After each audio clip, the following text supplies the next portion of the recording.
or you could attack for this. Just the pass. Penny's there. It's over. Fernando Cifuentes has found it.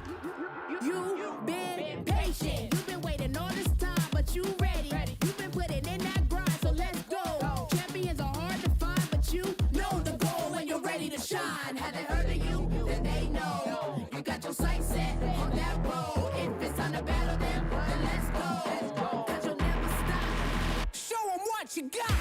Stays asleep. From that GM Close power. combat onto a Mungus. Is that enough? Yes! Chopper Bros gets the knockout. Defeats Chua. Show them what you got. Yeah, they already know. You got your sights set on victory road. Show them what you got. Yeah, they already know. You got your sights set on victory road. Gets the leg down. Can you look down the wind cash when he has a little bit of health left? Oh! What HP left. I know it's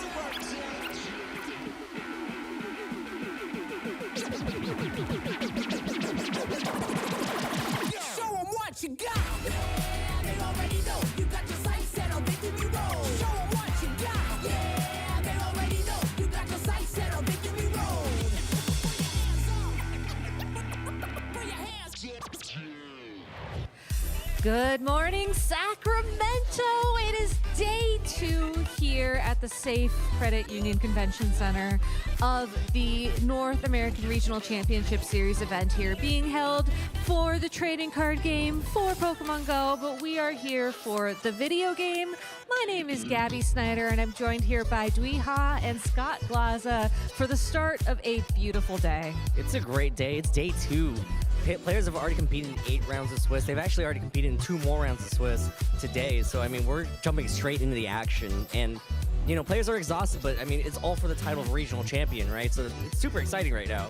It's been a great tournament, too. I think we've seen a fun variety of teams, really seeing the inspiration of past events. We're in a flurry of tournaments lately, and excited to see what comes out on top of this one. A flurry of tournaments indeed, as if we take a look at the schedule for the year, while these only show the North American events, I mean, just last weekend was the Latin American International Championships in Sao Paulo. I believe the weekend before that was the Buenos Aires event down in Latin America, and then before that it was Gdansk, and then before that it was Louisville. Like, there's just been so many Pokemon regionals happening in the Regulation H format, which is great because after Toronto, once we hit that January 1st date, we're going back to Regulation G. Yeah, and I love Regulation H. I mean, there's just so much room for creativity here. I mean, just taking a look at all the Pokemon that we've seen, I mean, there's some cool picks out there.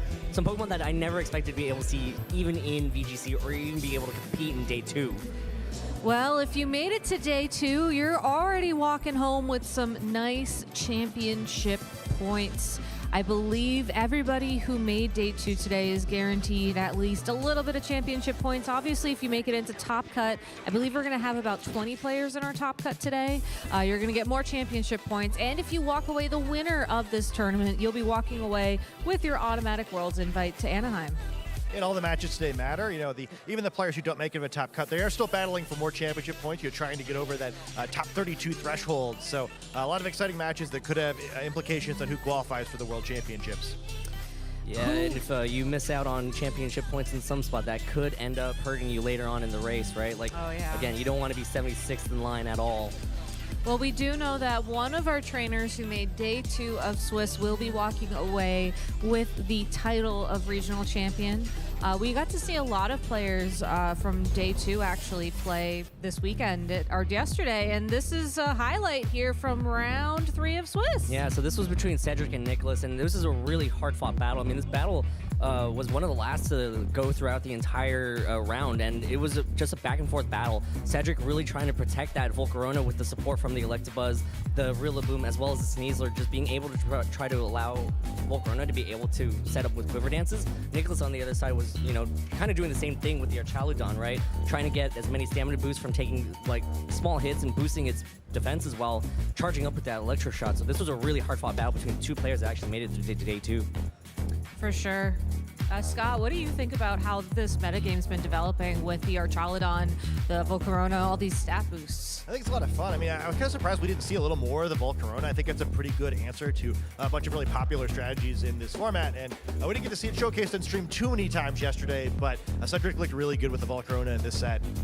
For sure. And unfortunately, I believe Cedric is out of contention for Top Cut, but I know Nicholas was still playing last I checked. I don't think I saw the round 10 updates, unfortunately. So maybe we'll check in on that a little bit later, but still a very exciting match early on in the day. And Dewey, I know you picked out some really other exciting matches. I think your next one's from round 6? Yeah, this one's between Jake and Matthew that actually Scott had a chance to talk about. I mean, this was also like a game that went to game 3, right? And there were some pretty big plays here between these two players. Yeah, it was a really exciting set. You had a really decisive game, both game 1 and in game 2, and then this third game could have gone either way. A really close set. We're going to see Jake, our caster friend, calling a terrestrialization here. You know, the Amoonguss going from a grass and poison type Pokemon, 4x resistant to grass type attacks to a water type that instead weak to grass type attacks, calls it with the Woodhammer, baits it out, smarts all of us, kind of looking in the camera, pretending that he got the read wrong, making us all look like fools. And then this Ninetales, as we learned in the post-game interview, surviving with just 2 hit points, allowing him to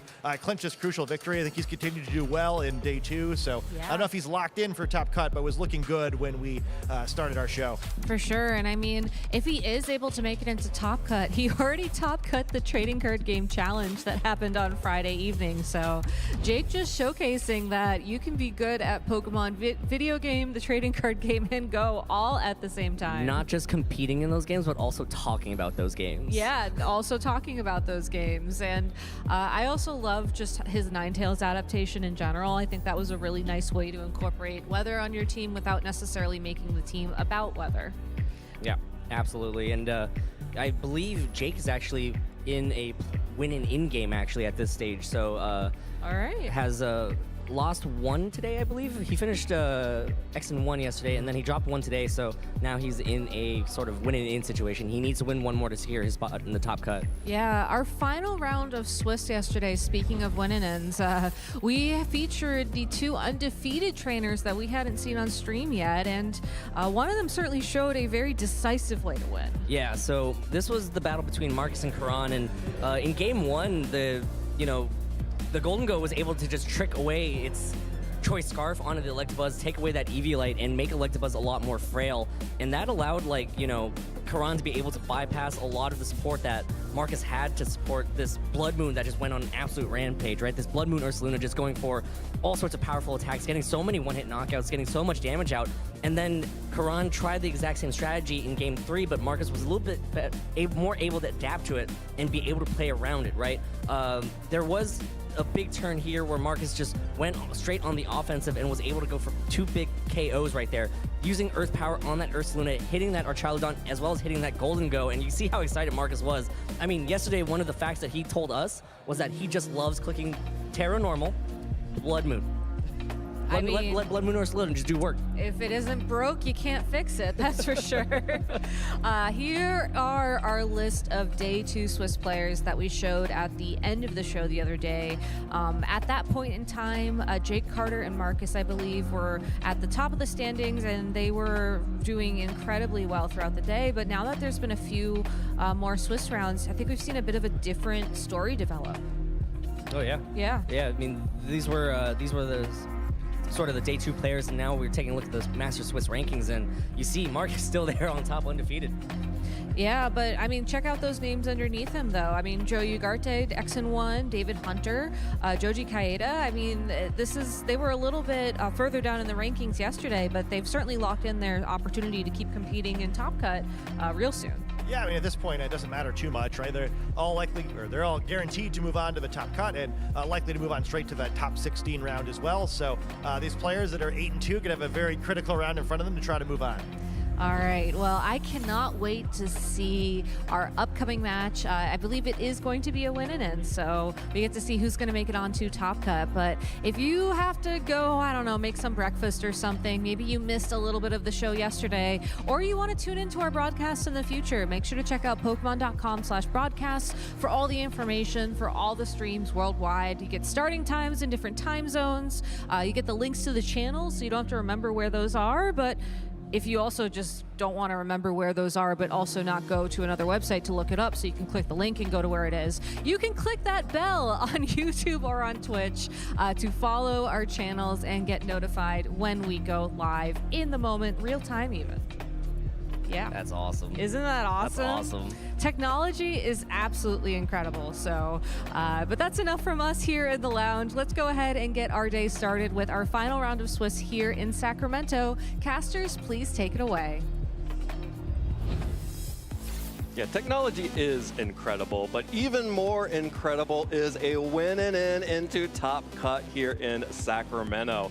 My name is Evan Latt, and I am so happy to be taking you through this winning in with my good friend Aaron Zhang. Aaron, we just went from Sao Paulo to Sacramento, and the intensity of the Pokemon has not dropped for a second. And I can't wait to see this match specifically. Baxcalibur, Evan, a Pokemon that you had been hyping up, I had been hyping up over in Sao Paulo. We got to see a little bit of it, top 4 over in Brazil, but hasn't really had that much of an impact on this tournament. Yeah, hasn't had an impact on this tournament, but maybe making it into the Top Cut. But first off, let's take a little recap of how players got to this point and what they have to look forward to if they win this match. This weekend, the 2025 Regional Championships are bringing the electrifying action of Pokémon Scarlet and Pokémon Violet to the global stage. Top trainers from across the world have gathered to compete for a share of over $125,000 in cash prizes, travel awards, and the all-important championship points that could secure their spot at Worlds 2025 in Anaheim, California. The journey to the top is a true test of skill and strategy. This 2-day event kicks off with Swiss rounds, where trainers face off in best-of-3 matches using an open team list format. In this format, each Pokemon's Terra type, ability, held item, and moves are fully visible to the opponent, making every decision crucial.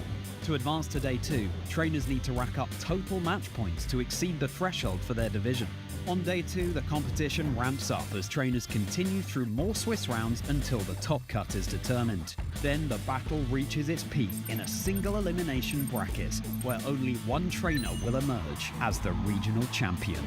Who will etch their name into the history books this weekend, and who will punch their ticket to Worlds 2025 in Anaheim?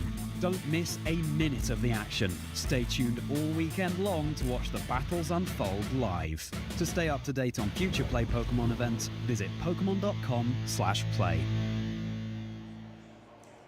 Well, here we are in the final round of Swiss. This is actually our first single elimination match of the day in the lead up to the single elimination bracket. Win and you continue on in your tournament, lose and it is over and you just watch from the sidelines. And here are the players. I believe all of these players are at an 8-2 record and competing for a spot in that asymmetrical top cut. And there are a lot of big names here as well as some newcomers to this format. Half of these will be eliminated after this round. The other half will go on, of course, and play in that top cut, which should be around 20, 21 players. And so it will be an exciting finish to the Swiss stage here. And we've got some really fun teams for you for this final round. Yeah, I'm really excited to feature both of these players here on stream for their win and end. So we have Tristan Niles versus Eric Schrader coming up for our win and end. These are two players that you may not recognize on stream, and in Tristan's case, that's because this is his first regional that he's ever attended. First regional, we've heard of players who attended their first regionals in the last couple of seasons and were just able to win the entire tournament. So we'll see if Tristan will be one of those players as well, but a phenomenal run here, just one game away from making it to the top cut, using some really fun Pokemon here, like that Murkrow as well as Baxcalibur. Yeah, a really big throwback to Regulation H with the Murkrow. Of course, that prankster Hayes probably served Tristan very well in this tournament with the amount of Dondozo and Tatsugiri that made it to the top tables. Also really interesting, has double Tailwind options. Either the Murkrow or the Pelipper can go for that speed control. And of course, my caster prediction for the weekend, Baxcalibur finally making an appearance here with that loaded dice, going for the Scale Shot, Icicle Spear, and Stomping Tantrum coverage. Stomping Tantrum, a move that you don't actually see that frequently on Baxcalibur, but it is very nice for that coverage because Steel-type Pokemon otherwise can really give you trouble. Pokemon like Goldengo and King Gambit, for example. And so Baxcalibur, just a really scary Pokemon, right? Murkrow here can just set up the Tailwind for it. Baxcalibur can deal massive amounts of damage. You can also go for the side target onto your Archaludon to activate that stamina. But looking at Eric's team here, this reminds me a little bit of what Nils Dunlop used to win a regional championship over in Europe a couple of weeks ago with that Tyranitar Excadrill duel, as well as that Choice Scarf Indeedee and Sneasler. Yeah, the Indeedee Sneasler combo alongside the Sand mode definitely were huge for Nils' win at the Lille Regional Championships a few weeks ago, but also adding on the Mouse Ape mode here, the classic safety goggles Mousehold with Follow Me, Taunt, and Beat Up to boost the power of that Rage Fist on Annihilate. But an interesting defensive Terra there on Annihilate, going for the Dragon type instead of the more common Fire or Water type there. And Eric is a player that has been around for quite some time, has competed in tournaments for a long time, and now has an opportunity to make a top cut here in Sacramento. I would definitely be paying attention to the Sneasler from his end to start. This team is basically 3 combos, right? You've got Tyranitar Excadrill, you've got Sneasler, Indeedee, you've got Annihilate, Mousehold. So often you'll pick 2 of the 3 cores and then just combine them together. Sneasler in particular is a Pokemon that has a really good offensive matchup into Tristan's team. You've got super effective damage into Rillaboom, King Gambit, Baxcalibur, as well as Archaludon. And because of the Unburdened Psychic Seed combination, even if Tailwind is set up on the opposing end, you'll still be faster generally. And so I think a really big Pokemon to pay attention to in this matchup. There's a lot of offense coming out from Eric's end here. So the question is, will Tristan be able to weather the storm? Can you get your Archaludon position in the rain? Because of course you're facing Tyranitar Excadrill on the opposing side. If Murkrow is being brought to the battle, how much value do you get out of it? Because if you set up that Tailwind, but then you're still being outsped by Sneasler, it can often kind of feel like a slot that just isn't actually accomplishing very much. So let's see what the trainers bring out here. Well, it is Sand mode from the start. Eric says, weather my Sandstorm. Here comes Excadrill and Tyranitar. And actually the Murkrow and Archaludon leads from Tristan, bringing on the Prankster Tailwind, not going for the Weather Control Tailwind option in the Pelipper. So by leading Tyranitar, you are vulnerable to an immediate Pelipper switch and to change the weather here. Tyranitar often is going to feel vulnerable in considering going for the Flying Terror or switch out here. This is the Assault Vest set, so you can't protect yourself. And so you can see that Tristan's actually launching that Body Press into Excadrill instead. The idea here is, hey, I expect Tyranitar to maybe go for a Terror to switch out. Let me get Excadrill down to its Focus Sash immediately. Murkrow here doesn't have the ability to change the weather. It's not running Rain Dance or Sunny Day, so it'll be Pelipper coming out here, immediately changing the weather to rain and giving the weather advantage to Tristan. Yeah, Tristan does not need to click Rain Dance on Murkrow anyway if Pelipper is just in the back, so no need to double up on that coverage here, as Tristan actually showing off a unique Terra type here on the Archaludon. That is the Ghost Terra, so making it immune to any fighting type attacks and also removing the weakness to the ground type coverage from the Excadrill. Now, Terastallization will be matched by Eric on the Tyranitar, like you said, afraid of Body Press. Of course, 4 times super effective, now would be resisted, but Tristan identifying that as the most likely option here, instead targeting down to the Excadrill. And Pelipper is able to tank that Iron Head like a champ, get good damage onto the Excadrill. It doesn't really matter how much damage there because it has the Focus Sash. And there is a Terra Blast followed up into the Pelipper, which hangs on. Crucially, Tristan will have the ability to switch in and out and continue to control weather. Yeah, impressive bulk there on the Pelipper. I was thinking it would actually faint there, and if you do faint, you win the Weather War. You bait out the Flying Terra now from Tristan's end, which is huge because, of course, you've got the Archaludon to threaten it with the Electro Shot as well. So I think one of the key decisions here, if you are Tristan, is do you actually want to stay in with the Pelipper? Because if so, you will get knocked out. Critically, there is no Baxcalibur in the back, so Archaludon's going to be the main Pokemon to deal with this Tyranitar. So, of course, if you are Eric, you can recognize that and maybe switch the Tyranitar out this turn. Otherwise, you're going to be eating up an Electro Shot. Probably doesn't knock out with the Assault Vest, but it'll certainly do a ton. It'll do a ton of damage and start boosting up that Archaludon. But there is the King Gambit switching in for Pelipper, again able to tank an Iron Head. This Excadrill is just not getting meaningful damage down onto Tristan's Pokemon. And there is the Burst Electro Shot coming out from the Archaludon. With the Assault Vest, Tyranitar is able to hang on with just under 50% health, but that is a lot of damage coming out from the knockoff and knocking off the Assault Vest. Yeah, so going for a pretty safe play there. You know that you have the speed advantage still with Excadrill there, and so you can threaten the Pelipper with the knockout. The Pelipper here, crucially, also does not have Protect, so it's a pretty free guaranteed target into that slot, and that's a lot of damage into the Archaludon. I think if you're Eric, you're actually probably pretty happy about that trade. Yes, you do take a lot of damage on both Pokemon, and now you have to worry about King Gambit going for these Sucker Punches, but one way to stop Sucker Punch is by switching in that Indeedee. Yeah, Indeedee can always switch in and set the Psychic Terrain, and that is exactly what is going to happen here.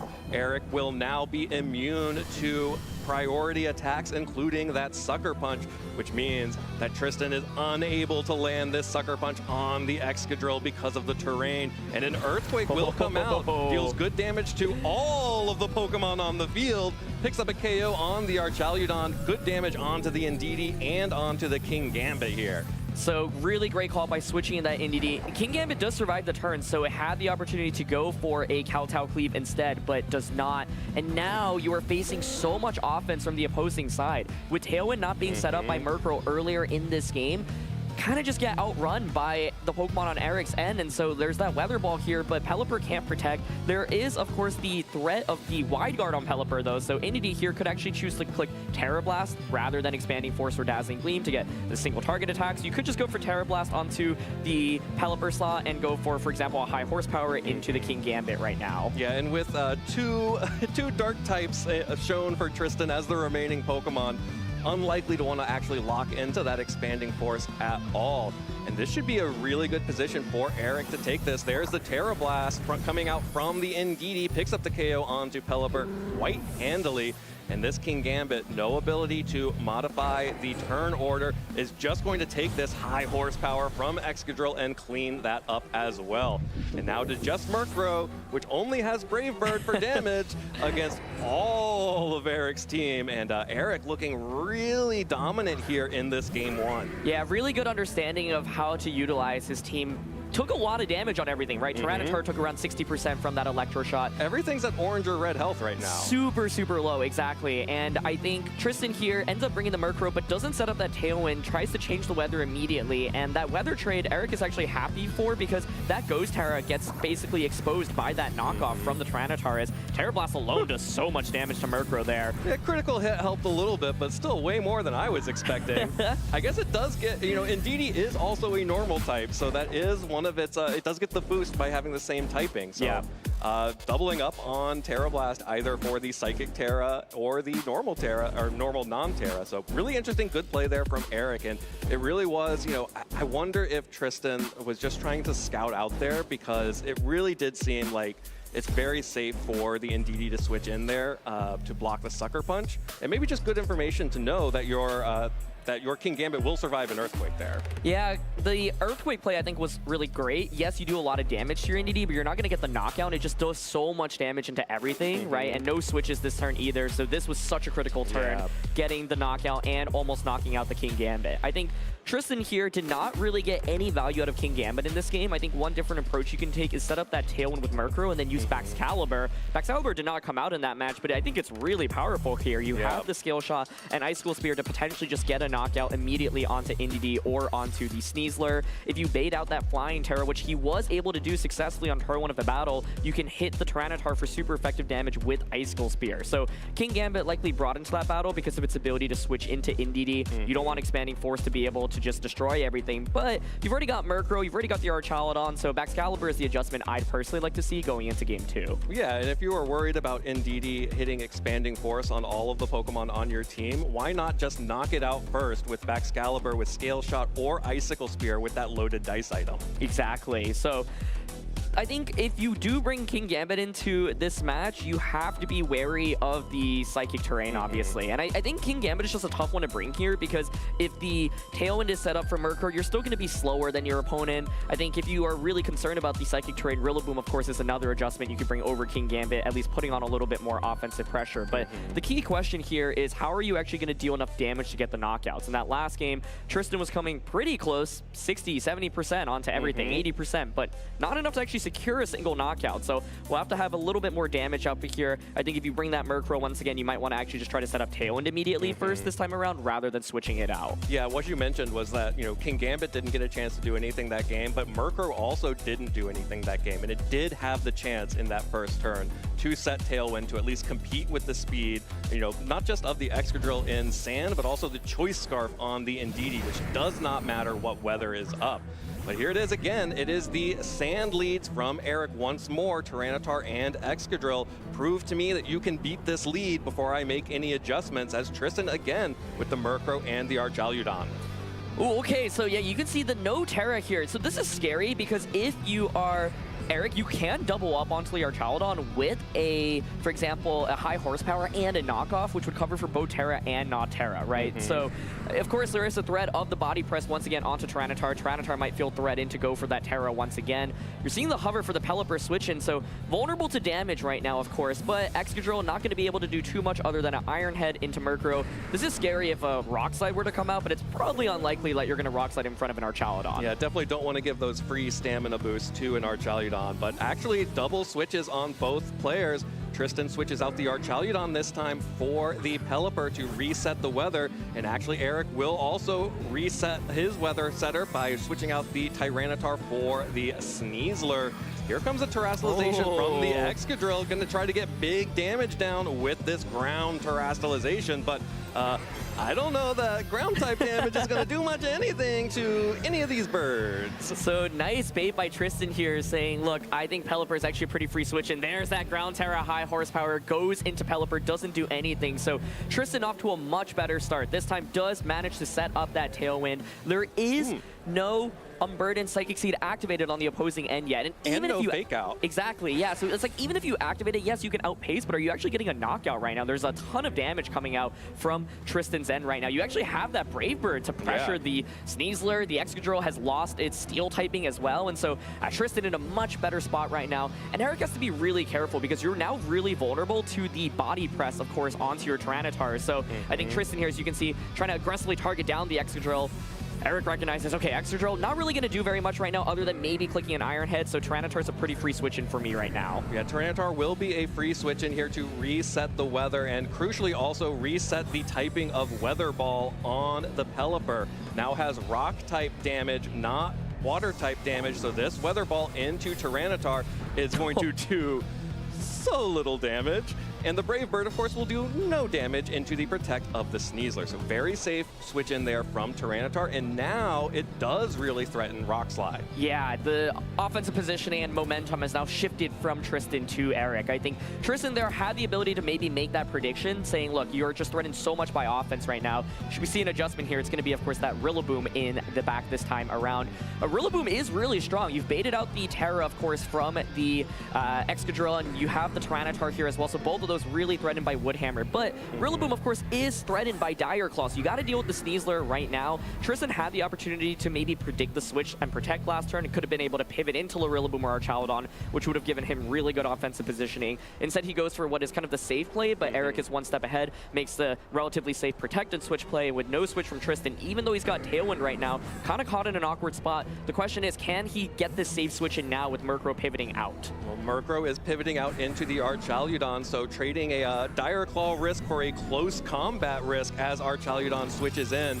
Pelipper will just go for the wide guard, predicting that there will be a Rock Slide coming out from that Tyranitar, but it's the close combat. Okay, calm down. Everybody take a deep breath. That's just into the Pelipper. It's okay.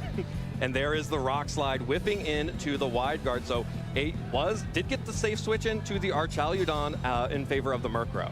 Wow, a lot of things happening there. I mean, Pelipper, of course, had the opportunity to maybe go for an attack there with the Hurricane, but it's not the most accurate, and so Wide Guard allows you to conserve the Pelipper there. Tyranitar having the option to go for example, a knockoff, but decides not to go for it. And critically, the Archaludon does manage to switch in safely. This is such a pivotal Pokemon in the matchup. You are now threatening with the Body Press into the Tyranitar slot, and Sneasler is still really scary, right? Yeah. But you can't have the ability to one-hit KO it with the Archaludon, but there is the Hurricane from Pelipper. Sneasler, Psychic Seed, however, of course, has not activated right now, so you have the Tailwind potential. Ghost Terra is really, really safe for now, but it, of course, does risk you taking super effective damage later on in the game, right? The Sneasler here does have the throat chop, and there is, of course, still the knockoff on Tyranitar. Yeah, it's you know, we're in that situation where it's a question of, do you call a terastallization out of the Archaludon, or do you think they'll just let you fire off a close combat or something else into that? So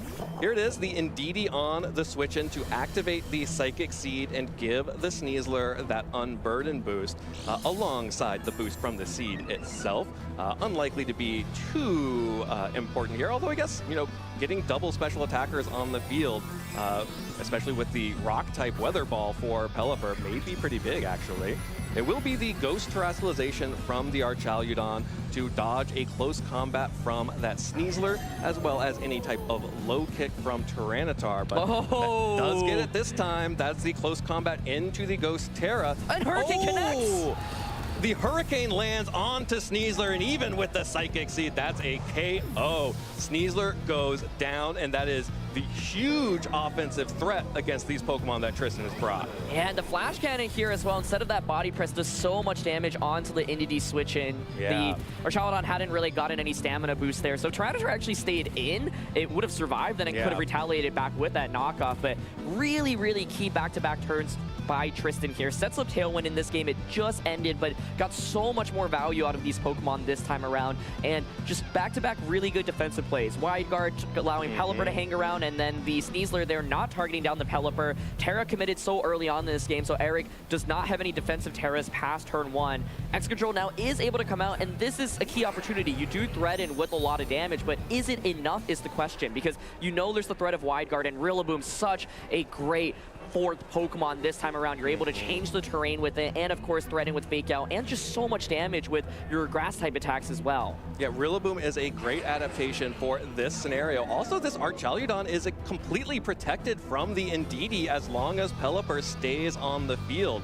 You know, with Wide Guard, Indeedee can't hit Expanding Force or Dazzling Gleam, and it's immune to the normal type Terra Blast, so this Ghost Archaludon is in a really good position to clean up whatever Rillaboom leaves for it. Yeah, and I think Tristan adapting, not bringing King Gambit, Rillaboom right now is actually set up so well for success. It hasn't even hit the field yet, but at this point, it has the ability to probably just get a one-hit knockout onto everything. I think this turn, Tristan had the option of maybe just going for Wide Guard and knocking out that Indeedee. Like you called out, the Indeedee can actually hit the Archaludon if you have Wide Guard. And I would expect Archaludon to survive a Ground Terra high horsepower, but it's going to be Rillaboom hitting the field immediately. There's that high horsepower now coming out. Yeah, Archaludon may be able to survive it, but not quite as handily as that Rillaboom did. Oh, but there is the trick actually coming out from Indeedee. The Choice Scarf now will be given over to Tristan's Pelipper. This is we've actually seen this before, Choice Scarf Pelipper locking into Tailwind. This happens. Sometimes on Salamences before, but now Tristan will be able to reset Tailwind and have the speed advantage on both of these Pokemon. Maybe not on the Excadrill, depending on how the Rillaboom is trained, but Excadrill can't do anything to it back. Yeah, it's a lot of damage on the Rillaboom, but not enough for a knockout. And of course, now the Pelipper probably feels like it wants to switch out, but you do have a guaranteed Wood Hammer into the Indeedee slot that will knock out either Indeedee or Tyranitar as it switches in. You see Tristan's considering the Fake Out here in Excadrill. What that allows you to do is, of course, break the Focus Sash on Excadrill. Pelipper, obviously, in a really awkward spot right now. I think you could probably switch it out into that Murkrow. And so I think Tristan has all the pieces to win this game right now, going for that Grassy Glide and Murkrow switch. And this does leave you a little bit vulnerable. If Tyranitar switches in, you reset the terrain potentially with Indeedee later, and then you open yourself up to eating up an Iron Head, but Iron Head might not even knock out Rillaboom, and so it's going to be Pelipper pivoting out first, trying to get Murkrow back into the game. Yeah, really safe pivot there to preserve the rain for an end game, and there's the Grassy Glide picking up the KO onto Indeedee. That will force Tyranitar to switch in after this turn resolves. Here's the Iron Head onto Rillaboom, not enough to pick up the KO, and the Grassy Glide, of course, avoiding any kind of flinch shenanigans from the Iron Head as well. And now with Tyranitar being forced to switch in, Tristan has full control of the weather, and that is going to be extremely bad news for the Excadrill and the Tyranitar. Yeah, I think Tristan just has so many tools right now. You've got that super effective Wood Hammer. You can switch in Pelipper here, change the weather as he's indicating, get an immediate knockout there. And then essentially it'll be a 3v1 into the Excadrill slot. So this is a really safe play, and the early Terra, turn 1 committed on Eric's, and he was making a hard read saying, look, like, I just don't think you're going to Terra Archaludon, like, you're going to stay in. I'm just going to try to go for the win immediately. You're up a game, so it makes sense to take that risk. Yeah. Tristan does not fall for it, though, and that first turn Terra just prevents Eric from going for these defensive Terras, and Tristan just has so much offense afterwards. Yeah, it was a big play to go for the Terra ground and try to pick up an immediate KO. Did not pay off this time around. And Tristan's adaptations to go for the Tailwind immediately, as well as to bring this Rillaboom to compete on terrain and pick up big damage onto both the Excadrill and Tyranitar here, as we see that Woodhammer picking up an easy KO there, actually knocking Rillaboom itself out because of how much damage it did back. And of course, this Excadrill with high horsepower. You've got Murkrow, you've got Pelipper, and you have a Ghost-type Archaludon in the back. There is nothing that Excadrill can do here. Yeah, you've got that Choice Scarf Weather Ball just to end things as well. So I think in this game, Eric just allowed Tristan for way too many defensive switches. The Archaludon got to come in for free. There were so many turns where basically an attack came out and basically got no damage off whatsoever. So we're going to go to a game 3, and this is so exciting. The Rillaboom adjustment changing a lot in this matchup, I think, after baiting out that Terra. It's a very different game if you have Terra available on Sneasler or Tyranitar. They're big defensive tools. So the question here is, will Eric be willing to hold on to the Terra a little bit longer after turn 1 here? Yeah, absolutely going for a huge call in that turn 1. Did not pay off. Tristan, with the correct adjustments there, definitely prioritizing the Tailwind to compete with speed on Eric's Pokemon, as well as bringing the Rillaboom to compete on terrain as well. We could see just how much that Indeedee did not get to do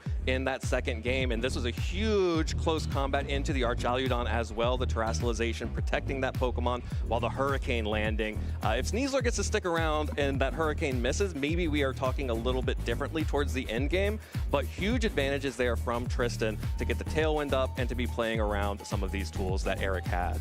Yeah, I think just really massively conserved, and first of all, prioritizing that Tailwind, that was the adjustment we were talking about, one of the adjustments, and then Rillaboom ended up being brought out over Baxcalibur, but it looked amazing in this game. I think the scary thing about Rillaboom is if, you know, for example, the Tyranitar goes for a Terra, then you really don't do anything into it, but with that Terra expanded so early on, basically was the perfect position for Rillaboom to come out from Tristan's end. And so the question then is, if you're Eric, how do you run it back, right? Like, Maushold Annihilate feels a little bit scary because you have to face Tailwind from the opposing side. You could just go with T-Tar Excadrill once again and then just make a, you know, different call with who you Terra on that turn 1 of the game. Indeedee Sneasler is a scary lead here because the Murkrow actually walls it pretty hard. The best damage you can do is like Dazzling Gleam from Indeedee or Terra Blast plus a close combat from Sneasler, but Murkrow might be even bulky enough to survive that, and then you're risking eating up a Brave Bird in response. And so I think if you're Eric, you of course could just go with the same T-Tar Excadrill lead and then just make a different call on turn 1 of the battle. Yeah, definitely a different call would be a big deal for that turn 1. I don't know that I agree that Mouseape is a little risky here, especially because the Excadrill, or not the Excadrill, the Annihilate is Dragon Terra. If you are going to use your defensive Terra and Tristan has not shown a willingness to bring the Baxcalibur, then actually it would do really well against the Pokemon that Tristan brought, also threatening both Ghost-type damage and Fighting-type damage into that Archaludon. Yeah, I think if you bring Mouseape, it's really dependent on how the first turn plays out. We're not going to see it here because I think you're vulnerable to actually eating up that Brave Bird from the Murkrow, and it's another adjustment here as Rillaboom now hits the field immediately, so you do pressure with Tailwind plus a Woodhammer immediately on turn 1, which is, I think, a really powerful adjustment here. Yeah, this feels like an extremely strong lead from Tristan with the Murkrow and the Rillaboom against the Excadrill Tyranitar. Does have the speed advantage right now on Eric's side, but free Tailwind there. That's Prankster. The Rillaboom gets the boost. You are potentially sacrificing the Terrain War for a little bit, but with Murkrow on the field, you don't really care. Ooh, going for the fake out into Tyranitar here. So this is kind of calling out that I think you're just going to go for Flying Terror on turn 1. If you think it's going to switch out into Indeedee or Sneasler, you could launch a Woodhammer or high horsepower here. So Tristan, once again, is trying to bait out that Terra early on in this battle. And no switches, and here's the Terra. Okay. Oh, there's the Terastallization animation, and that is the Tyranitar. Nice call, Tristan. Tristan in his first regional championships making an incredible call here, recognizing that Eric is going to feel threatened by the grass-type damage and to protect from Excadrill.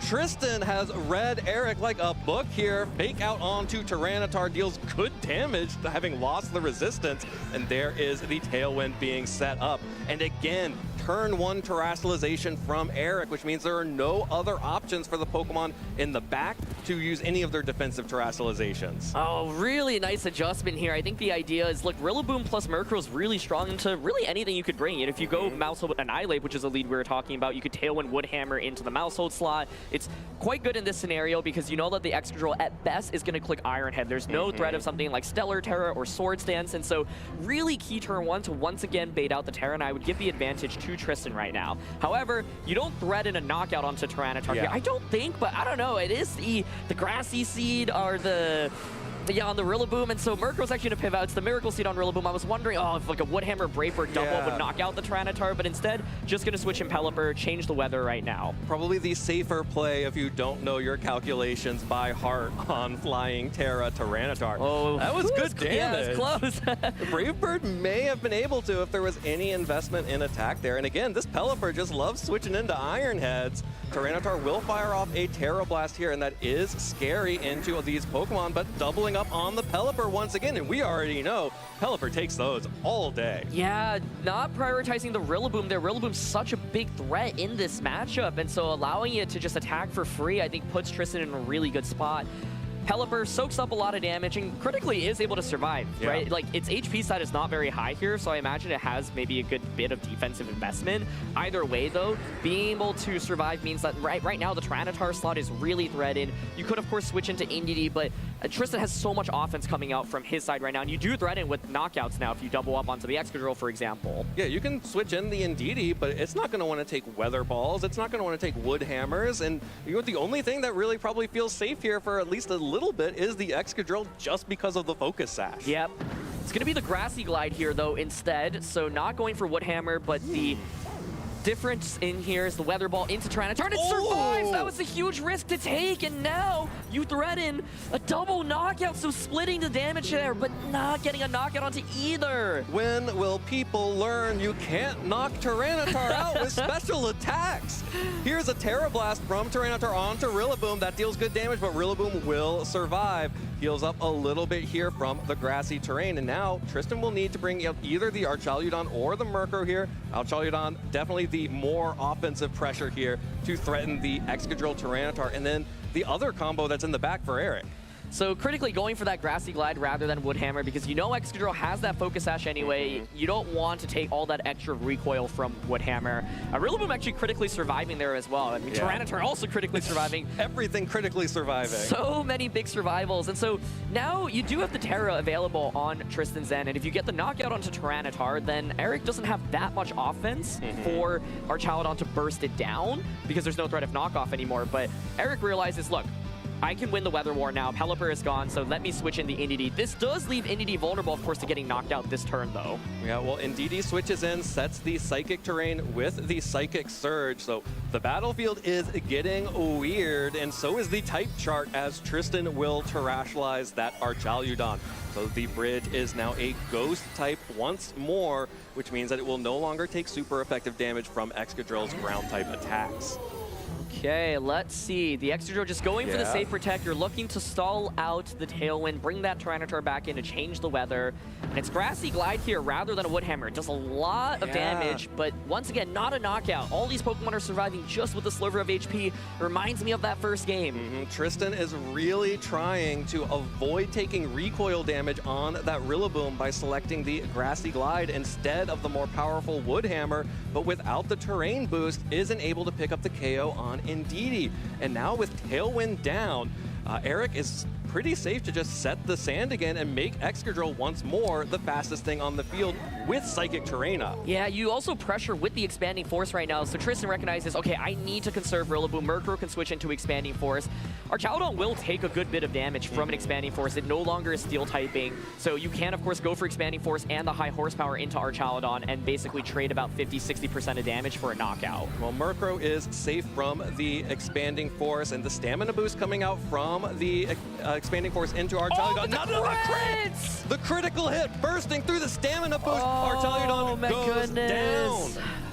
Wow, that crit like, I think Tristan still had an uphill battle, but, you know, if the crit doesn't happen there, you survive the turn, you get the knockout, and then the Murkrow can set up the Tailwind as well. So such a crucial critical hit there, ignoring that stamina defense boost. Even without the boost with Ghost Harry, you definitely survive the turn, but being able to ignore that boost, getting the knockout there, and now Tristan is just down to his final 2 Pokemon. You can just switch in the Tyranitar, change the weather once again, protect the Excadrill, bring in Indeedee to change the terrain again, Ironhead into Rillaboom. And that's going to be really, really tough now. There's not enough offense. And so, yeah, here's the first step, which is swapping out Indeedee. Swapping out Indeedee brings in Tyranitar. The Sand Swept brings the Sandstorm right back out on the field, boosting the speed of that Excadrill. Still needs to protect this turn because with grassy terrain up, Grassy Glide has priority. Goes into the Protect, will not deal any damage, while Murkrow is just going to fire off this Brave Bird to pick up the KO on Tyranitar. And this grants you the free switch in back into the Indeedee now, which gains you terrain control. Like, Tristan had all the tools here that I really wish we could have seen how this game would have played out without the critical hit, because, like, if the last one is Sneasler, Murkrow actually deals with Sneasler really well. Like, you can Brave Bird everything, basically, but now, with Indeedee being able to swap back in, you get the weather up for the Excadrill. Excadrill can tank these Brave Birds from the Murkrow as well, so I think it's a very free switching into Indeedee, and you can just go for Terra Blast plus Ironhead or Dazzling Gleam plus Ironhead, and the poor Murkrow can't do enough, but it was really set up for success in this game, and once again, without that critical hit, Murkrow may have been able to just knock out Indeedee, Tyranitar, and the Sneasler with Brave Bird. Yeah, unfortunately, Murkrow has to go for Tailwind here for Tristan to have any shot. If the Murkrow had gone for Tailwind the previous turn and left the Tyranitar up on the switch-in, there may have been an out for Tristan, but then you just risk having the Indeedee click Dazzling Gleam and knock out, or I guess it was locked into Expanding Force, so you still just lose the Rillaboom there. Yeah, I think at this point, Eric should take this one. It's just that guaranteed Ironhead into Rillaboom, gets the knockout, and this poor Murkrow, if that Excadrill had fainted, it may have been able to actually pull this off, but so close. Single target Dazzling Gleam now onto the Murkrow, and it does so much damage. Brave Bird here we'll see how much it does to Excadrill, but not even getting the knockout. Nope, and you know, with Brave Bird being the only option for Murkrow with Sand Up and Recoil, there is no world where Murkrow is able to deal the damage it needs to, and that means Tristan having an incredible first tournament, a regional tournament, making it all the way to day 2, and then winning in, unfortunately, will not win or get in. It will be Eric Schrader who makes it on to our top cut. What a fun set to feature here, though. Really We've got to be cool, see a lot of cool Pokemon. The Tyranitar and Excadrill duel, a duel that's won a regional championship in this format, but still kind of underrated in my opinion, making it to top cut. And Tristan put up such a good fight there. I really like the adjustments he had gone with throughout that entire set, and I really can't help but wonder how that game would have played out if the critical hit didn't happen. That entire set felt so tense. I do want to call out that Indeedee having Dazzling Gleam is actually a really big deal as well, because you saw it did do a good amount of damage to Murkrow. If it was the Expanding Force Terra Blast Trick Protect set, then you're kind of stuck clicking Terra Blast into Murkrow, which still does damage, but of course then you don't have the spread damage at that point. And so that was just such an exhilarating set, and Tristan making some really hard call-outs, but I think one critical turn was when Excadrill, Tyranitar both survived the turn. There was the ability to go for a double up onto the Tyranitar slot that turn. Terra Blast just does so much damage into Rillaboom, and the Rillaboom's not really threatened by Excadrill on the opposing side, so some different prioritizations there may have given Tristan an even bigger early advantage after baiting out the Terra on turn 1. Yeah, it's one of those things that players continually fall into the trap of, you know, Tyranitar, it terastallizes, so it loses the special defense boost of having the rock typing. Actually, it was still in rain anyway, so it didn't matter, but thinking that, yes, a special attack at that sort of like 30 to 40% health on Tyranitar, I should pick that up, right? Yeah. No, you don't. Don't do it. Double up into that slot. And it was really critical as the Tyranitar couldn't protect there, and it had Terran, and it was just at around 40-ish%, right? So with that Wood Hammer plus that Weather Ball combination, you guarantee the knockout onto that. If Indeedee, Sneasler, really Mousehold or Annihilate if they're in the back switch in, it's a guaranteed knockout that turn, so you get the numbers advantage, right? And so critically, both Pokemon surviving that turn, and there's just so much damage done this time around. I think game 2, Tristan was able to win by some really nice defensive plays, but this time Eric's able to trade more positively. And then, of course, the high horsepower critical hit on Charchaladon, that felt like a really, really big one. Yeah. And it felt like, oh man, if that crit doesn't happen, you get the knockout onto the opposing side, then the game feels like so even still. Yeah. And then I was like, maybe Murkrow really can do it. Maybe it can pull it off. I was ready for the Murkrow show, a Pokemon that has been slandered repeatedly ever since Reg A.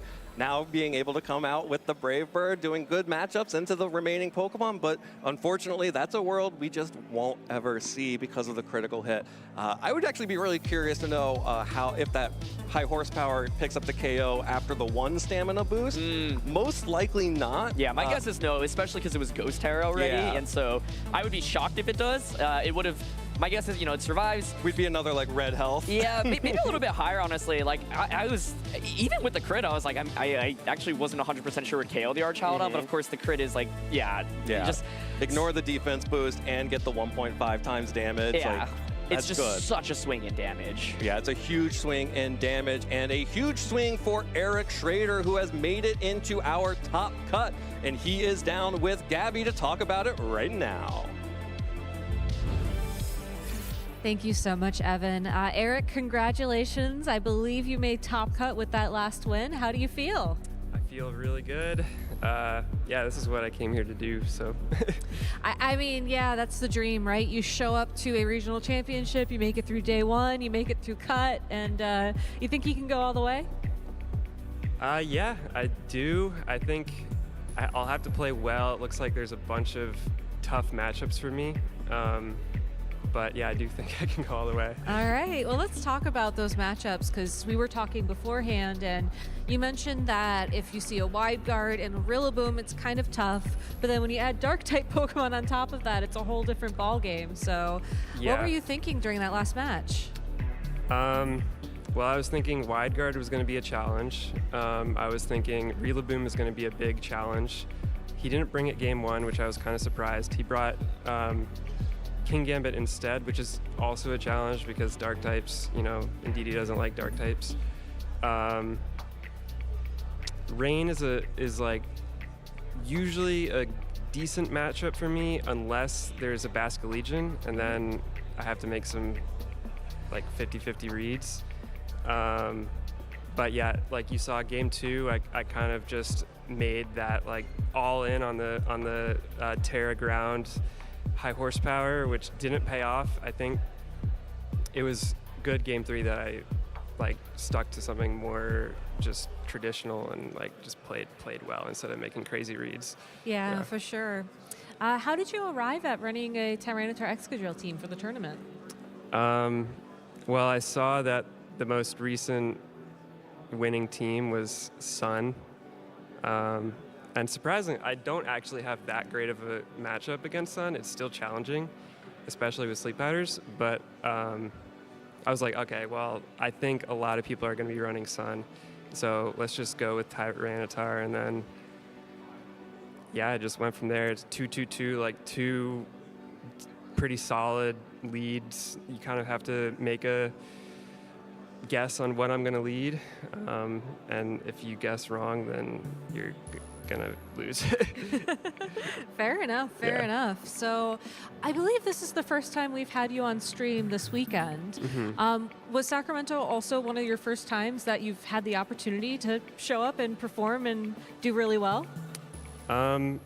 I played back in like 2015, 2016, 2017. No way. Nice. Yeah. Me too. And then I stopped. I think my last tournament was in 2017. But I've kind of been keeping up to date on the meta like throughout the last 7 years. But never really got around to coming to a tournament. My 2 friends who I started playing with, Don and Alec. Don, I think, made cut too. Oh, congratulations. They got me into the game, and they're here right now visiting me because I live in California. Nice. So yeah, couldn't pass up the opportunity to play again. Yeah, well, Yeah. I'm glad you did. I mean, well, I'm glad you did it, I guess, because you're here. Yeah. Congratulations on doing so well. Thank you. One thing that I've been asking everybody on stream this weekend, as you know, it's a very thankful time of year here in North America. Is there anything about your particular, like your local Pokemon community or your friends that you are very thankful for this week? Oh yeah, I'm thankful for all my friends. I feel my phone buzzing in my pocket right now, so I think I got some texts from people who are watching the stream. Most of my friends who I live with here in California don't play Pokemon, but I think they're pretty stoked to tune in and to watch me, so that's pretty cool. Nice. Would you like Yeah. to give any shout outs to them watching at home? Yeah, I'm guessing that Stefano is watching, Creason is watching, Leland is watching, Ryan might be watching. Yeah, shout out to all you guys. And of course my girlfriend Erin too. Yeah. Nice. Well, Eric, congratulations on making Top Cut. Best of luck in the rest of the tournament, and casters, I'll take it back to you. Congratulations, Eric. Extremely good run for your tournament so far, and you have made it into the top cut. I love hearing from players, especially players who may have played before, took a little bit of a break, but definitely kept up with the meta, and you can tell it's really paid off for them. Yeah, absolutely. And it's just cool to see Tyranitar Excadrill being used a little bit more. I mean, it won a regional championship. Like, where has it been? And it was really pivotal in that last set, of course, being led in all 3 games. So really exciting to see it being featured here on this stage. Yeah, absolutely. Incredible play there from Eric. And with Eric's win into Top Cut, that does mean that we have concluded our Swiss rounds, and we will be moving into our Top Cut matches. This is, again, the asymmetrical Top Cut, so there will be players who are competing for in sort of a round of 32 to make it into the top 16. And other players who have succeeded over the course of the tournament based on their record will be receiving a bye directly into that top 16. And as we figure out what the bracket will look like, we will absolutely share it with all of you as well. But I'm really excited for this this bracket. We have a number of incredibly new players or players who have been around for a while, but this is their first time making it onto the big stage here in the Top Cut at the regional championships on stream. And this is it's really incredible to have that match between Tristan and Eric, 2 players that we have not featured prior before, but still incredibly good players who are playing at an incredibly high level. Of course, they're competing to make it into the top cut, but even just outside of the names that we are familiar with, all of these players are extremely capable of winning a tournament. Yeah, and just such a fun set to watch, right? I think, like, Tristan, congratulations. I hope that he can walk away feeling proud about this weekend, because such an awesome team, bringing that Murkrow, a Pokemon that we saw since the beginning of Scarlet and Violet VGC, making a reappearance, setting up that Tailwind, and it wasn't able to maybe get the sweep that it wanted to in the end of that Game 3, but wow, was it positioned to with Brave Birds into the NDD, into the Flying Terra Tyranitar, into the potential Sneasler in the back, and so,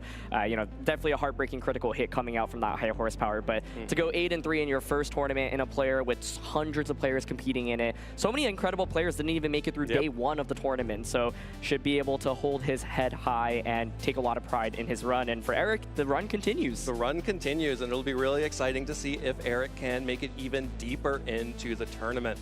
Again, we do have our single elimination top cut bracket being calculated right now as everyone is being seeded and then paired against their opponents for the top cut.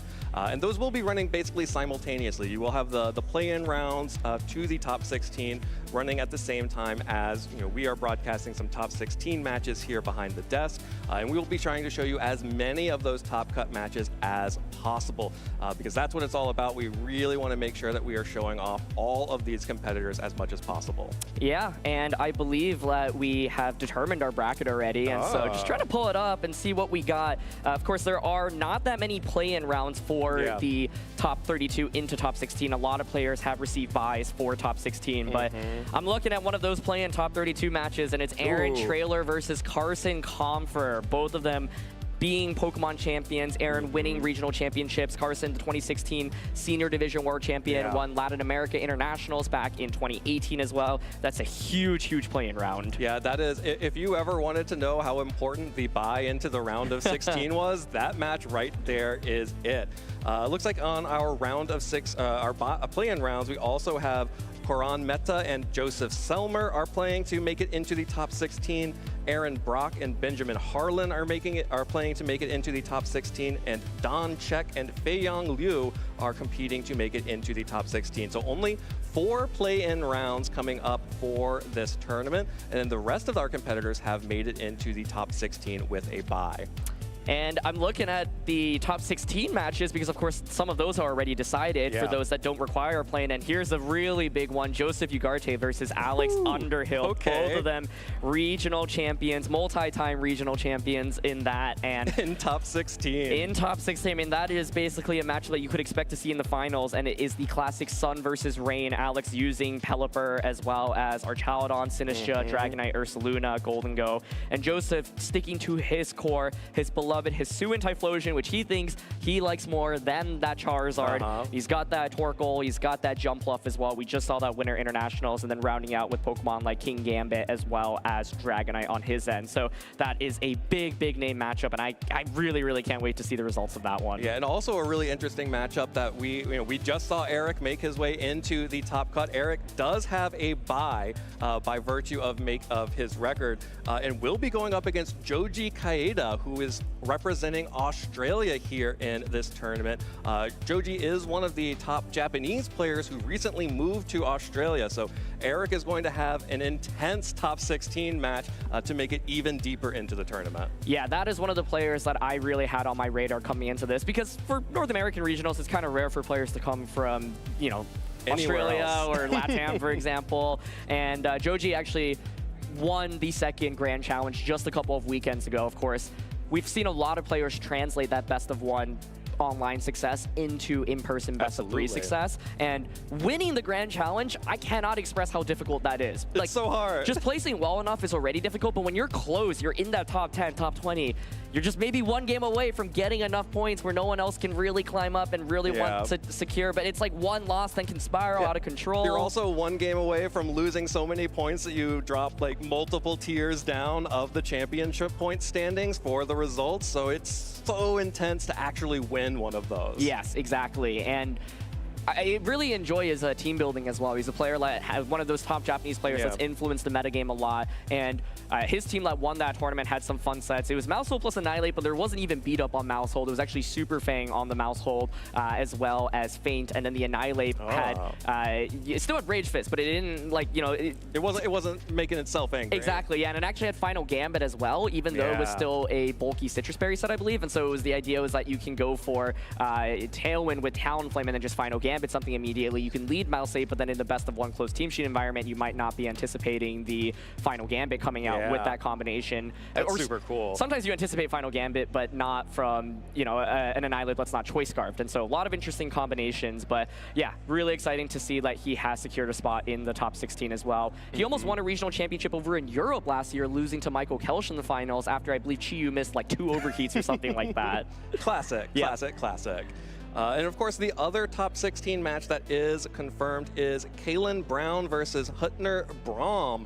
A little bit of a mix them up moment there. But those players will be in the top 16 competing for a top 8 spot as well. 2 players that with a top 16 finish here, already making a splash for players that have not been featured too prominently on the streams before. Yeah, I think one of my question for this event is, are we going to see like a familiar reigning champion, someone who's won regionals before, take it? Because the first 2 regionals of this year have actually been won by first-time champions. Andrew Zhang came really close actually to winning regionals before his first win over in Indianapolis, where he finished in second place. Yep, exactly.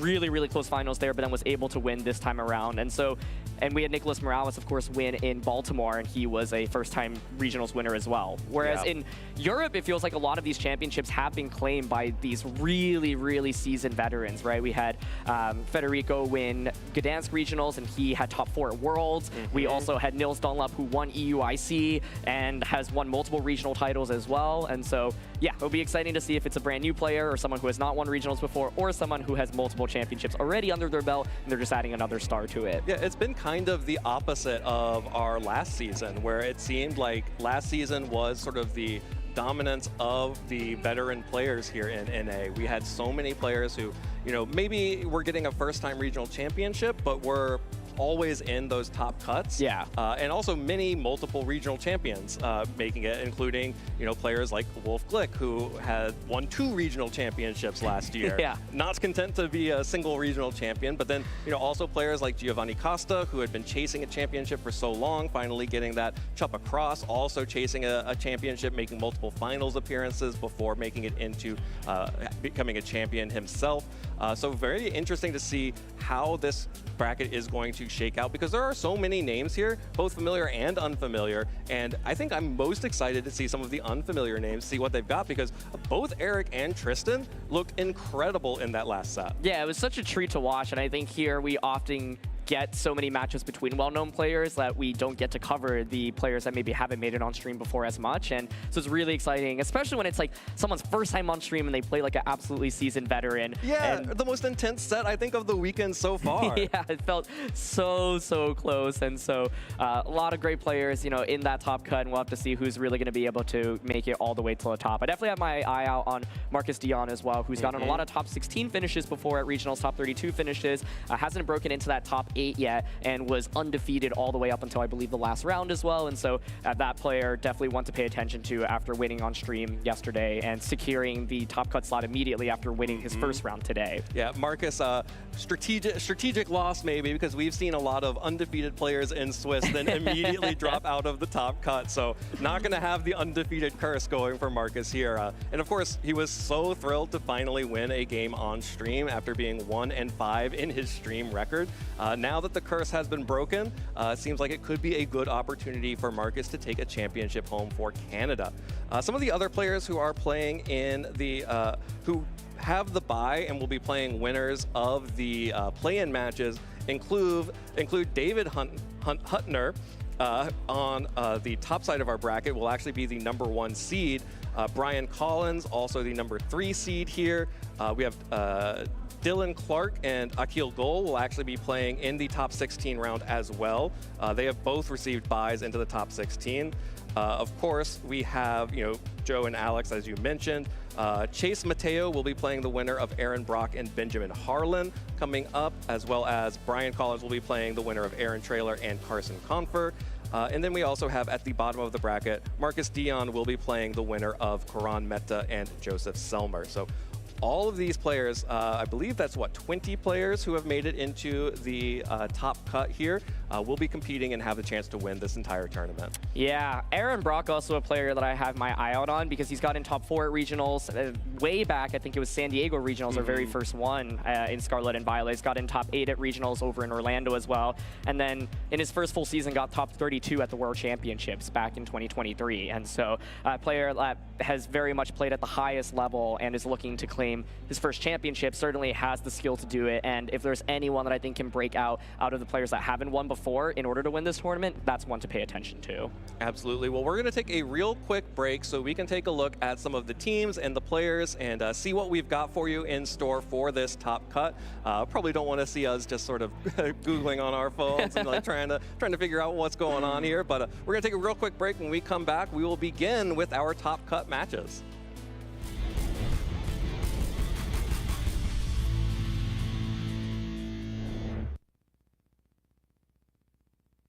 Winner from the juniors division, Charlie Budensick. How you doing, my friend? I'm doing well, thank you. Now, for Pokemon VG, I know that this regulation's been going on for a while. Tell us a little bit about the team you used to take down this tournament. Well, I like to run Psy-Spam, so I decided to run Psy-Spam, and I wanted it to be fast because also I ran in prison, so I could stop Trick Room from getting set up, so I could outspeed and then just give big blows and then just take the win. Yeah, that makes a lot of sense. I know that Trick Room has been very strong recently. Was this the idea that you knew you wanted to run with, or did you switch over to this concept before the tournament started? Well, I just decided that, like, I've been running Trick Room a lot, so having an anti-Trick Room is good because, like, there are a lot of good Trick Room teams, and having a fast core that hits hard is very good. Yeah, it sounds like you read the meta perfectly. Do you have any special shout-outs you want to give? Maybe some people that helped you build the team or helped you practice while I have you here on the interview? Well, my dad and my coach, they helped me practice, and they helped build the team, and they made it better so I could win. I'm glad that you have some people supporting you in your corner, helping you build this team and practice. Was there any big highlight moments that really stuck out to you, either from the finals or from the tournament as a whole? Well, not really, no. It was just business as usual. You built the team, and it did exactly what it needed to do. And now that you've become the regional championship, are you going to take a break, or are you going to play at the next regional and just keep on winning? You know, I'm just going to play at the next regional. I don't win, that's all right. I'm already going to Worlds. I hear you. You got your Worlds invite, and now it's just smooth sailing from here. Thank you so much for sharing your insight with your anti-Trick Room team for our audience at home, and good luck on the next one. Thank you.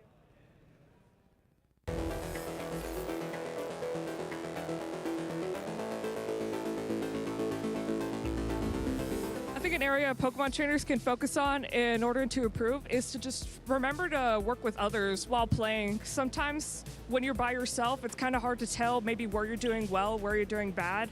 And also just playing with other people makes it a lot easier to, feel confident, and it just makes it a lot more fun in general. So one area that Pokemon trainers can focus on to be great is kind of just focusing on yourself and not on others. I know a lot of times I compare myself to other players, like, oh, they're so good and all this stuff, but really it's about you at the end of the day and how you feel playing as a player. I think community building is probably one of the biggest things. You need a community, you need people to bounce ideas off of, bounce play styles off of, bounce all types of things off of, just to have really a successful career as a Pokemon trainer. One area Pokemon trainers could focus on to be great would be kindness. This is my first time at regionals, and everyone here has just been so kind and helping me out, giving me tips on how to make my deck even better and how to just play differently. Even just like supplies, like card sleeves and other stuff to just be a better trainer. Focusing on yourself in Pokemon Go is so important. A lot of players might play the game differently, but going at your own pace and finding your own play style, whether it's in grinding, in raids, Stardust, XP, or Go Battle League, or the Show 6 Pick 3 format, it's so much fun. And going at your own pace, learning it your own way, and playing your own way is the absolute best thing you can do. Hey there, Pokemon trainers. I'm here with your 2025 Sacramento Regional Champion from the Seniors Division, Hudson. Hudson, congratulations on your first regional win. How do you feel? This feels amazing. I'm really happy that I just qualified for World Championships. I don't have to participate in the rankings and stuff. So yeah, I just got straight invitation to Worlds. So you're going to be in Anaheim this summer then? Yes, of course. Awesome. Well, tell me about your run. What 6 Pokemon were you using today? Yeah, my run. My 6 Pokemon, it was Yanmega or Chaladon with Politoed and Goldengo, Choice Specs Goldengo. And then my last two were Rillaboom and Amoonguss. All 6 of them, I felt like they all contributed a lot to the team. I definitely felt like they all deserved to be on the team. They felt excellent. Awesome. And Politoed and Yanmega are very unique picks. Where'd you get the inspiration to use them from? So inspiration from Yanmega was from Wolfglick. He had that one team, but his team was with Porygon 2 and Ursaluna. I didn't really use that. I decided to use Politoed so I could set up the rain. So after I use my power up on a Chaladon, I can still spam Electro shots with the rain up. Yeah, and you mentioned Politoed as well had some unique utilities over Pelipper, which you'd normally see. What were those? The set on Politoed was Muddy Water, Ice Beam, Haze, and Protect with Life Orb. I used Politoed over Pelipper because Pelipper is just 4 times weak to Electric, and the Sash was on Yanmega, so I didn't really feel comfortable with Electabuzz everywhere. So I brought Politoed. It was really nice. Haze was really useful. Yeah, it just felt great. Awesome. So you mentioned you went 6-1 in Swiss. How did the Top Cut bracket go for you? So I got a bye round 1 during Top Cut. so I actually like only needed to play 2 rounds in Top Cut. My opponents were like, they played really good, but like I like made some like good predictions, and like yeah, I won pretty smoothly. Nice. And you mentioned that in finals you also had a tough matchup against your friend, right? Or that your friend had a tough time? Yeah. So yeah, my friend, like, he got really unlucky. His name's Stuart. He got like really unlucky. He got like hacked a bunch, I think. Yeah. Yeah, well, it does happen. I'm glad that you're here though as our champion. Do you have any shout outs you want to give to anybody at home? Shout out to my mom. She took me here. She you know, like paid for everything and all that. And like, yeah. Shout out to all my friends at home. They're cheering for me. Shout out to my sister Chandra, she's a big support. And then shout out to like all my Pokemon friends. They helped me like prep a lot of matchups. Shout out to Stuart, he got top 4 here. Shout out to my friend Matthew at home. Shout out to all my friends who just helped me during this event. Awesome. Well, Hudson, congratulations on your win, and we'll see you in Anaheim this summer. Thanks for watching.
Welcome back, everyone, to Sacramento, California, where we are about to hop into our top cut.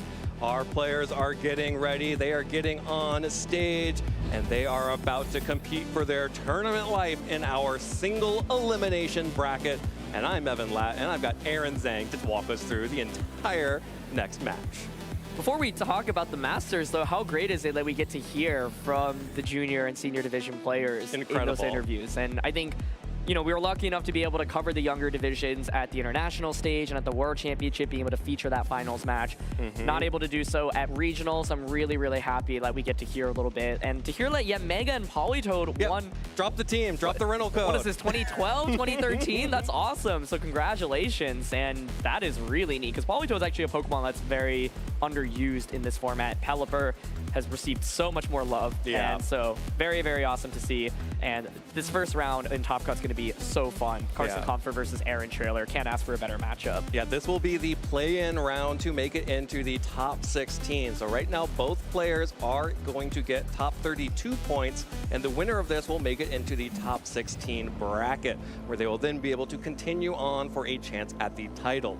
And a chance at the title is something that both of these players are extremely familiar with. And in fact, both of them have seized the crown before. Yeah, having won at the highest level possible. Carson, a senior division world champion, aged up to the Masters division and really just never lost his touch, winning the Sao Paulo International Championships a couple of years ago. When he did it back then, it was actually with Rain using Mega Scizor, and he's going to be up against Rain in this matchup with Pelipper and Archaludon. Yeah, Aaron Trailer will be the opponent here. Of course, a regional champion in his own right, and of course, many top cuts to his name as well. And this is actually going to be a really interesting matchup, because this is basically a Latin American International Championships matchup that we didn't see actually last weekend. We have basically the teams that Victor Medina and Oliver Escalin ran at the Latin American International Championships. Oliver, of course, made it into the top 8 of that tournament, and Victor Medina was the finalist of that tournament before being taken down by Marco Silva and his Charizard.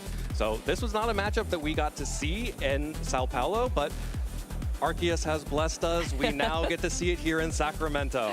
And the team that Aaron Trailer is using, when Victor piloted it, I think Victor really put it on the radar for the world to see. But those that were following the metagame going into LAIC had heard the rumblings of it, because that team finished 1st and 3rd in the Battle Spot Stadium ranked season.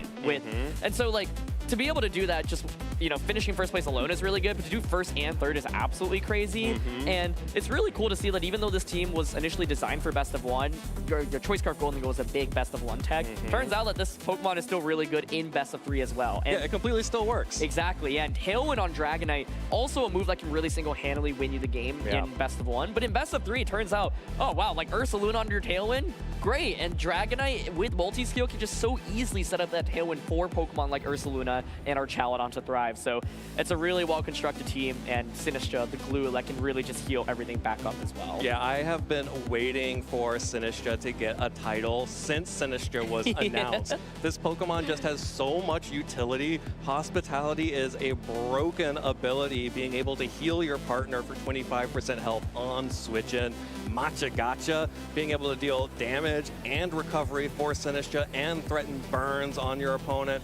Broken. Has access to Life Dew as well to support partners, and this really is, you know, we saw one of the things that people think about Regulation H is that Sneasler is so broken and busted as a Pokemon. It actually isn't. It's just the power level is so much more reduced in this meta specifically that Sneasler is able to finally do the things that Sneasler sort of was designed to do, being able to have that good coverage in close combat and Dire Claw, getting those secondary effects as well. Sinistcha, in a similar boat, has a lot of tools, but was, you know, barely outclassed on the power level by some of the other support Pokemon, and especially some of the offensive threats that we've seen in previous metagames. So it wasn't able to be that sort of disruptive, you know, piece that you really want Sinistcha to be. Yeah, it's such an interesting Pokemon because it's very rarely the carry of a team, but it's also actually, like, I find not the easiest Pokemon to use because, of course, its ability is amazing, but I see so many games where, like, Sinistcha switches in, it doesn't actually heal anything. Yeah, maybe a fake out. Yeah, exactly. Yeah, the opponent has done a really good job of, like, mitigating damage and not letting you get the free hospitalities off. But just a really valuable Trick Room user as well, right? I think that's one thing that we'll have to pay attention into in this matchup because Carson is using what I would call a hyper offense team. You've got things like Talonflame to set up Tailwind for Pokemon like Ursaluna, and you've got the Entity Sneasler combination. These are really fast Pokemon that thrive off Tailwind. Ursaluna not so fast, but when you have Tailwind, then does become an absolute menace. But so then the question is, how do you respond to Trick Room from the opposing side? Ideally, it's denying the Trick Room outright, but sometimes that can be easier said than done. Yeah, definitely easier said than done. And, you know, sometimes we have seen on these male NDD teams running Imprison to block Trick Room from being an option at all. There is no Imprison on Carson's version of this team. Will have the ability to set Trick Room himself with that NDD or reset Trick Room.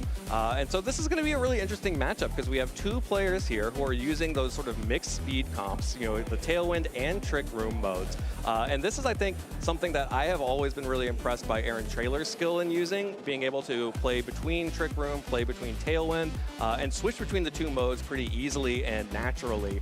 And that's something that I think we should see pretty much throughout the entire set here.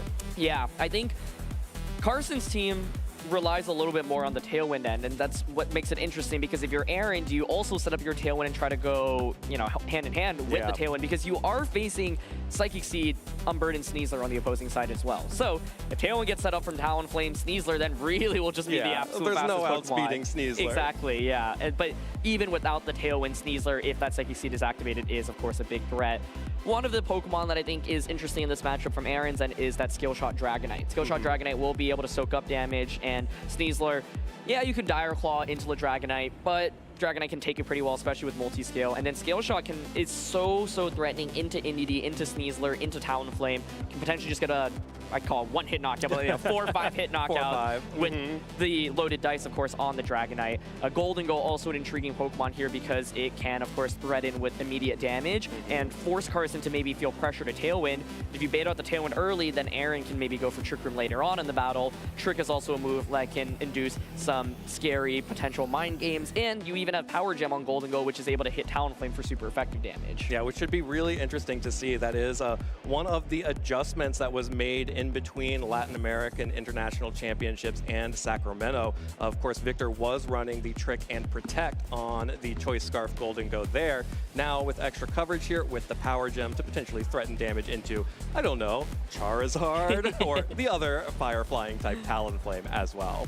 Yeah, I am really eager to see kind of the approach that both players have here. Both of these teams are fairly well known. You know, like you just said, they were two of the most high-profile teams coming out of Sao Paulo Internationals, and so I imagine both have had some practice in this matchup specifically. They have played against this 6 before, but you know, have you played against someone who understands it as well as each of them do, right? And so I think the leads will dictate a lot of the pace of this battle, and we really have to pay attention to the speed controls that both players opt for. From Aaron's end, I think it makes a little bit more sense to try to set up that trick room, but you might not want to just prioritize that early. I think one of the awkward things about the Sinistcha team is if you want to set up trick room early, that means you're probably just leading Sinistcha, which means you don't get as much value out of hospitality.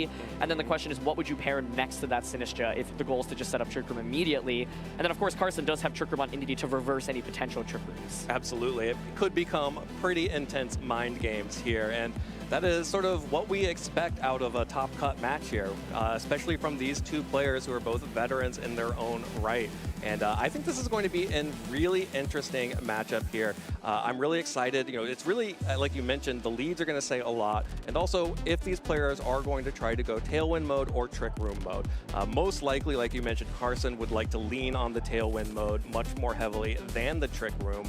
Does have the option, but probably mostly just there to reset Trick Room in a pinch. The other big difference here is, you know, having the Blood Moon Ursaluna versus the traditional Hisuian Ursaluna, the 4-legged Ursaluna, so special attack damage versus physical attack damage in a Trick Room or a even a Tailwind scenario. Although, given that they both have the ability to run in Tailwind, it should be interesting to see, you know, how those speeds interact. Yeah, and it's fun to see the classic face-off between Ursalunas here because they both just threaten with so much damage. I think we saw Marcus Dion used a similar version of what Carson is using on stream, and it felt like an Ursaluna highlight reel where it was able to just get one-hit knockout after one-hit knockout after one-hit knockout.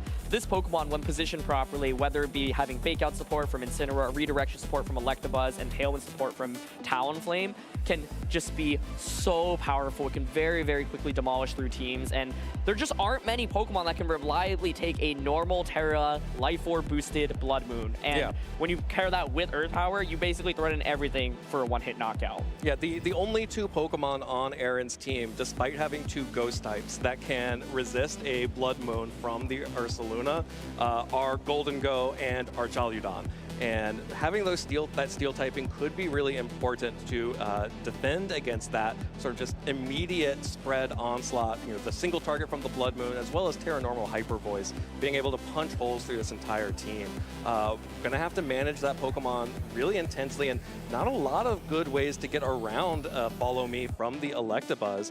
The best here being the opposing Ursaluna with Earthquake. Yeah, I really want to draw the attention to Electabuzz a little bit because it is fast and it's got Electro Web as well. So that means Electabuzz plus Ursaluna is a really threatening lead combination. Taunt also exists on the Electabuzz, right? So the idea behind Electabuzz Ursaluna is, well, I can just Electro Web, drop your Dragonite speed, and then just try to knock you out with Ursaluna potentially right away afterwards. This is exactly what we saw Marcus do yesterday. Exactly. And so I think that is definitely one potential lead combination from Carson. From Aaron's end, I think, for example, Dragonite Golden Go can be pretty oppressive, where you have the early speed advantage with Golden Go. Dragonite can protect, it can Tailwind, it can Skill Shot, do a lot of different things. And so one of my main questions here is, does Aaron actually lean into, say, Pelipper plus Archaludon? Because I think Archaludon is bulky, but you don't love going up against an Ursaluna because, of course, you are threatened by the Earth Power. And if you go for the Terra, you're threatened by Blood Moon. But it is fighting Terra. You do have Body Press. It does good damage.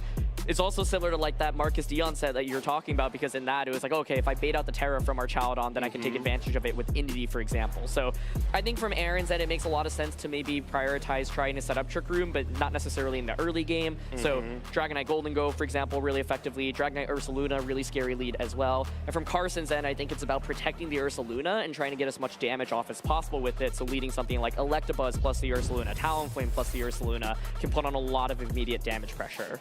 All right, well, our players are starting to get into game here, getting ready for this battle.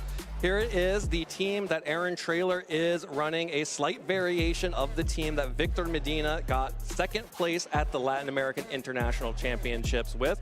Again, to call out some of the interesting pieces of this, of course, Choice Scarf, Golden Go, this time with the Power Gem instead of Protect with Trick, as well as the Fighting Terra type on Archaludon. Definitely going to be able to boost the power of body presses, which could become very valuable in trying to burst through that Blood Moon Ursaluna. But like you mentioned again, potentially risking that Indeedee male coming in and just wrecking your day with Expanding Force. Yeah, and it's the Weather Ball here on Pelipper rather than the Muddy Water, which of course is a little bit stronger, but is not a spread move. I think a Weather Ball here over the Muddy Water. Muddy Water actually would be really nice because you can kind of ignore the Follow Me from Electabuzz and deal decent damage. And so, yeah, I think Pelipper and Archaludon is definitely a viable mode bringing into it, but like the Pelipper itself is so weak to Electabuzz, which was already really scary. Right. Archaludon has to be positioned well into the Ursaluna, so certainly a viable combination, but maybe not the easiest to execute.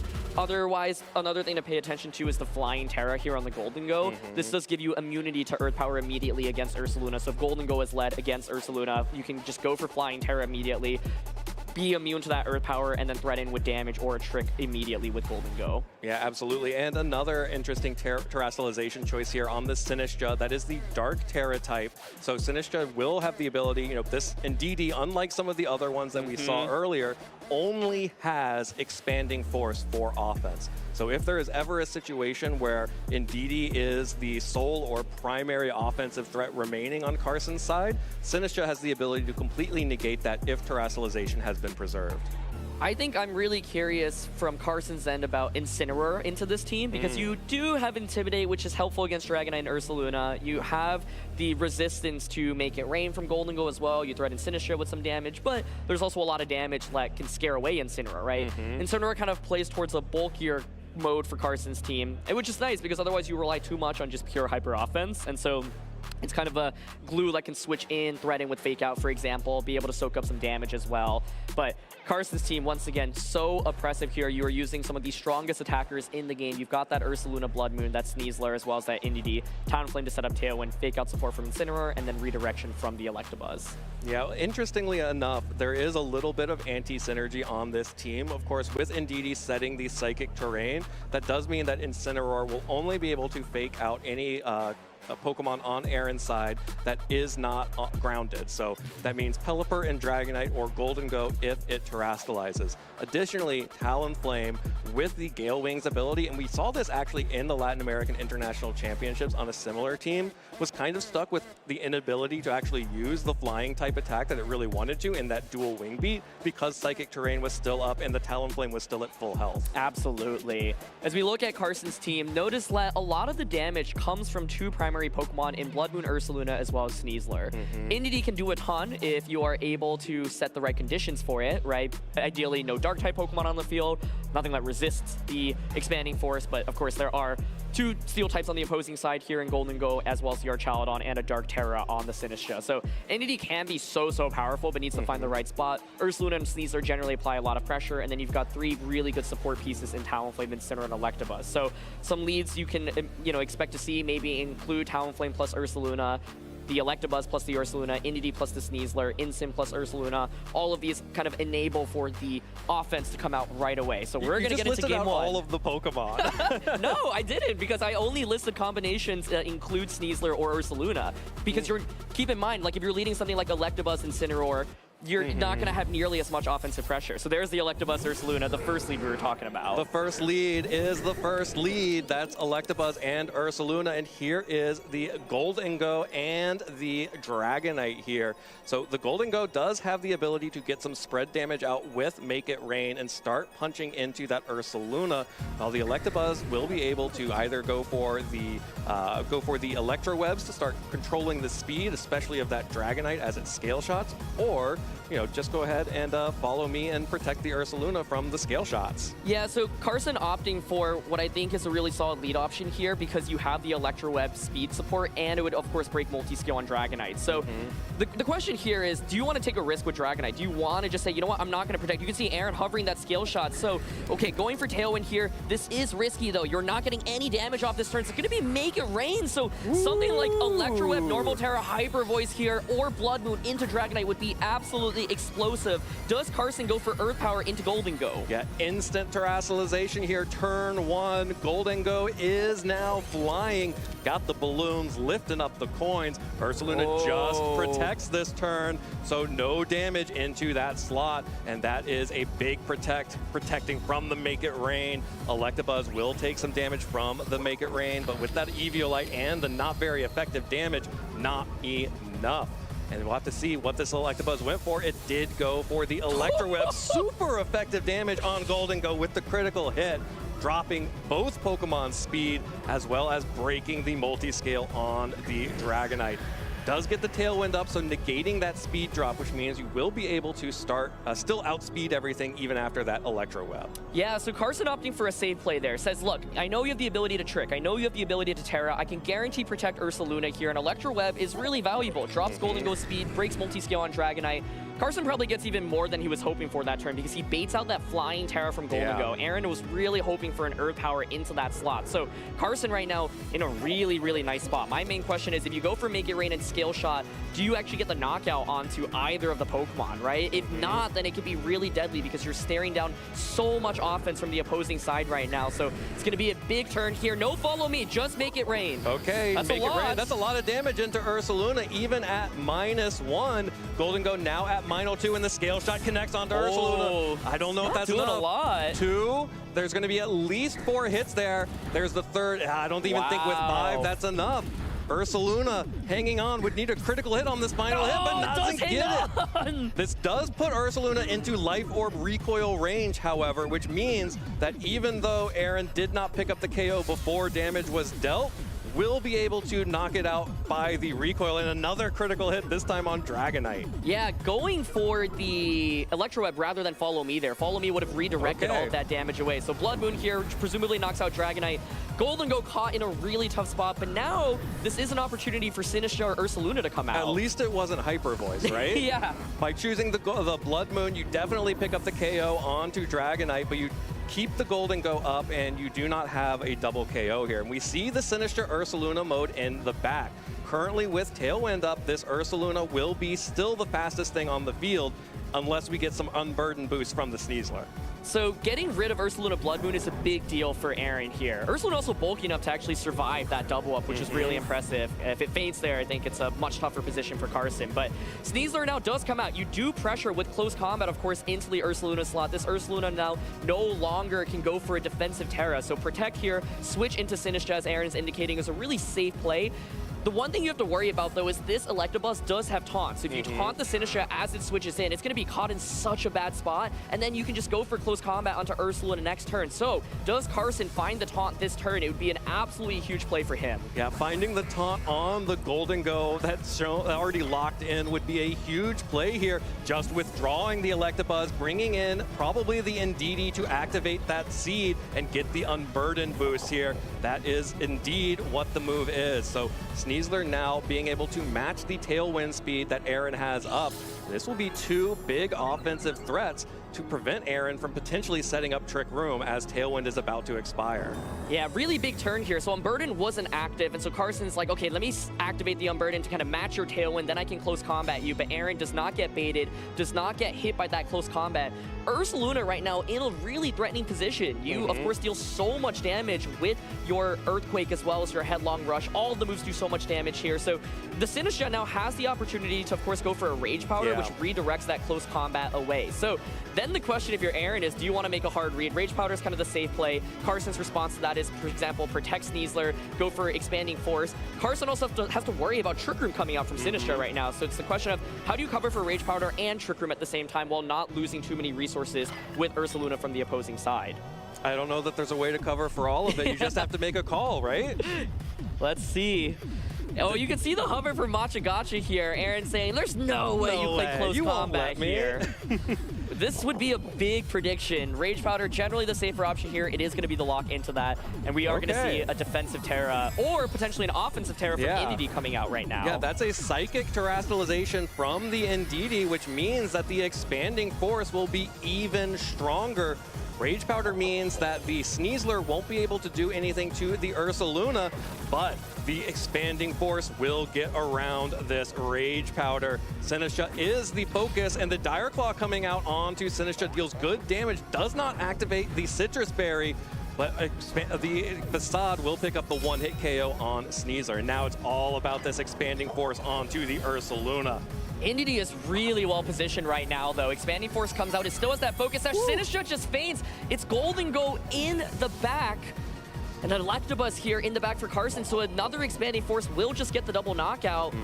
The Tailwind, of course, also about to expire, as you can see, so Electabuzz can now come out for free, and you can just go for Follow Me plus Expanding Force. Yeah, and with the Focus Sash on the Indeedee, even with a critical hit, the Make It Rain will not be enough to pick up the KO on Indeedee.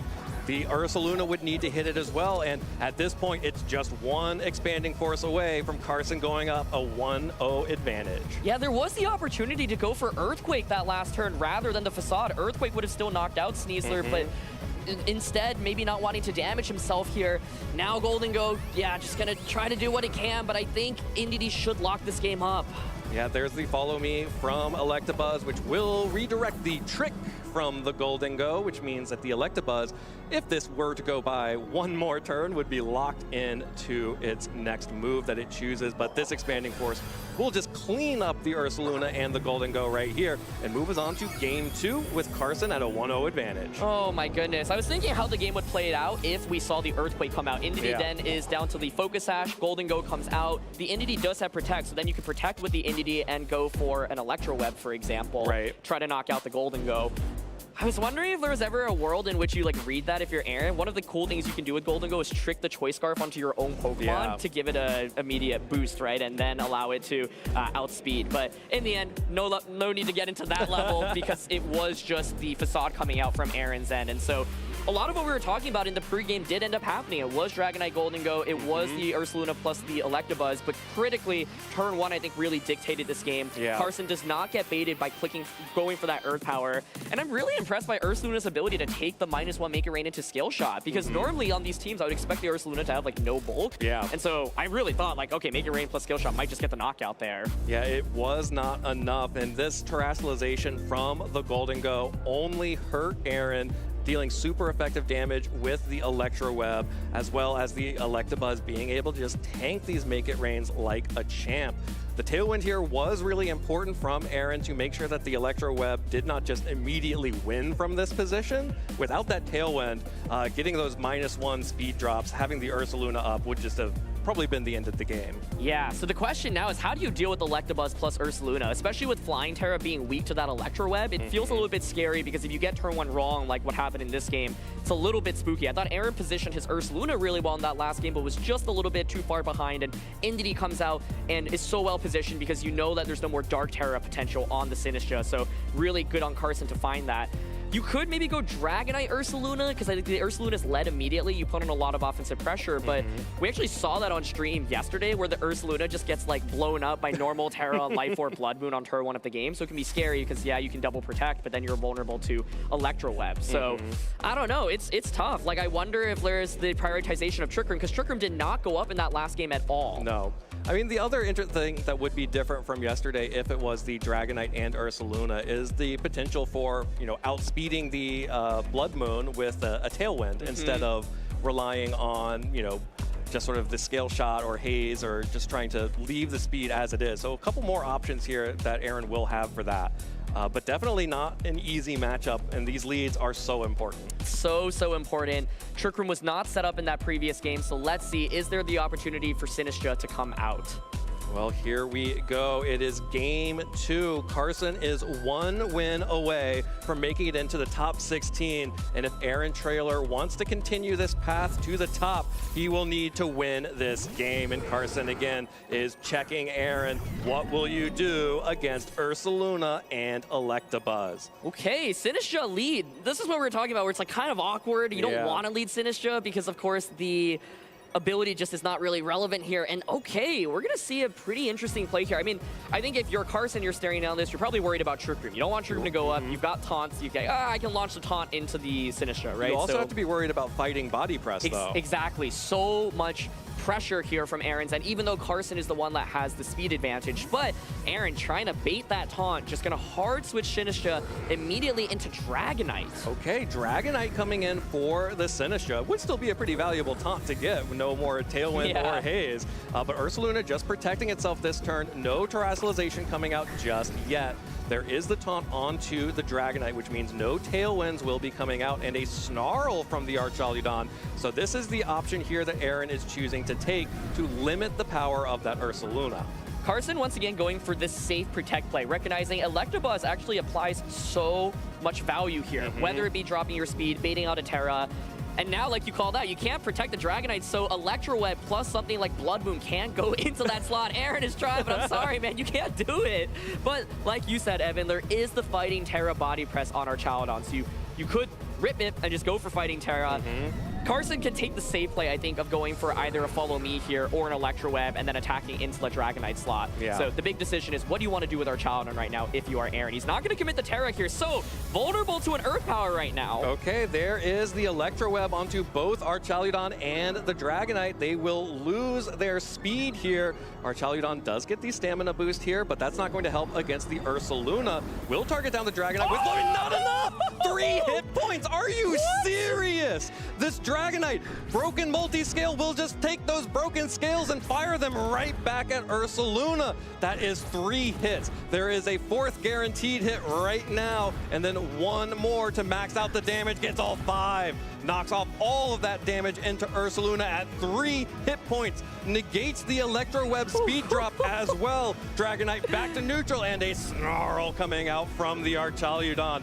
It is toughing it out real bad right now. Oh, it's a Snarl, though, instead of the body press. Carson does not go for Follow Me, saying, look, I'm just going to try to get the knockout on Dragonite right now. There's no Fighting Terra body press on to the Ursaluna either. So Archaludon is a pretty scary Pokemon to deal with. You can see Aaron's holding on to the Terra because he knows if he goes for Fighting Terra, that Inity is going to come in and just click Expanding Force onto everything. But critically, Ursaluna does survive the turn, right? So now you can get the knockout onto Dragonite.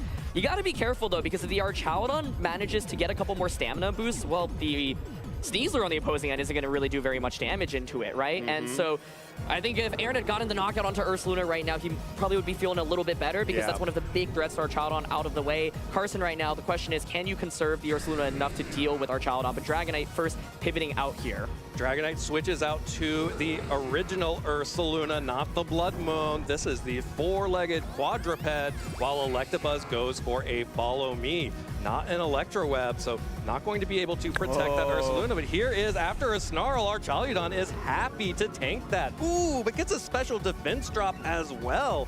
That is not going to be good. That's negated a little bit of the Snarls that Archaludon has been able to fire up. Oh, my goodness.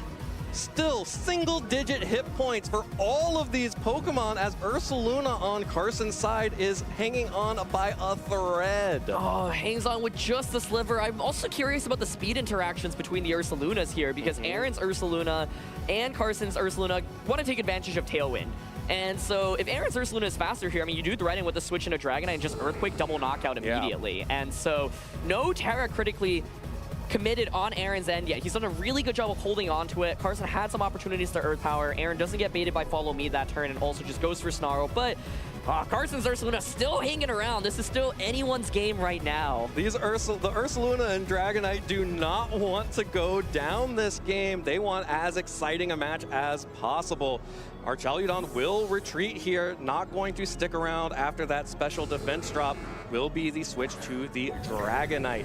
This is immune to Earthquake, but it's actually just going to be a protect from the Ursaluna. Aaron may be just fishing for a Blood Moon or a sacrifice here for a free switch into that Sinistra.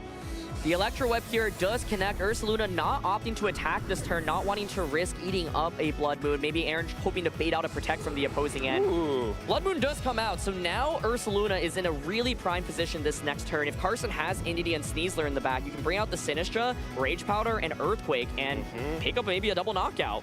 Well, that does look like what Aaron is hovering over here.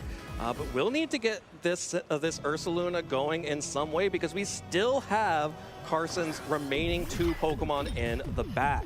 There is the Sinistra healing up big 12 hit points. Just 12. Thank you to Hospitality for that. As Aaron now has the opportunity to threaten Trick Room. Of course, the Electabuzz still has the ability to threaten Taunt before anything happens. Yeah, so I think it's really safe to go for Taunt. You could Protect with Electabuzz, but if you do that and Sinistra gets Trick Room up, well, you've activated Aaron's Trap card, which is Ursaluna under Trick Room. So you could go for Taunt here and then protect your Ursaluna, get the guaranteed Taunt into Sinistra, lose Electabuzz, and get a free switch in into the Indeedee. But once again, pay attention to the speed interactions between the Ursalunas. Maybe it's a speed tie, and if that's the case, that'd be huge. No Protect, though, from the Ursaluna. Taunt goes off here. Whose Ursaluna moves first right now? Sinistra fell for the taunt, and it's the Blood Moon on Carson's side. But with that, is not going to be able to deal that much damage, but gets a little bit off before it goes down. Here's the Earthquake from Aaron's Ursaluna. Did not outspeed the Blood Moon, so we'll just pick up the KO onto Electabuzz and activate. Oh, actually not quite enough. Only a few hit points away from activating the Citrus Berry there.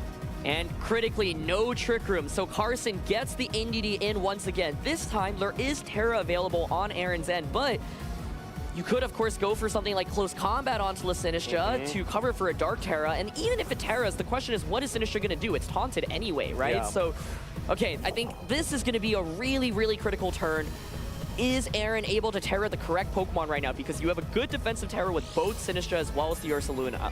Yeah, and you do also have the ability to reset that taunt on Sinistra by switching it out and sacrificing the Ursaluna, or not the Ursaluna, the Archaludon in the back here, which it looks like Aaron is considering here. Yeah, if you go for this switch, you could also just protect the Ursaluna and not commit a Terra immediately. I think, you know, Indeedee expanding for Psychic Terra right now is really, really scary, but because of the taunt, it's like, do you really want to just commit Dark Terra to Sinistra? Because you're basically just clicking Matcha Gotcha. Yeah, and there's no reason not to just click Expanding Force and Close Combat into the Sinistra slot at this point. Yeah, I think my question is Psychic Terra Expanding Force able to get the knockout onto Ursaluna? There's a chance it hangs on even with like 1 HP, right? Then it can retaliate back and, for example, get an Earthquake off. But Sinistra taking so much damage there previously, putting Aaron in a tough spot. And like you called out, pretty safe to go for the switch and at least get the Hospitality to heal Ursaluna more. Well, there is Archaludon the Stern out on the field. And there's the Terastallization coming out from Carson. So Carson is making the choice to go for as much damage as possible with that Indeedee. Goes for the Psychic Terra. That will, of course, and the double up with Sneasler should be enough to pick up the KO on that Archaludon. So Ursaluna protects this turn. The question is, did the Sneasler knock out the Archaludon? There's the Close Combat, like we were talking about. Close Combat Expanding Force covers for Dark Terra, covers for the switch out option. Aaron has at least baited out the Terra from the Indeedee, and now you still have the ability to Terra either Sinistra or Ursaluna on this next turn, but it's looking really, really tough. Yeah, well, with Sinistra out on the field, now we finally get a real Hospitality proc here, as Ursaluna will heal up a lot of that damage. Cannot take both an Expanding Force and a Close Combat, or probably even a Throat Chop would be pretty safe here to double up into the Ursaluna, but Throat Chop then loses to Dark Terra Rage Powder from the Sinistra. So, yeah, I think it's tough because the Indeedee still has the Focus Sash intact, right? Yeah. So then the question here is, can Indeedee get a knockout with that Expanding Force onto the Terra Sinistra if it goes for that Dark Terra? And so you could opt to try to go for Trick Room and then double Protect right now with Ursaluna. So that looks like what? Okay, Aaron's just hovering for Facade here. No Terra on either Pokemon here. This is a big gamble, but he's down the game already. This turn is going to decide it, I think. Yeah, this turn is going to decide if we have a 3-game set or if Carson is going to make it into the top 16. The final 6 seconds of move time here. Sneasler goes for the Close Combat. Okay. Oh, into the Sinistra. Doesn't it survive Expanding Force? Because if so, this is the play. Like, gets Aaron into the game. Expanding Force out onto the Sinistra, and it does just get the knockout. Picks up the KO on Sinistra. The Citrus Berry not proccing once this set. And because Aaron has now gone for the facade into the Ndidi, it hangs on with the focus sash. And without Trick Room up, Sneasler and Ndidi are carrying Carson into top 16. Oh, good try there, though. If you survive, even with just 1 HP, Trick Room gets set up, and then Ursaluna can just click Earthquake. It then would have come down to, okay, Ursaluna burn, like you can protect to stall out, a turn of burn. There would have been, I guess, life due from the Sinistra on the opposing side, but the Entity with that Psychic Terra, so critical. So much about using this Pokemon is positioning it properly. And even though there was the Dark Terra from Sinistra, it was threatened by close combat from Sneasler. So Carson Confer will move on to the top 16 and knock out Aaron Trailer. Woo, well played there from Carson Confer. If I am his top 16 opponent, I am not looking forward to playing against that team because, wow, he looked like he was in command from the jump there. And I think Carson took relatively safe plays throughout the course of this game. I still can't help but wonder between the speed interactions between the Ursalunas. Yeah. I think that might be a little bit of a different game if Aaron's Ursaluna is able to move first and get the knockouts onto Carson's. But so critically conserved. I think like Electabuzz Ursaluna, just a really safe lead by Carson, and Carson did not take risks on turn 1. He's like, look, I can just protect. There's not that much you can do to punish me, right? And both times really gets a lot of value out of it, being able to get these taunts off. And I think what was really tough in the second game was Ursaluna on Carson's end hung on for so long, as we see in this very dramatic replay, as it goes for that Blood Moon. And Dragonite here, I was not expecting it to survive. Yeah, 3 hit HP points there. I'm getting a little dizzy, as I'm sure Dragonite was getting dizzy in that replay as well. This was me right after that as well, so but I think feel you, Draggy. The Ursaluna on Carson's end was just able to hang on for a long time. Snarl, cool adaptation from Aaron. It was really tough because Aaron was like, look, I know you have follow me. I don't want to just body press into a Electabuzz that has the follow me's, but Ursaluna hangs on, gets a couple of extra attacks off, and that damage really goes a long way. Yeah, a couple of big things there also was the special defense drop that Earth Power hit onto the Archaludon. With the ability, with those snarls that were adding up, that extra little bit of damage from the special defense drop may have just been enough to make that Archaludon no longer feel like it could stick around and force a switch in that turn. Yeah, exactly. Aaron sold the ability to like Terra as well, so it's like you could defensively Terra and switch in Sinistra, heal back your HP, and then maybe angle for those knockouts. But Electabuzz Ursaluna Blood Moon, a really good lead. We've seen it win so much on stream, and I think the Electroweb is such a key piece in this because a lot of people, when they were first using Electabuzz, were just investing a lot in bulk, but this Pokemon's speed is really good. Its base speed is actually higher than a lot of common Pokemon in the format, so finding a really creative way to deal with, for example, Dragonite, being able to break that multi-scale, being able to ignore redirection, threatening with normal Terra Hyper Voice. Carson, though, played really controlled. He did not get baited into just sending it with Ursaluna on turn 1, willing to make a safe play on turn 1 both times, and I mean, in game 1, it just gave him an absolutely monumentous advantage. Yeah, absolutely, especially by forcing the terrestrialization out of that Golden Go, meaning that then it was taking super effective damage from Electroweb in addition to dropping its speed, and it's really important that Carson was making those safe, slow, methodical plays. It's one of those things where it's like, if you have an advantage, if you feel like your team matches up well into another, then you don't have to make big plays. You can force your opponent to try to make those big plays. And then just by playing safe, you kind of naturally punish it. Yeah, I think the lead that I'm thinking about from Aaron, maybe like you could have considered, was something like Dragonite Ursaluna, and the idea is you apply pressure with Dragonite with Tailwind as well as Ursaluna, which is, you can double protect, Flame Orb activates, now you have Earthquake online, right? And then so the question from Carson's end is, well, do I want to snipe down the Ursaluna? If you're Aaron, then you can predict that and then maybe switch out, for example, set up Tailwind, then bring Ursaluna back in, since there was no Talonflame committed from Carson's end throughout that set. But that was exhilarating. That was a really fun way to kick off our Top Cut bracket. And we're going to hear from Carson about that incredible match down at the lounge with Gabby. Thank you so much, Evan. Carson, congratulations on making our top 16 in Sacramento so far. How's it feel? It feels really good. I've had, I think, 8 games in a row that I've lost on stream, so it feels nice to snap the streak. Yeah, I mean, that's a pretty definitive way to snap it as well. It felt like your Ursaluna, Blood Moon, and the Electabuzz combination just had all the tools you needed against Aaron's team. Yeah, that's a matchup that Marcus Dion and I practiced a lot just going into the tournament since this team was so popular. Yeah. Came over from Japan and got second at LEIC with Victor, and yeah, it's something we've definitely drilled for. What was the motivation behind choosing Ursaluna, Blood Moon, and Electabuzz? Honestly, I really couldn't find a team until like Wednesday or Thursday, and I've always played like really offensive stuff, and I saw that OE had gotten top 8 at LAIC with Ndidi Sneasler, which is something I've been using for the entire format. I used it at Louisville as well, and I was like, okay, this is the best Ndidi Sneasler team. I guess I'm rocking it. Rocking it for sure. I mean, going into that matchup, you mentioned that you had really prepared for it. Did you run into any matchups so far in the tournament that you weren't as prepared for? Yeah, Tyranitar Excadrill, it's kind of an auto loss. I can't really do much about it. I faced Eric Schrader, who I believe is in the top 16 now, and he destroyed me in Swiss. Like, I can't do anything against that, so really hoping that I don't have to play him in Top Cut. For sure, for sure. And for day one of the competition, how did that go for you? It went okay. I went 6-2. I had an early round where I just completely forgot that I changed the Terra type on my Talonflame at 9 p.m. on Friday at the airport. No. And it did not go well because I forgot that. So besides that, I think I played pretty well. Nice. Well, congratulations on making top 16. One of the things I've been asking everybody during interviews this weekend is, it's a very thankful time of year here in North America. Is there anything about your local Pokemon community that you're particularly thankful for? I don't really get to go to locals too much. There's none in my city, so I mean, I've gone to a few out, but they're all pretty far drives. For sure.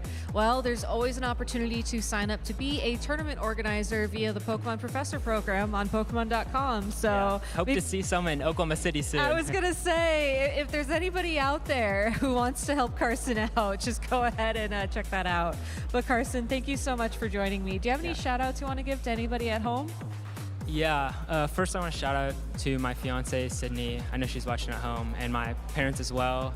And then shout out to Marcus for working on the team with me. There was a lot of late nights this week working on that. And then shout out to just all my friends in Gambito and Tub for cheering me on this weekend. Awesome. Well, congratulations on top 16. Best of luck moving forward in the tournament. Casters, back to you. Thank you, Gabby. Congratulations to Carson for advancing to the next stage of Top Cut. It's an exciting day here. We are in the middle of Top Cut, and it's Scott and Dwee behind the desk now. How you doing, Scott? I'm doing pretty good. You know, we stuck in here. You know, it's different people now than before. Surprise. We've been enjoying the matches backstage. I think we've had a pretty exciting start to the day, but we're really getting into crunch time now as we move into the top 16. Yeah, the top 16 is going to be more exciting matches. I mean, we just watched top 32. Guess what? Next stage, top 16. After that, top 8, then top 4, and then the finals, and then we're all done here in Sacramento, right? Right. Yeah. Just one step at a time, but you know, we can see the end now. Yeah. Let's go ahead and take a quick recap. Let's take a quick look and recap the day 2 metagame and see how it looks and what the top 12 Pokemon are. Unfortunately, these Pokemon will not be earning any championship points themselves or a trip to Hawaii, regardless of their placement here. But they'll have to hope their trainers choose to bring them along later. But yeah, I mean, kind of a expected group of Pokemon here, right? You know, Sneasler moving up to a 51% usage rate. It's a little bit good. We've seen it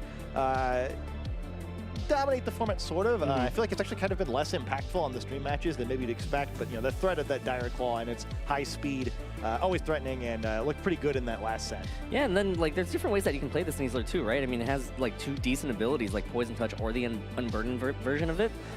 We saw the Unburdened version of it paired with that Psychic Seed with that Indeedee payoff, huge. I mean, Sneasler has, you know, 5 moves that it wants to choose from. Do you want the fake out variant or do you not? I mean, if you're playing the Indeedee less so that you want the fake out, you could opt for not fake out and just go straight for the offense. But yeah, I think Dire Claw is what a lot of players don't enjoy going up against. They do enjoy clicking the button though, because you know the rolls might be in their favor, but when you're getting Dire Claw, for some reason I always get parried to full parried. Yeah, same. Actually, I usually get slept too, like, you know, sleeping for like 70 turns or something. But yeah, I mean, it's just one of those Pokemon that, or one of those attributes that make the Pokemon so strong. You know, it can just score the knockout if you make the right target, but if you make the wrong target, sometimes it works out for you. Anyway, I guess looking at some other Pokemon here that have moved up in the rankings, we've seen an awful lot of Rain in this top cut. Archaludon kind of outperforming its friends Pelipper and Basculegion here, but really seeing the versatility kind of Rain, where you could both have like kind of the harder, like committed version of Rain like we saw win in Baltimore, and then also kind of this more varied like Trick Room Tailwind thing that has Sinistra, where there's about, I think, 5 different players that have a version of that team that made it into the top cut.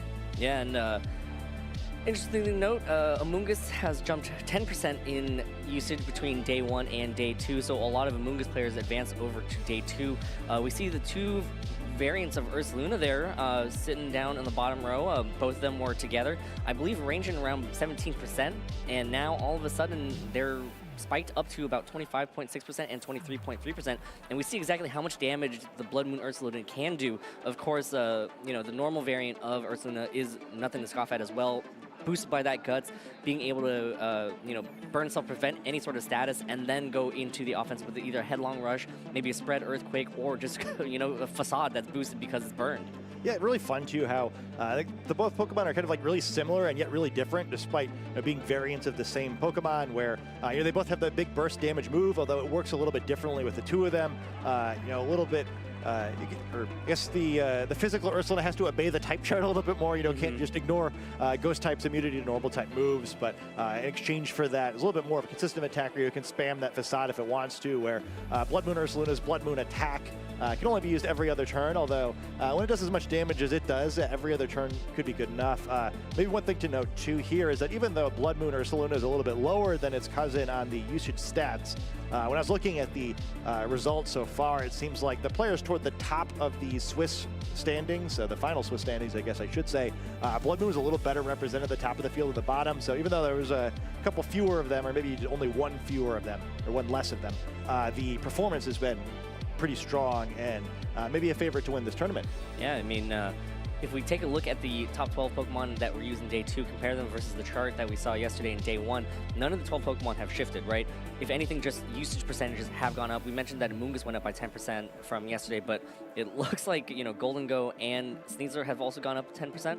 So it's just like, it's crazy that these are the Pokemon that players have used, and these are for sure the most successful of the tournament. Nothing changed at all between day 1 and day 2. Sometimes at other tournaments, we see day 1 and day 2 have small shifts, but this one here, consistent top 12. Yeah, just moving around a little bit. I think maybe one trend to keep an eye on too. The only Pokemon that seemed like a really huge drop was this Rillaboom. It was third yesterday with a much higher usage rate at 31%. I guess only down 8%, but that caused it to slip all the way down from third to was that 9th here? Maybe something too that, as we saw last round, you know, all these Indeedee in the field going to be happy to see at least slightly fewer Rillaboom to change the terrain. The impact of that psychic terrain and the expanding force, a key factor in the resolution of both of the matches in the top 32 match we saw. Yeah, and then breaking it down even further, this is just overall Pokemon that have made it over to day 2. If we break it down in cut, the most popular Pokemon in cut is going to be Archaludon. There are 10 out of the, 20-ish teams that are in cut carrying an Archaludon. So Archaludon, the most popular Pokemon in the top cut. 37 unique Pokemon in cut. Pelipper and Incineroar trailing behind, just so close at 9, 9 Pelipper, 9 Incineroar being used in cut. Golden Go, Dragonite, and Sneasler trailing that in third place in usage with 8 of them total in the top cut. Yeah, I'm always kind of fascinated by that, you know, like kind of a difference between having a high representation in the day 1 or a day 2 field and then actually converting that to top cut appearances. Like certain Pokemon tend to just seem to be better at this stage of a tournament. One Pokemon that isn't on that list, but that did at least move up in the day 2 usage stats is Amoonguss, who always seems to do well late in tournaments. But Rain has really been the story, right? Where there are so many Rain teams out here between the more aggressive version of it with the Swift Swim Pokemon and then this more kind of like old school like Tailwind Trick Room thing that I think all the teams remaining are going to have a good answer to it or they're going to be in trouble. But I do think that was kind of like the expected archetype where I think no one's probably going to be too surprised that is highly represented in the field. So I think everyone's going to have a plan probably for both sides of that matchup. Yeah, and you know, one of the teams that a lot of players were using, or at least some variant of it, was that Elizabeth team, right? Aaron Traylor was piloting a version of it. So I think a lot of players actually have a lot of experience going up against this matchup because they probably expected, like, hey, this is a team to watch out for, right? I mean, looking back between Carson and Aaron's matchup, it seemed like Carson kind of knew the lines already, knew exactly what needed to be done in order to try to overtake this team that has been so popular in the field. Yeah, and like there's ways that perhaps Aaron could have gotten back into that game, but clearly fighting an uphill battle, right? Where he would have had to play quite a bit better than Carson, I think, to win that matchup. And I think that's just good preparation for this tournament, right? As players expected, there's been a bunch of versions of that team, both in the field and especially moving through day 2 into the top cut. And I think it's just something like both where you really needed to know your lines and then also really needed to before the tournament, you make sure you have like a reasonably positive matchup, right? You're not going to get an auto win against a team like this. That's sort of why it's so popular, where there's always going to be ways that can kind of squirm out of them disadvantages. But I think even if you could make this like a 65, 35, or 45 type matchup, it really helps out 35. What are your thoughts, Scott? If you're looking at these top 12 Pokemon, what Pokemon do you think is going to be the ultimate victor today? And don't say all of them, because that's my answer. I mean, I'd really like to see the Elizabeth team win. I just think it's so much fun to watch. We saw, unfortunately, one of them go down, so at best we have 4 remaining in the field now. But I do just really like watching the whole Sinistra, Archaludon sort of thing going on. I like the quicker Ursaluna. I think it's been really fun to watch. We saw Aaron trailer last round, but he's kind of been using variants of that for quite a while now, or even his regulation, I think it was regulation D teams had sort of a similar concept. And I think I just like watching teams like that where it's like maybe excessively complicated, where there's lots of different ways that you can play the matchup, and watching the way players navigate those situations to me is what makes this game so much fun. I agree. But my choice, Scott, 6 of these 12 Pokemon are going to win the championship today. There are a lot of ways in which that puzzle could work out well for you. It's about factorials at this point, right? There's like all sorts of different combinations. Going back to the interview with Carson, locals are a huge part. Locals are a big part of where you can gain a lot of championship points. So go play at your local Pokemon League. Scan that QR code to find a local Pokemon League near you. Shoutouts to Great Escape Games in Sacramento, California. Bigger shoutouts to Davis Cards and Games, because I went to school in Davis, so that would have been the league that I would have gone to if I were still going to school in Davis. Yeah, hopefully the current students of Davis have the same runs you did. At one point, an awful lot of Davis representation here in the video game championships. So, so now that you're all old and washed, a new generation needs to come and carry the torch. I 100% agree with you. I am old and washed. I mean, I was in Davis maybe like 10 years ago now, over 10 years ago. But that was prime Dweeb competing in VGC. And now look at me. I'm behind the desk, joined by a great player in you, Scott. You're still a great player. I'm going to say it right now. And we're here getting ready for the top 16. Yeah, it should be fun. I mean, hopefully you can find some new students in Davis to, Sub-Zero slam their opponents just the way you used to. Hey, okay, all right, if we're really talking about it, though, like, Davis gets colder than what I'm used to in the Bay Area. So Sub-Zero Slam or Tauros makes a lot of sense. But when I say cold, it's like almost freezing, but not like freezing. It's close. What's almost freezing to you, Dwee? Almost freezing is like 34 degrees Fahrenheit. Okay. Which is about... It's a more literal answer I was expecting. I was thinking as a Californian, it might be like 50. Hold on, I'm trying to do math in my head, and I'm historically bad at that. We've agreed not to do We've agreed not to do math. We're going to take a quick break, but when we come back, top 16 here at the Sacramento Regional Championships.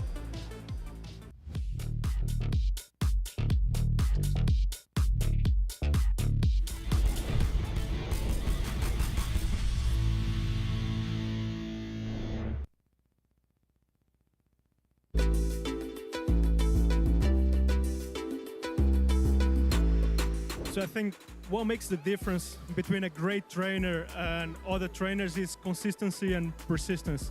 I think the amount of time you put into the game makes a lot of difference. And actually today that's reflecting on my score. So I didn't put as much time as needed. So now I'm out of the day 2. So persistence throughout the years, and sometimes there are some setbacks that will happen, and we will feel pretty down. But to keep at it and to not give up, I think that's the way, and that's what makes a difference. I would say that making a great Pokemon trainer would be someone who practice with friends, help build and everything. Just practice. I think the good Pokemon trainer is someone who really knows their Pokemon, really gets around with them. He's also in VGC.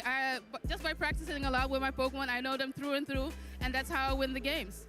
Para ser un buen entrenador tienes que estudiar mucho, mantenerte constante en el meta y divertirte con tus amigos, que es lo principal. I think the most important thing is practice, because without practice you cannot go anywhere. And of course, I think second comes passion. because even though you're the best player, if you don't have passion for the game, if you don't train every day, you will not win. So that's what it takes for winning. Yo pienso que para ser un buen entrenador, la habilidad de adaptarse a cualquier situación es muy importante. Para ser un buen entrenador Pokémon, considero que es importante la resiliencia y ser constante.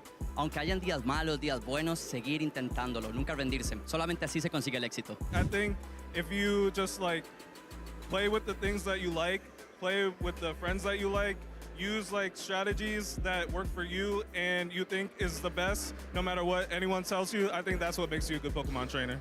Para ser bom treinador, precisa treinar seu Pokémon e pegar muitos Pokémons muito raros, até os míticos, e cuidar do seu Pokémon muito bem.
My favorite Pokemon is Sceptile because I played a lot of the Ruby game and I started with him and I just always thought he was the coolest. One of my daily goals is to get 8 hours of sleep, 9 if I can. Someone that I look up to, I'd say, is Zool or Tord. They've definitely reached they're at the current pinnacle of the game. I'd like to get there as well. I play Pokemon because it's fun. It gets the adrenaline pumping, especially during tournaments. And I have a goal. I definitely want to be one of the best. My favorite event food is no food because I don't eat during tournaments. I maybe will eat a banana or blueberries, maybe a protein bar, but I usually just drink water and energy drinks. My favorite dessert is definitely milkshakes. It's my favorite because it just tastes the best. I like whipped cream, cherries, everything. There's a million options for milkshakes. You can have it any way you want it. My favorite event city is definitely Vancouver because the view is just great outside of the convention center and they have it there every time. They had it for Worlds one year and then the last regionals. My favorite music, I kind of listen to every genre, but for performance, I listen to classical music. I'd say I'm Team Brock. I don't know, I just like Brock's Pokemon more. He's super chill. He's got an outgoing personality, I'd say. Welcome back, everybody, to the 2025 Pokemon Regional Championships here in Sacramento, California. It's not raining today, but there might be a lot of rain in your forecast on your screen because of all the Pelipper's in Top Cut, but Weehaw and Scott Glaza here getting ready to take you into top 16. Yeah, hopefully the weather gets a little bit better, and I guess we're going to feature one trainer who's going to do their best to try and bring the sun back out. But before then, let's look at the bracket. Yep.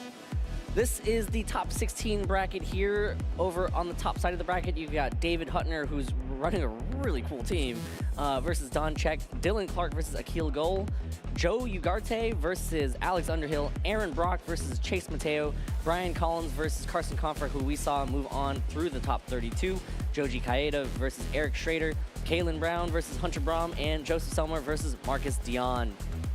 It should be pretty fun to see how this plays out here, where we have a couple of matchups I think are, actually really 3 matchups I guess are between players we've seen on stream quite a bit. I think 4 that we kind of haven't, and then one that I think I'm kind of interested with Joji there, a Japanese player playing out of Australia this year. It'll be exciting to see if he's able to win to the point we get to see him play. Very famous, very effective player. But for now, these trainers. Joe Ugarte versus Alex Underhill. Alex Underhill running a team that is it's a very popular team at the moment. Joe Ugarte running a team that kind of it's Sun. It's the only Sun remaining in Top Cut, and also would you say it's a variant of the team that got runner up that won LAIC?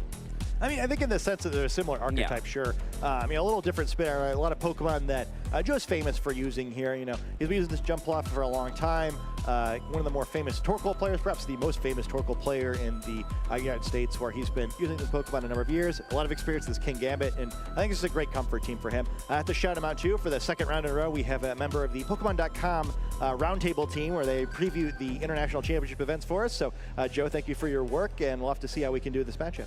Yeah, so Joe will be piloting the team of Garchomp, Jumpluff, Torkoal, Dragonite, Kingambit, and the Hisuian Typhlosion. Some minor changes versus the team that won the Latin American International Championships. It's going to be the Hisuian Typhlosion over the Charizard, which Joe believes is way better than Charizard. Of course, Joe, a very strong user of Kingambit, and we saw how it works out with his team, right? With that Eject Pack Torkoal that we see, you know, it's great if you can get off an overheat, but sometimes, you know, Incineroar's on the other side and will force you to eject. But if you can predict the Incineroar switch and you can actually switch in that Kingambit and then kind of absorb that Intimidate. So yeah, you lose your Torkoal, but at the same time, you get your Kingambit a Defiant boost. Yeah, I think the threat of that's really important too. Or I know I've played a lot around with the Jetpack. Just I think it's a really fun item. But yeah, it's really frustrating when you just like kind of can't do what you want to do because you know you're going to get intimidated. It really can be restrictive at team preview, and I think having the Kingambit to make them think twice and punish that sort of gameplay pattern is really great. I'm kind of curious about this matchup too. You know, we've seen that the Elizabeth team's pretty effective. We saw it in just the previous round, but it is for me one matchup where I might prefer to have the Charizard over the Typhlosion. I don't know how Joe feels about it, so I'll have to see how this goes. Yep, over on the other side, of course, a regional champion in his own right, multi-regional champion, is Alex Underhill, piloting the team that got second place at the Latin American International Championships, Archaludon, Sinistra, Pelipper, Golden Goat, Dragonite, and Ursaluna. So we've seen these fellows before, you know, as recently as like 20 minutes ago. A really effective team, right? Again, I think 5 variants of this team have made it into the top, like, what, 22 is it? So we've seen how powerful it is, right? You know, at first there's only a few Sinistra in the field, you know, was never quite able to crack into that top 12, but it was certainly one of the 12 most commonly used Pokemon for the remaining trainers. Yeah, and this Golden Go, you know, one thing about this Choice Scarf Golden Go is that there's one move that you can kind of play around with, right? Make It Rain and Shadow Ball and Trick are very standard options, right? I think a lot of players have been going between like other options for that 4th move, whether it's Power Gem for that sort of tech or possibly a Protect if you are able to trick off your Choice Scarf and just make your Golden Go, you know, not just sitting on the field without any option to protect itself. So Alex here opting for a Power Gem variant, which is very handy for these types of Sun matchups. Yeah, I'm interested in Trick in general, too. I feel like we've seen trainers choose to select that move much more frequently this tournament than we did at LAIC, often to their detriment. So we'll have to see if Golden Go appears, how it's used this time. And here we go, top 16 underway here. Alex Underhill versus Joe Ugarte. Joe leading with Torkoal and Jumpluff. Alex leading with Archaludon and Dragonite. Double Dragons over for Alex's side of the field. Kind of an unconventional double dragon combination, and with the weather out here, you know, one of the advantages of playing the Torkoal side of this matchup is if you both send out your weather setters first, you get your weather if you're Torkoal, so Joe's going to take that early on, but knowing that Pelipper is almost certainly in the back, sort of interesting situation where, you know, do you try to get your own Torkoal out so you can keep cycling, try to take advantage of the fact, at least for now, you have control, and Alex's side, you know, you can try to go for the offense as well, where not really super being threatened a bunch of damage the other way imminently, other than from the Torkoal, but, you know, don't really want to get either of these Pokemon put to sleep either.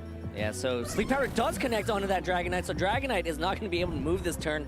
Going to take its first turn of Sleep here, so those Sleep Powders are going to be vital here. If they hit, that's going to be a huge advantage for Joe, but if they miss, then that could open up some opportunities for Alex. Here's a Flash Cannon from that Archaludon connecting onto that Jumpluff, doing some decent damage here, and Torkoal using Overheat, going to break that Dragonite multi-scale and eject itself right back out because of that Eject Pack and because of that special attack drop.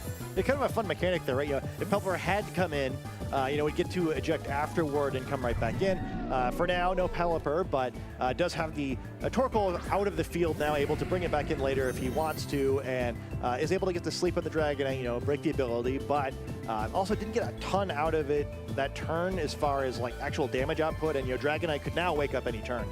Yeah, Typhlosion will be the Pokemon that replaces that Torkoal, operating in the sun with that Choice Specs, with the possible Eruption. That's going to be doing a lot of damage. Of course, Dragonite will resist it, but still, I mean, this Eruption is nothing to scoff at. Yeah, and it'll be interesting to see if we see Pelipper come in here or not. There's certainly a threat of Archaludon also getting put to sleep, and then Eruption kind of just tearing away at this team. But since that's sort of the expected play, Alex doesn't go for it, and now we have 2 sleeping Pokemon on that side of the field. Another Sleep Powder connection onto that Archaludon, so Archaludon won't move this turn. Here's Typhlosion using Eruption, doing good damage. Both Pokemon do hang on.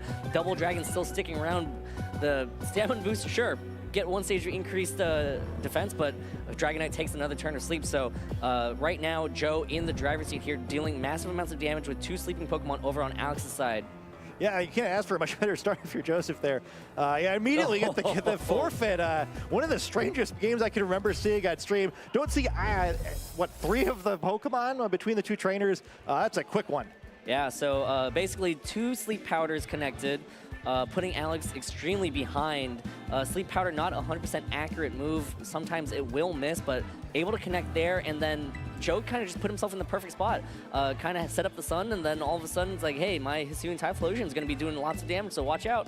Yeah, I mean, and there's really nothing that Alex could have done after that turn, right? Presumably, even with Pelipper in the back, right? You switch in, you take a bunch of damage. Joseph can just respond by bringing Torkoal back in. Yeah, I mean, I feel like there's got to be a better way for Alex to play this matchup and just hope that Sleep Powder misses, right? Notably, this is kind of the same path that we saw at LAIC, right, where the Sun team sort of just ran all over this team. I've heard some of the competitors in the field tell me that, at least against the Marco version of the team versus the Elizabeth team, like, it's not that bad of a matchup, at least as bad as it looked in the LIC finals, but it looked even worse here. Yeah, so Alex is definitely going to have to go back to the drawing board and try to figure out how he can prevent these Sleep Powders from being so dangerous, right? I mean, taking away Jump Plus Speed, even then, like, Jumpluff is a very speedy Pokemon. Jumpluff itself is already very fast. Doesn't need the Chlorophyll boost to really get it going. Like, it's a fast Pokemon. It's a speedy Pokemon.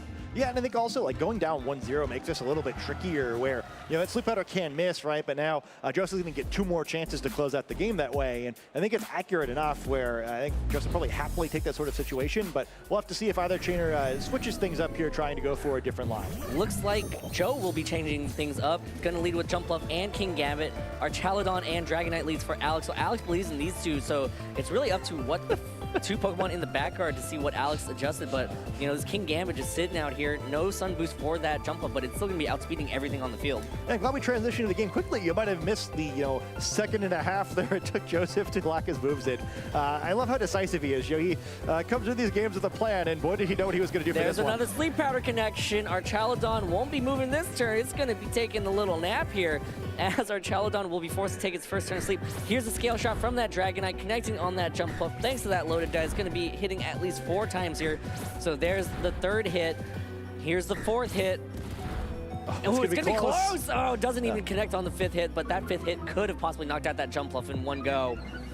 I think that 4th hit did 34 damage, so could have been down to a roll, but Jumpluff able to hang on there. And we're left in sort of an interesting position. We're going to see the King Gambit here with a pretty powerful Iron Heads to start weakening this Dragonite. And, it's a sort of a fun position now where what do you predict that Joseph's going to do? Sucker Punch could potentially get a knockout here. Tailwind would be really valuable. You have to play around the potential of Torkoal switching in and speeding the Jumpluff up. So I think that's the fun of this Sun team, right? Gives you a lot of different looks, and the Sucker Punch is going to fail. No, okay, so it's going to fail. The Sucker Punch does not connect. Dragonite using this turn to go for a Tailwind here, thanks to that speed boost from that Scale Shot, is able to get Alex to outspeed this Jumpluff this turn here, as Archaludon will take its 2nd turn of sleep, and Jumpluff's going to match Tailwinds here, so not opting for the possibility of a Sleep Powder, instead just trying to match that Tailwind. So both players' Tailwinds kind of offsetting each other.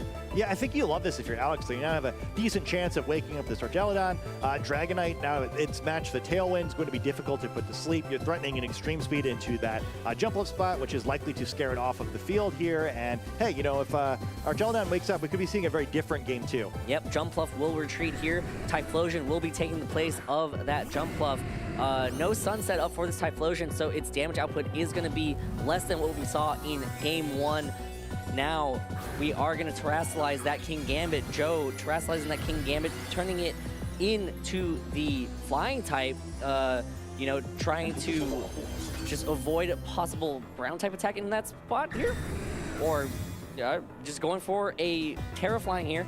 Dragonite protects itself here as King Gambit will use Sucker Punch into a failure again as our Charlton takes another turn of sleep.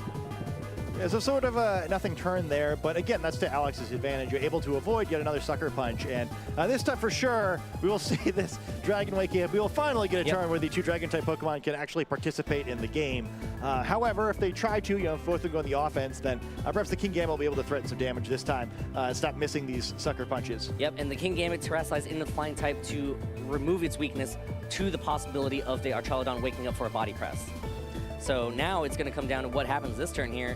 Joe continuously just playing at a really fast pace here, just knowing exactly what he wants to do each turn. So Joe has his matchup planned out. Here's the Sucker Punch from that King Gambit. Gets the KO on that Dragonite from that range. Again, huge way to knock out that Dragonite from early on by breaking that multi-scale. Here's a Typhlosion Heat Wave.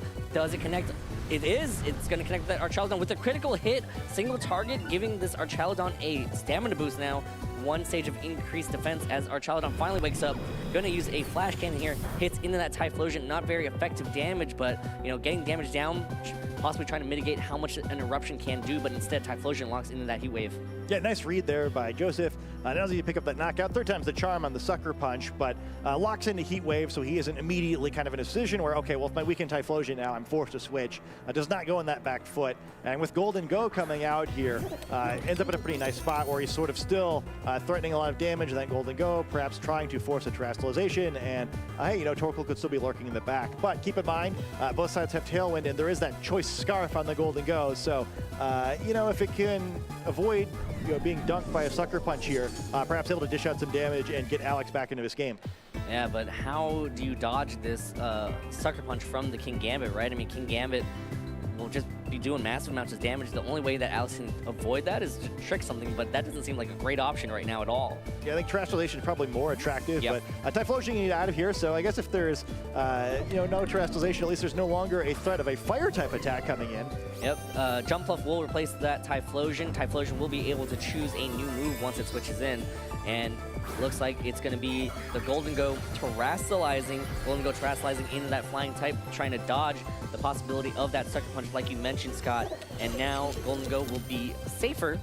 And here's the King Gambit Sucker Punch, connects on that Golden Go, does about 40% right there, as Golden Go content to go for a Shadow Ball into what was that Typhlosion slot. Gonna KO that Jump Fluff, so quite a pesky Pokemon kind of removed from the field on Joe's side. As Archaludon will use his turn to go for an Electro Shot here, it's gonna take a turn to charge, so we'll check back in with you next turn, Archaludon. Yeah, please wait, but still not such a bad situation there, and interesting to see the Sucker Punch damage on that Golden Go. Actually, even if it, I guess because it was super effective, we went from double to neutral, but it might have been able to survive anyway.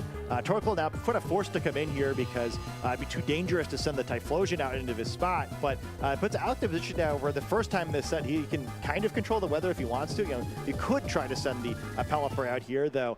And maybe that's, if you do that, there's the potential of King Gambit just trying to knock this Archaludon out and then wanting a position where you lose control once again.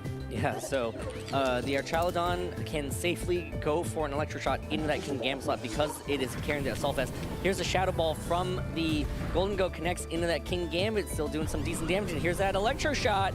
Gonna connect into that King Gambit, gets the KO from that range, so +1 Archaludon gets the KO with that Electro Shot. Just took 2 turns, but I mean, hey, you go at your own pace, Archaludon.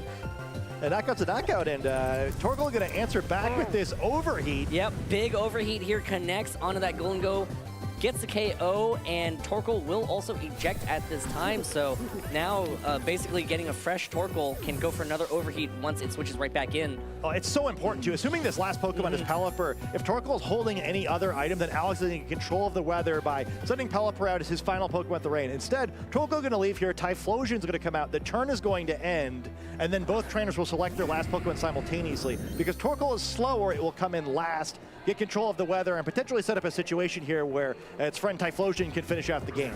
Yeah, so great position play right there from Joe as Torkoal does retake the field. Pelipper is the last Pokemon that is on Alex's bench, and as you mentioned, Scott, because of the speeds here, Pelipper's Drizzle will go first, and then Torkoal's Drought will go ahead and negate that. Torkoal's not a speed Pokemon. This is a great endgame here for Typhlosion.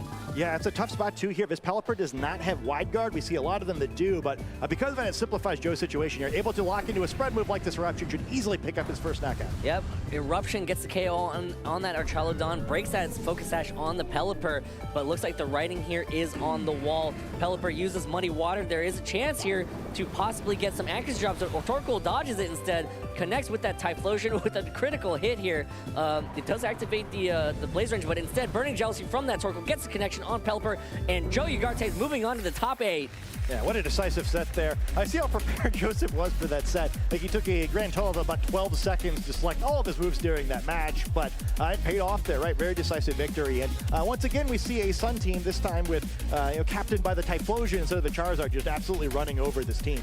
Yeah, and, again, you mentioned it, Joe had the matchup plan. Joe knew exactly what he wanted to do, locked in the moves before we could even do anything. Before we could say anything, the moves were already selected.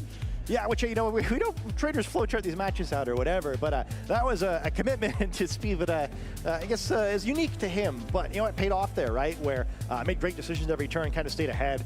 Really great play at the very end of the game to get Torkoal off the field at just the right time. Yep, and of course the big plays here. Jumpluff making that Archaludon take 3 whole turns of sleep as, both Pokemon eventually ended up going for the matching Tailwinds, kind of setting that up. One fun thing was that Archaludon just kind of went straight for an Electro Shot, a charging Electro Shot. A lot of players opt to not. Either they have the Power Herb or, they have a Pelipper on the field and they have weather control, but it's so hard to be able to bring that Pelipper in when you're Alex because of the fact that, hey, Joe has options to get this Torkoal in and out, right? Torkoal basically is U-turning every time that it uses Overheat when it has that eject pack. Well, the one time that it has that eject pack, right? Yeah, which I think props to Joseph too, right? Because it's not so easy, right? Where it looked really easy there, right? It's like, it just left the field exactly what it needed to in both games, right? Well, try playing the team, right? You kind of find out pretty quickly it's very easy to have to send out Torkoal too early, and then later in the game you need it. And Torkoal, once it loses the item, especially with this set where it's more support oriented, it can be not super great, right? It's pretty much always moving last. This team does not have a Trick Room option to try to reverse the speed order, so it can be a kind of a useless slot pretty easily, but the way it was used there was just perfect, right? And obviously, he had a little good luck, hit his sleep powders, the sleep lasted for a while, but I think he also just did a great job positioning his fire-type Pokemon in order to maximize their effectiveness. Yeah, but even then, if we think back to what Joe mentioned in the interview yesterday, if you're going to take that risk, you got to just deal with it. So I think Joe, when he was, opting for those sleep powders, had other options in his game plan if those sleep powders didn't hit, right?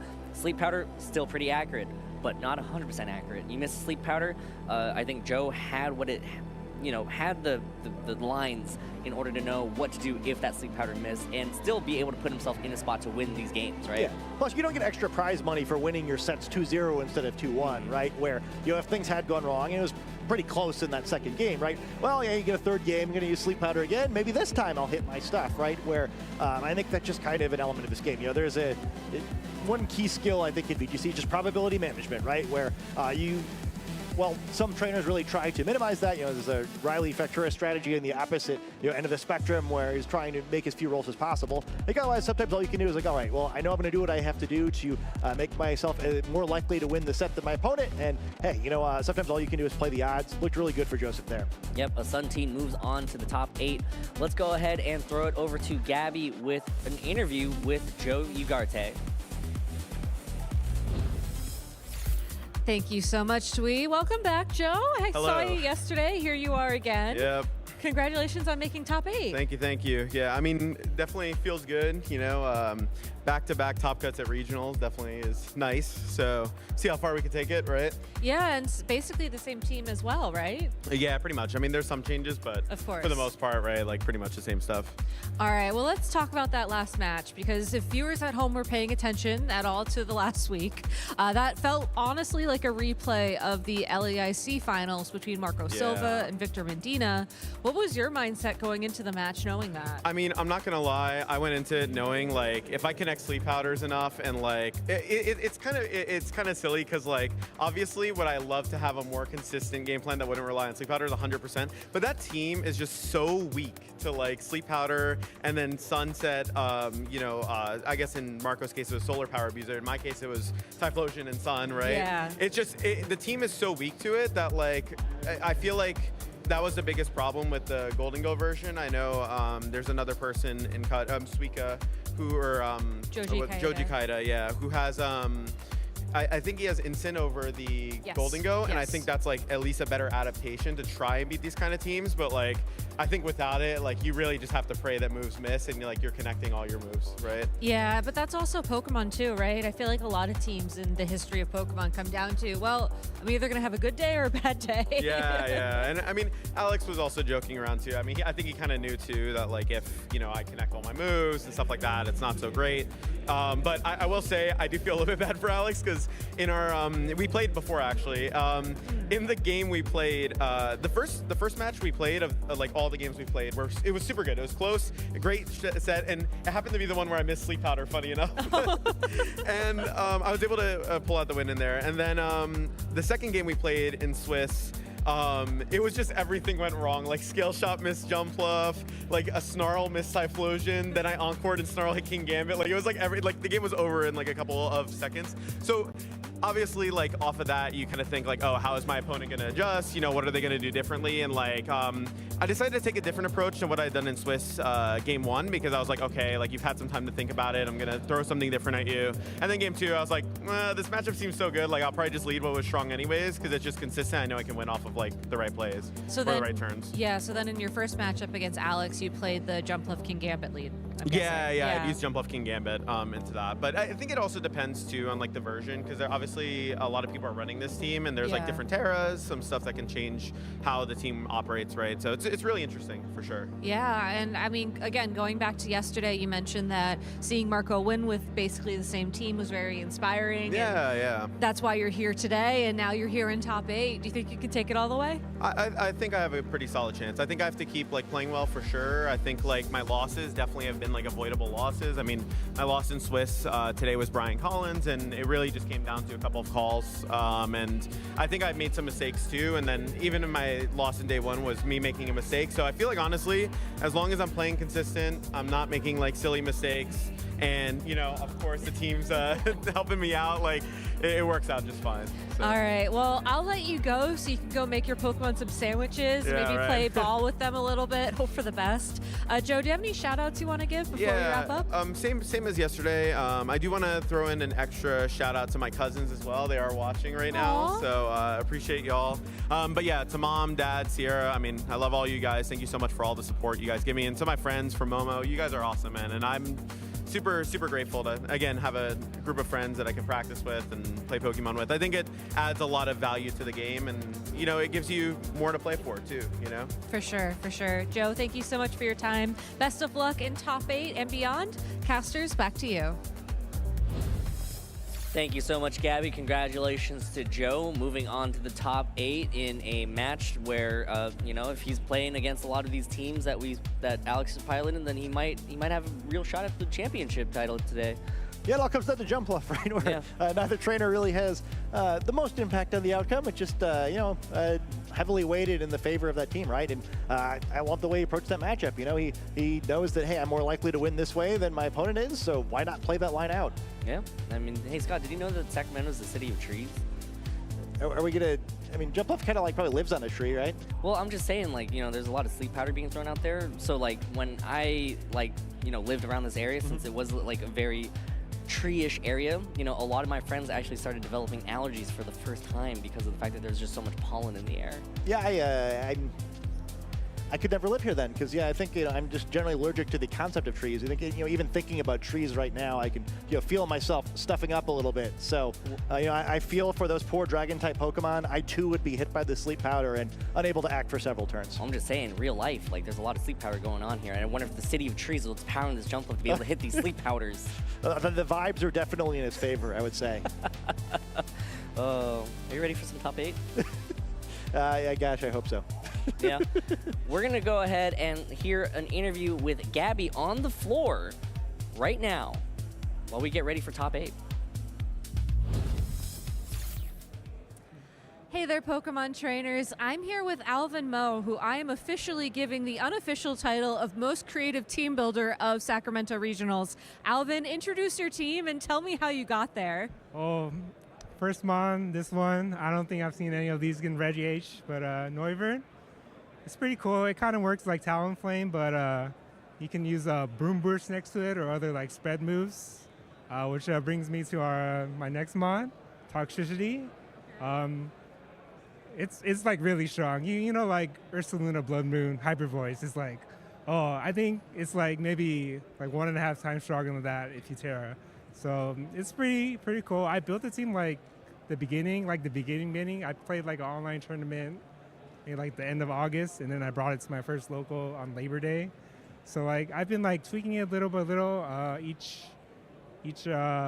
like throughout each tournament, but it's been working well for me. So I guess my 6, I hope you guys can remember or recognize them. It's I have a Noivern, Toxicity, Zoror, Kisui, and then I have the Toxicity, of course, and then a Malamar and Incineroar, and Como, which is a recent addition. I was going to say, I mean, I can understand the individual pieces, you know, Como, Incineroar, obviously, Hisui and Zoroark, but how did you come up with the combination of them together and figure out the synergy between all these parts? I think it was just a lot of trial and error. That's usually how my team building process is. I did start with like the core 3, Zoroark, Como, and Toxicity, though. And then I just like being able to just Terra normal boom bursts myself, and then as I practice, there are some matchups I think maybe I need some help on, and then like, you know, I'm not afraid to try some crazy things. So I was like, oh, like Tyranitar, like maybe sand gives you some trouble. So then I added like a Covert Croak, like Malamar, which is like really deceptively bulky on the physical side, and then has like Trick Room possibility, superpower, and even topsy-turvy to like catch the Dondozos off guard. And you know, it's like as you play with the team, I think you like think of new ways to like change it. Because I think before I had Nasty Paw Zoroark, but then since I added a Contrary Malamar, I was able to like throw fake tears on, so I could resist both special attacks and physical attacks with Malamar. That's actually insane. Like, that's so cool that you thought of all these ideas. Is team building your favorite part of competitive Pokemon? I definitely have spurts. I mean, I think like it is one of my favorite parts. I think for like competing, actually, I just get a bundle of nerves always. I like sticks in my stomach. So like, it feels good when you win, but you know, I'm just here for a good time. I mean, you're going to have a good time with a team like that, regardless of what happens. I'm curious, were there any moments from your tournament run today that stand out to you as like, yes, I did it. I got the formula right? I think whenever I see like Malamar is like +2 special defense, +2 defense, and they're just attacking it over and over, and then they hit it with like a scale shot, and then you see the Mago Berry pop, and I just heal back up, and it's just like a really good feeling. For sure, for sure. Do you have any advice for anybody at home who might be trying to get into a more creative side of team building? I think you got to pick your favorites first, and then like that's when you know you're like, yeah, I want to make this work. You know, it's good to see like what's good, but you know, you might surprise yourself with your picks. All right, Alvin. Do you have any shout outs you want to give to anybody at home? For sure, like the Airbnb I came in, all of the NorCal locals, like we prep together. I'm not the biggest help to them because I'm not like the standard kind of teams, but you know, there's a lot of people. Like I've been playing since I think 2015 too, so I started back when I was playing with UCSD. So like even if the players back then aren't playing anymore, like it's always good to like connect again through Pokemon. Yeah. Thank you. For sure. Thank you for sharing your creativity with us. I love your team, and I hope that you can bring more Noivern into the world, because I think we need that as a society. And thank you all for watching. We'll be back with more Pokemon action soon. Thank you, Gabby. Yep, that was definitely a team. Those were 6 Pokemon I never expected. Well, Incineroar, yeah. Como we've seen, but like the rest of them, I don't know about. I wouldn't know what to do. If I saw that team sheet, I'd like do a double tag and be like,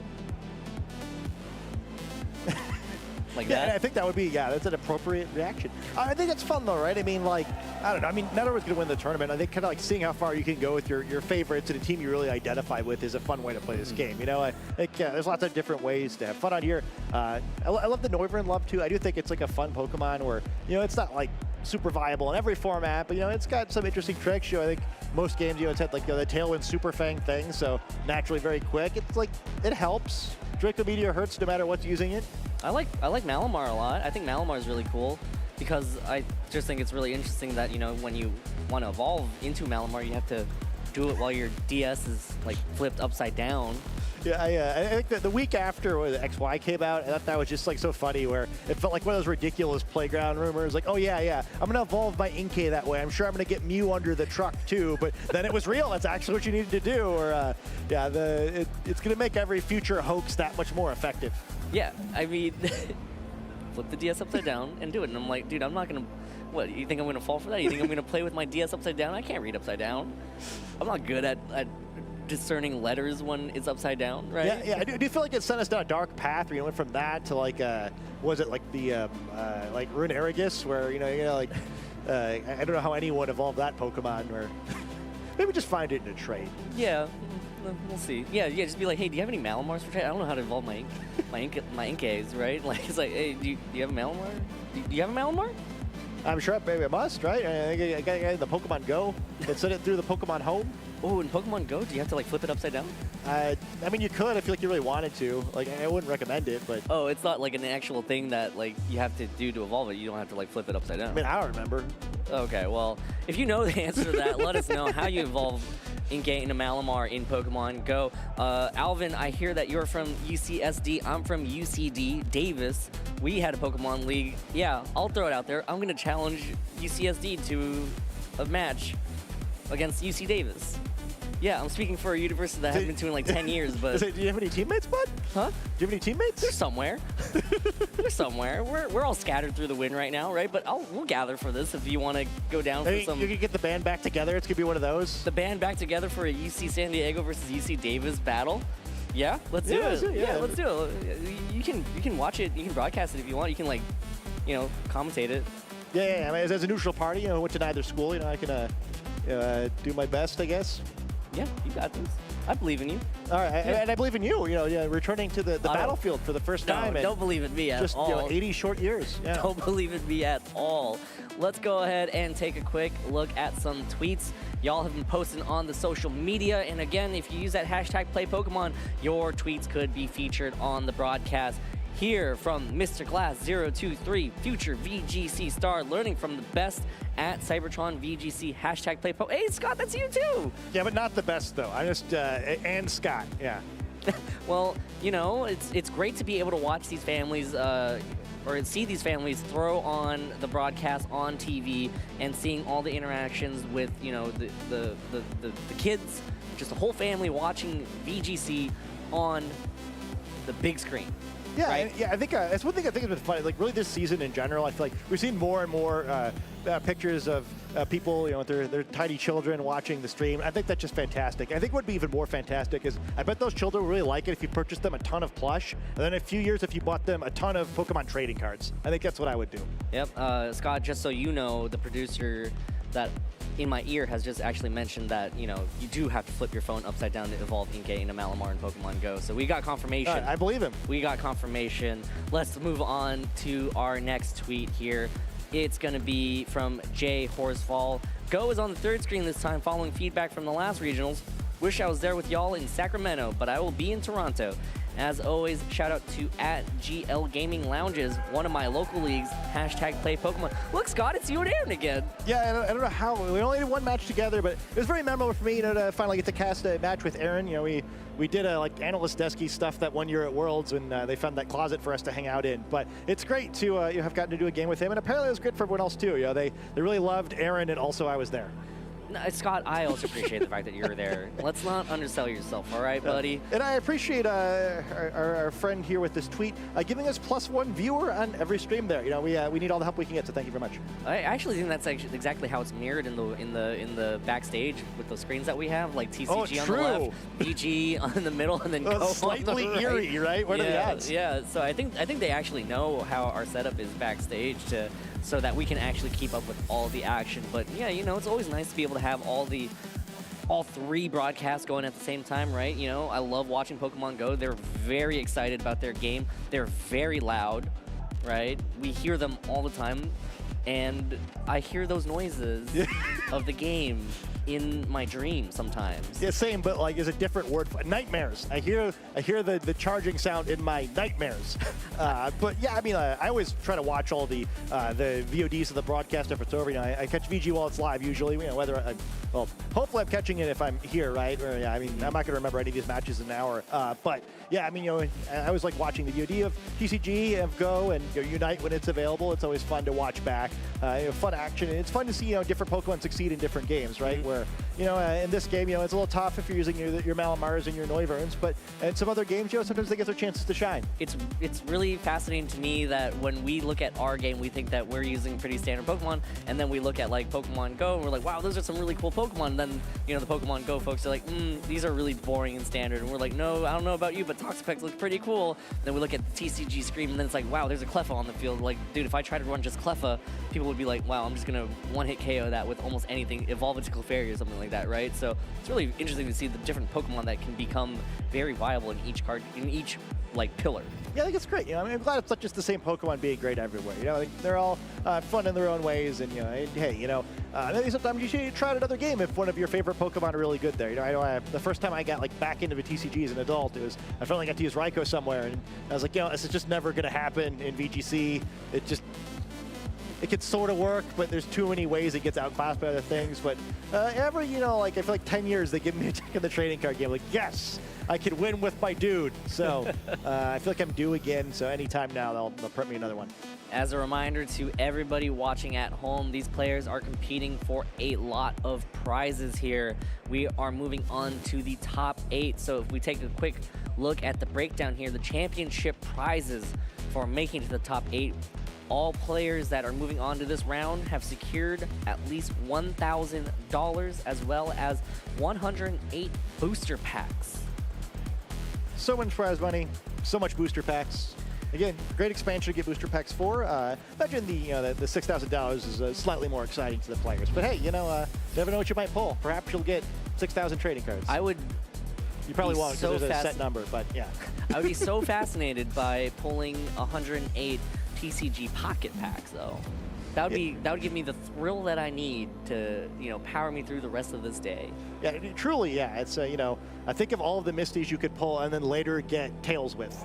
I will get 0 Tails off of my 108 booster packs of Misties. We're going to throw it to a quick break, but when we come back, more action here at the 2025 Pokemon Regional Championships in Sacramento, California. Stay tuned.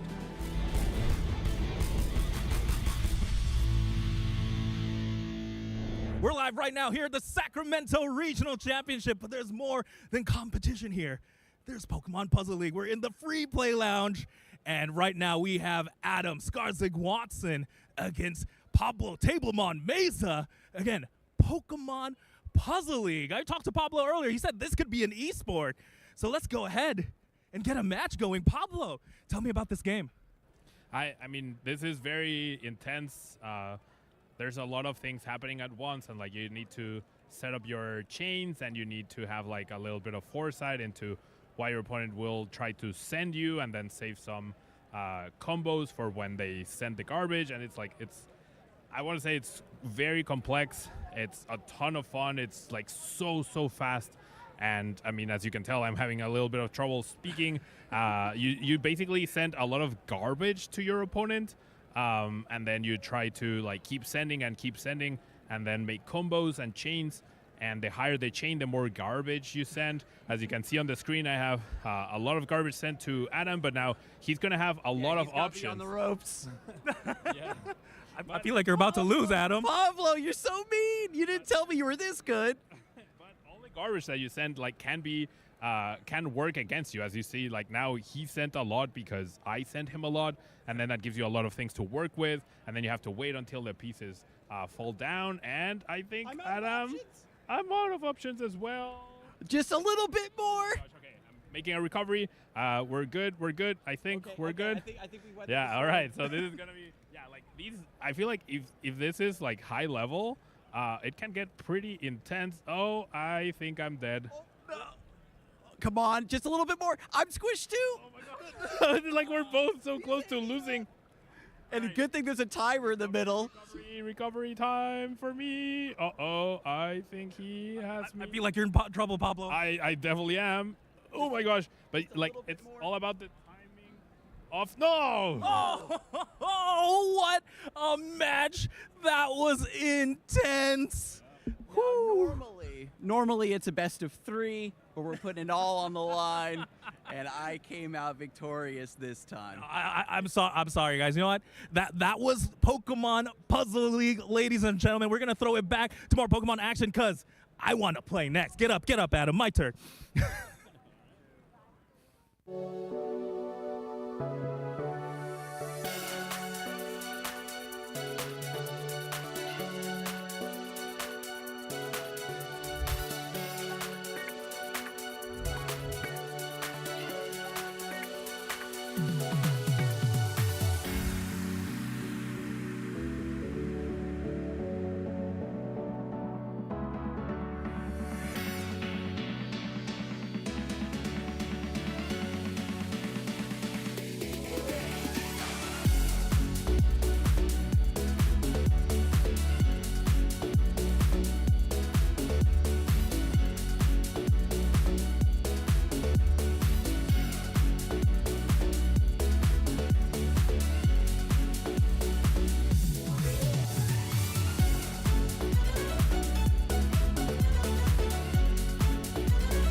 Welcome back, everybody, to the 2025 Pokemon Regional Championships here in Sacramento, California. Yesterday, like a little under 600 players signed up to vie for the title of Regional Champion. Guess what, Scott? We're down to our final 8. That's far less than 600. Far less than 600. That's like... Take the mic while I do the math. Yeah, it's almost 600 less than 600. Yes. You're right. I was trying to do a percentage, but I couldn't do it that fast. Yeah, it's... I tried. Yeah, we were taught math in American schools, so we can only do so well. Anyways, we're ready. We're almost ready to get started with our top 8. Let's take a quick look at the bracket right now to see where we are in this tournament right now. So up on the top of the bracket, we have David Huttner versus Akil Goal, Joe Ugarte, who we saw defeat Alex Underhill in the top 16 match versus Aaron Brock, Carson Confer versus Eric Schrader, and we're still waiting on the result between Kalen Brown and Hunter Brom, but the winner of that will go up to face off against Marcus Dion. Yeah, Marcus has been doing very well, kind of atop the standings throughout most of his tournament. Another big win by Carson Confer. We saw his top 32 game, but Brian Collins is another player who had done really well. I think he was the one player who had like that size span archetype. I'd kind of wondered if that might do well here against some of the Tailwind-based teams, but it's already been eliminated. So we'll have to see what does come out on top, but that's one more archetype down.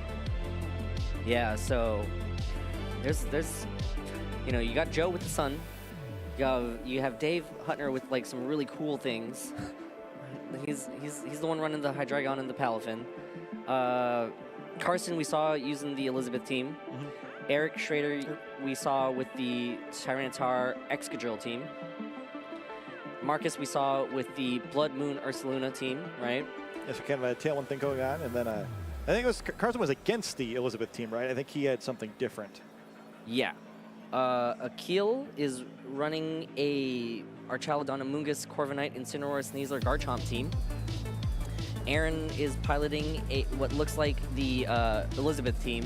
So yeah, that pretty much catches everybody up on sort of the archetypes that are currently in there. So I think Carson and Marcus, I think, are using the same 6, where it's that a Tailwind like male male Indeedee thing, which really doesn't have any letters in common with Ursaluna at all. So I'm doing my best, but best isn't very good. No, I thought that was great. I thought that was excellent, Scott. Yeah, it's you know, just it is the name of a Pokemon, but yeah, and I'll be excited to see a lot of these teams again. Where I think it is interesting to see that kind of like Tailwind Hyper Office thing doing well. Where usually throughout the course of a format, I feel like it gets slower and slower and more defensive. This tournament's been a little interesting where. You know, certainly that team is pretty quick-paced, and even, you know, the Sun team that we saw win LAIC and Joe Ugarte's Sun team, I don't think there's really anything slow about it, right? It's kind of slowing down these powerful attacks. So this format developing a little differently than the way we've seen other formats develop, and I think that's fun. You know, maybe it rewards some different strategies and play styles than kind of like other late-life formats have. Yeah, I mean, some of these matches are going real fast too, right? Like, yesterday we had some matchups that were kind of really quick in 2-0, where they were kind of the first players to finish, and you know there would be like 200 tables left waiting for the next round, basically. So a lot of hyper offense, and I'm a hyper offensive person. I love the fact that a lot of players are just clicking moves to get one-hit KOs, and I love it.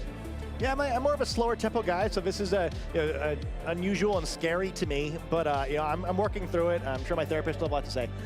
But yeah, I think it's been a lot of fun, right? Where I also like just watching the playstyles clash, right? You know, can these more offensive teams pick up those big knockouts and you know, move forward in the game, or are the more defensive teams able to stall it out, kind of get control of the game, and then wear down the weaker defensive Pokemon? I think more than we're used to, those offensive teams have been finding a way where the defensive teams can never really get set up. You know, we saw in that top 32 game with Carson and Aaron, where you know, he could never quite find the trick room, or you could never avoid getting the Tailwind matched, and eventually kind of just got run over. Where these teams are tough. You have some powerful offensive Pokemon, a little different than like the Urshifu that we saw in past formats, but you know, these offensive teams led by Pokemon like Ursaluna are still finding a way to get these big KOs. Yeah.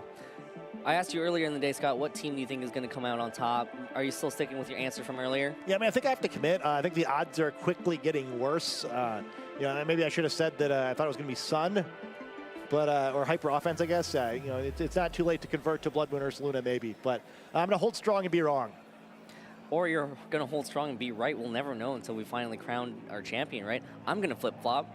I mean, is it really flip-flopping? I'm just being more specific, right? Yeah, you're narrowing it down. I'm narrowing it down. Originally, I was like, some combination of these 6. Actually, no, never mind. I might be flip-flopping, because I think it's either going to be the Sun team, or I think it's the Sun team. I think the Sun team's going to take it. I think it's going to win 2 championships in a row. This is an incredible flip-flop. You've gone from, it's definitely going to be the most common Pokemon, to, I really think Hisuian Typhlosion is the guy. We're in California right now. Not the Sunshine State, but close enough. So, yeah, so we're like in movie California here. It's the it's definitely like a LA in a movie, not where we actually are in real life. Yeah, we're like 400 miles north of Sunshine, California, but like it's close enough, right? Let's pretend, yeah. It's close enough. Yeah, how far away can Sacramento and LA even be? We do have an update. Sorry, we do have an update in the top 8 bracket. Kalen beat Hunter in that last bracket match that we were waiting upon. So now we are to face Marcus Dion. Yeah. So yeah, our next match is going to be an exciting one because it's going to be between the number 1 seed. Actually, it's going to be David Huttner versus Akil Goal. that's going to be an exciting match for us. Yeah, I'm excited to see that. You know, kind of the previous 2 matches have been some big name players who have a lot of really impressive achievements under the belt. This one more, 2 upstart trainers kind of really making a name for themselves in this tournament. So I'm really excited to see how they play.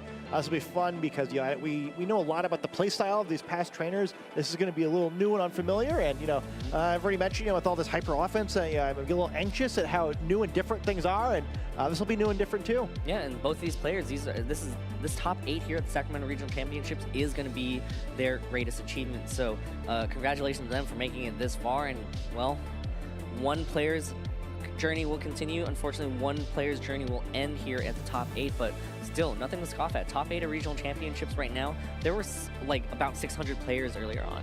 Yeah, I think especially, these events that kind of occur late in the format, I think are really tough where the format's more developed. You can't really surprise people, right? Everyone knows what's generally the strongest of the format. They've had lots of tournaments to look back on the results and, prepare their teams both using those strategies and also against them. And I think, these are tough, grindy tournaments, especially for players making that first achievement. I think this is a tougher way to do it sometimes than like really early in the format where maybe you're the first person to find the secret sauce. So congratulations to them for getting this far, and it'll be exciting to see how far their runs go. It was 11 rounds of Swiss. If you were, resistance wasn't that great, or, when you were, like 9-2 at the end of the Swiss rounds, then you'd have to play in the top 32 round, and then top 16, and then top 8, and then top 4, and then win the championship. Were you counting how many numbers I threw out there? Because it's 11 plus 16, 16 rounds? All right, thank you, Scott, for doing the math so fast. You're the math guy now. Just wanted to let you know that. I reject this for sure. No, you're 100% the math guy now. Yeah, I went to business school, so I didn't have to do math. So, fine, then I'll try to help you with some of the math. So 16 rounds were played in order to crown a champion, possibly 15 to 16, depending on how you did, right? So that's a lot of Pokemon. Back in our day, Scott, how many rounds did you play? Like 6. Yep, sounds about right.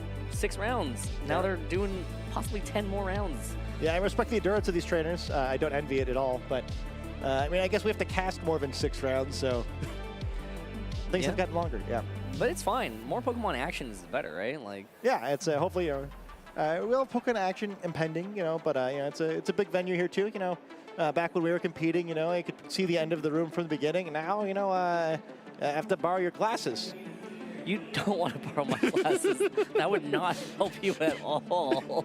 Yeah, I can see nothing, but in a different way than I can see nothing now. No, it would just all turn into a blob. It'd just be like some big conglomeration of. No, it's not sick. it's gonna be.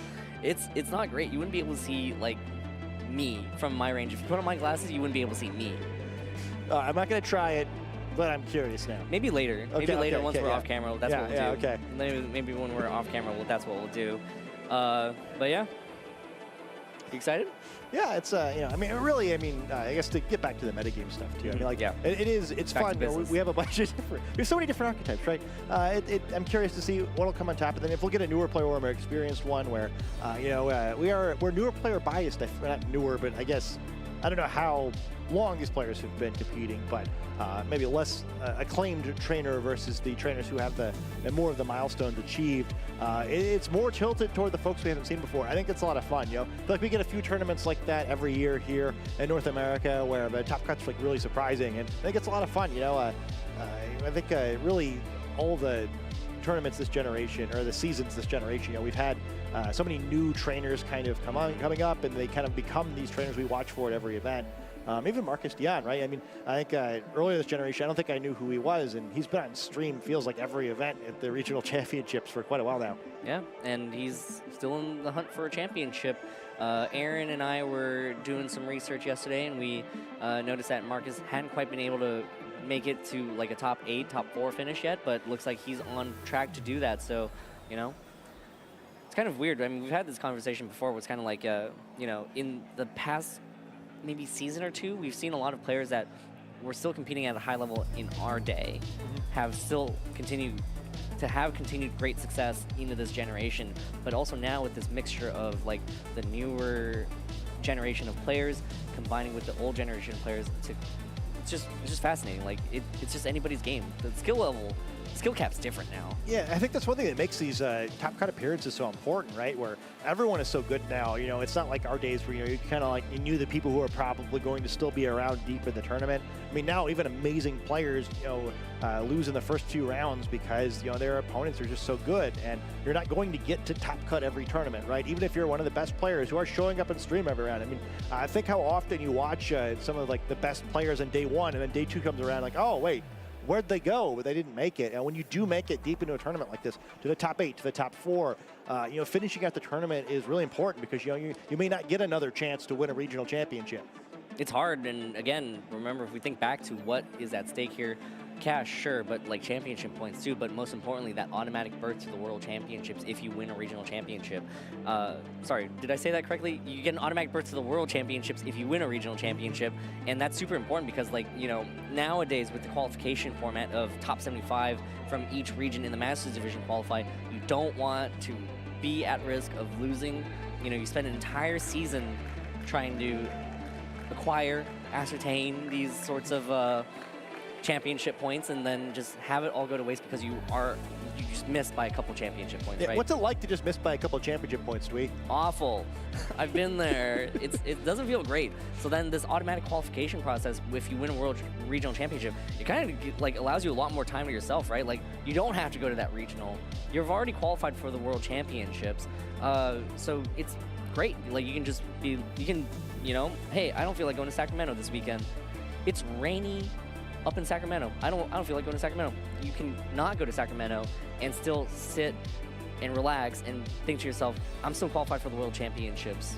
So you don't have to kind of worry or fret about going to each tournament just to maximize your amount of championship points. Yeah, I think a lot of trainers in that position too, we've seen they really take advantage of being that spot where, hey, like, I don't need to travel every event. So like, if I feel really good about my team, maybe I will go. And if I don't like the team, or if I'm struggling with the format a little bit, I'll take it off for a little while. I think also really helps, once you get to the end of a season and once we know what the format's going to be for the World Championships, and it'll let you prepare knowing what your endpoint is, right? If you get to the point where you're, okay, well, I don't need to get championship points for the North America International Championship. So like, maybe I'll go compete and have fun, check out what other players are playing and what the field is doing, but like, I don't need to all in that one. So I can kind of like build toward that end point at the end of a season versus like, it can be tough when every tournament's a struggle and you really have to grind all the championship points you can get. Yeah, I agree, Scott. I 100% agree.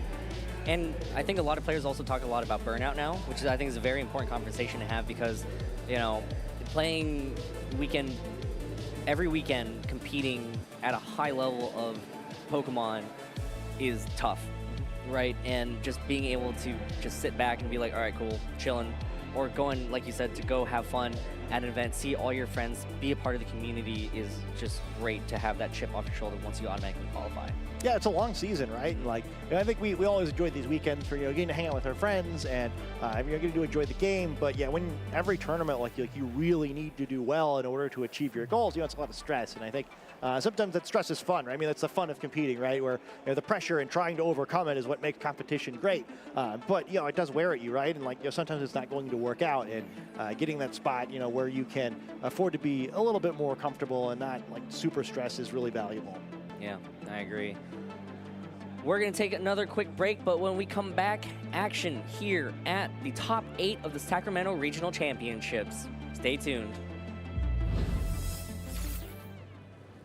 Hey there, Pokemon trainers. I'm here with Carter Stedman, who is a undefeated trainer after 8 rounds of Swiss here of day 1 of the Sacramento Regionals. Carter, how does it feel? Well, I feel incredible. I honestly can't even believe it myself, to be completely honest. This is my first day 2 of all time, actually. It's my 3rd regional, not counting NAIC this past year. I started this January in terms of regionals. I first learned about VGC back in the summer of 2023, so I'm still fairly new. But this is my first really good finish, and I'm really happy to have been able to do it.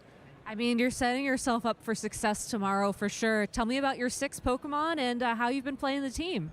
Oh yeah, absolutely. The star of the show, as you can probably guess, is the Giraffe, for Giraffe himself. Don't worry, he's back, and you don't have to wait until Regulation G this time. I know, crazy. I've been using Typhlosion, and I've also been using Whimsicott and Ursulina Bloodmoon, and this has been synergizing super well with all of them because it's super nice to be able to block priority moves like Structure Punches from King Gambit, Extreme Speeds from Dragonites, and also I can set up a Trick Room to have Trick Room Pressure with Ursulina, as well as blocking all of those nasty priority moves that Typhlosion doesn't want to deal with when it's going fast. And also on top of that, it's able to do a surprising amount of damage too, believe it or not. So it really is the MVP of the team, even if it's not the one doing the most damage. I was going to say, it seems like Farigiraf has a lot of functional capabilities, but did you pick it because of that, or is it more of a personal favorite? Yes, it's both of those. Absolutely. I've always loved Farigiraf. I'm a huge fan of the mod and the design itself. I love Giraffe Rig, and then they went and made it better. Like, tell me that's not awesome. And I was so overjoyed to find out that it was actually viable. It's one of the first Pokemon I ever used when I was learning how to play the game. And I've been using it on almost every single team I brought. And it's never done me down. It's never let me down. All right. Well, we haven't had a chance to see you on stream battling. Were there any battles from today that you were really proud of having conquered your way through? I'd have to say probably my round 9 opponent. He played his team really well, and it was a really scary team. And I was really scared at first because I won't spoil the matchup, but he has a very strong team. And it was relatively even matchup-wise, so I was a little concerned going into it. But I was through some good plays and a pretty long 2 sets, we were able to close it out. And I have the draft to thank for that. All right. Well, you're going to play tomorrow. Do you have any shout-outs to anybody at home you want to say hello to? I'd like to shout out my mom and dad. Hello. If you're not watching this, I'll make you watch it. I'd like to shout out my local scene from back in Hawaii. We haven't gotten a lot of representation on stream. As far as I know, I'm the first person from the state to actually make day 2, so that's super exciting. I'm super happy to represent. And I'd like to shout out the group of Southern California for kind of helping me learn how to play the game even more than I already did. And everybody's just been so impactful. And I have so much love for all of them. I want to thank everybody. Awesome. Well, thank you so much for your time.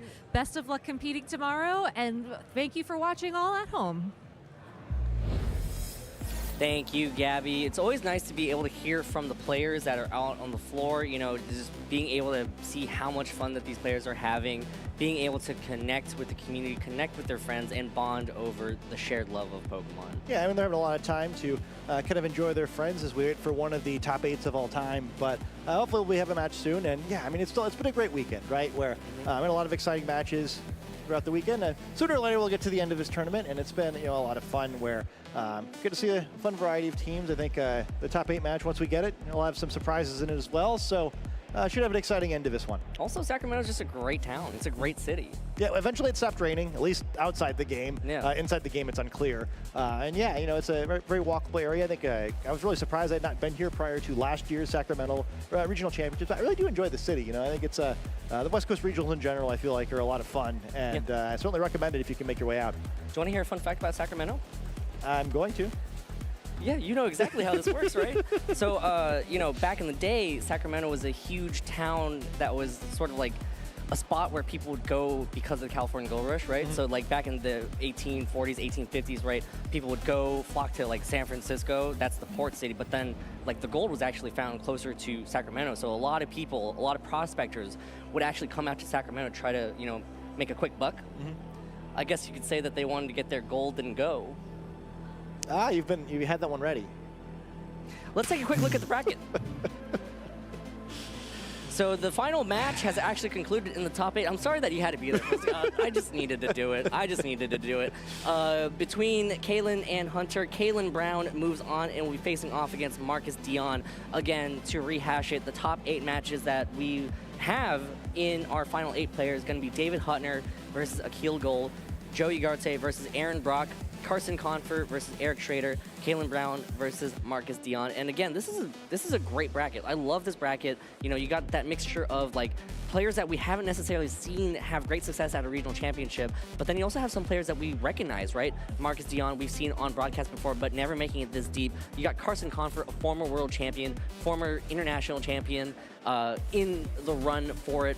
You got Joey Garte, multi-regional championships. We've also seen Aaron Brock on broadcast before, but then you have these other names like David Hutner, Akil Gold, or Eric Schrader, who, and Kalen Brown, who these are names that we don't necessarily recognize, that the VGC scene might not recognize from a larger overall glance. Yeah, we've had a lot of repeat winners over the course of the last couple of seasons, but a pretty good chance that this will be a tournament where we get to crown a first-time regional champion. I think it's always fun to introduce a new trainer into those ranks.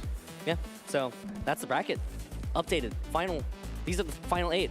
I misspoke earlier, I guess. Like, technically it wasn't the top 8 players that were remaining. It was the top 9 because one player was still, you know, well, I guess 2 players were still competing in the top 16. So math, me, no. But we are now down to 8, and hopefully soon we'll be down to 7, 6, 5, and 4 as we move toward our semifinal matches. And then after that? I have no idea. After that gets really blurry for me. I think it was like a top 3. Top 3, yeah.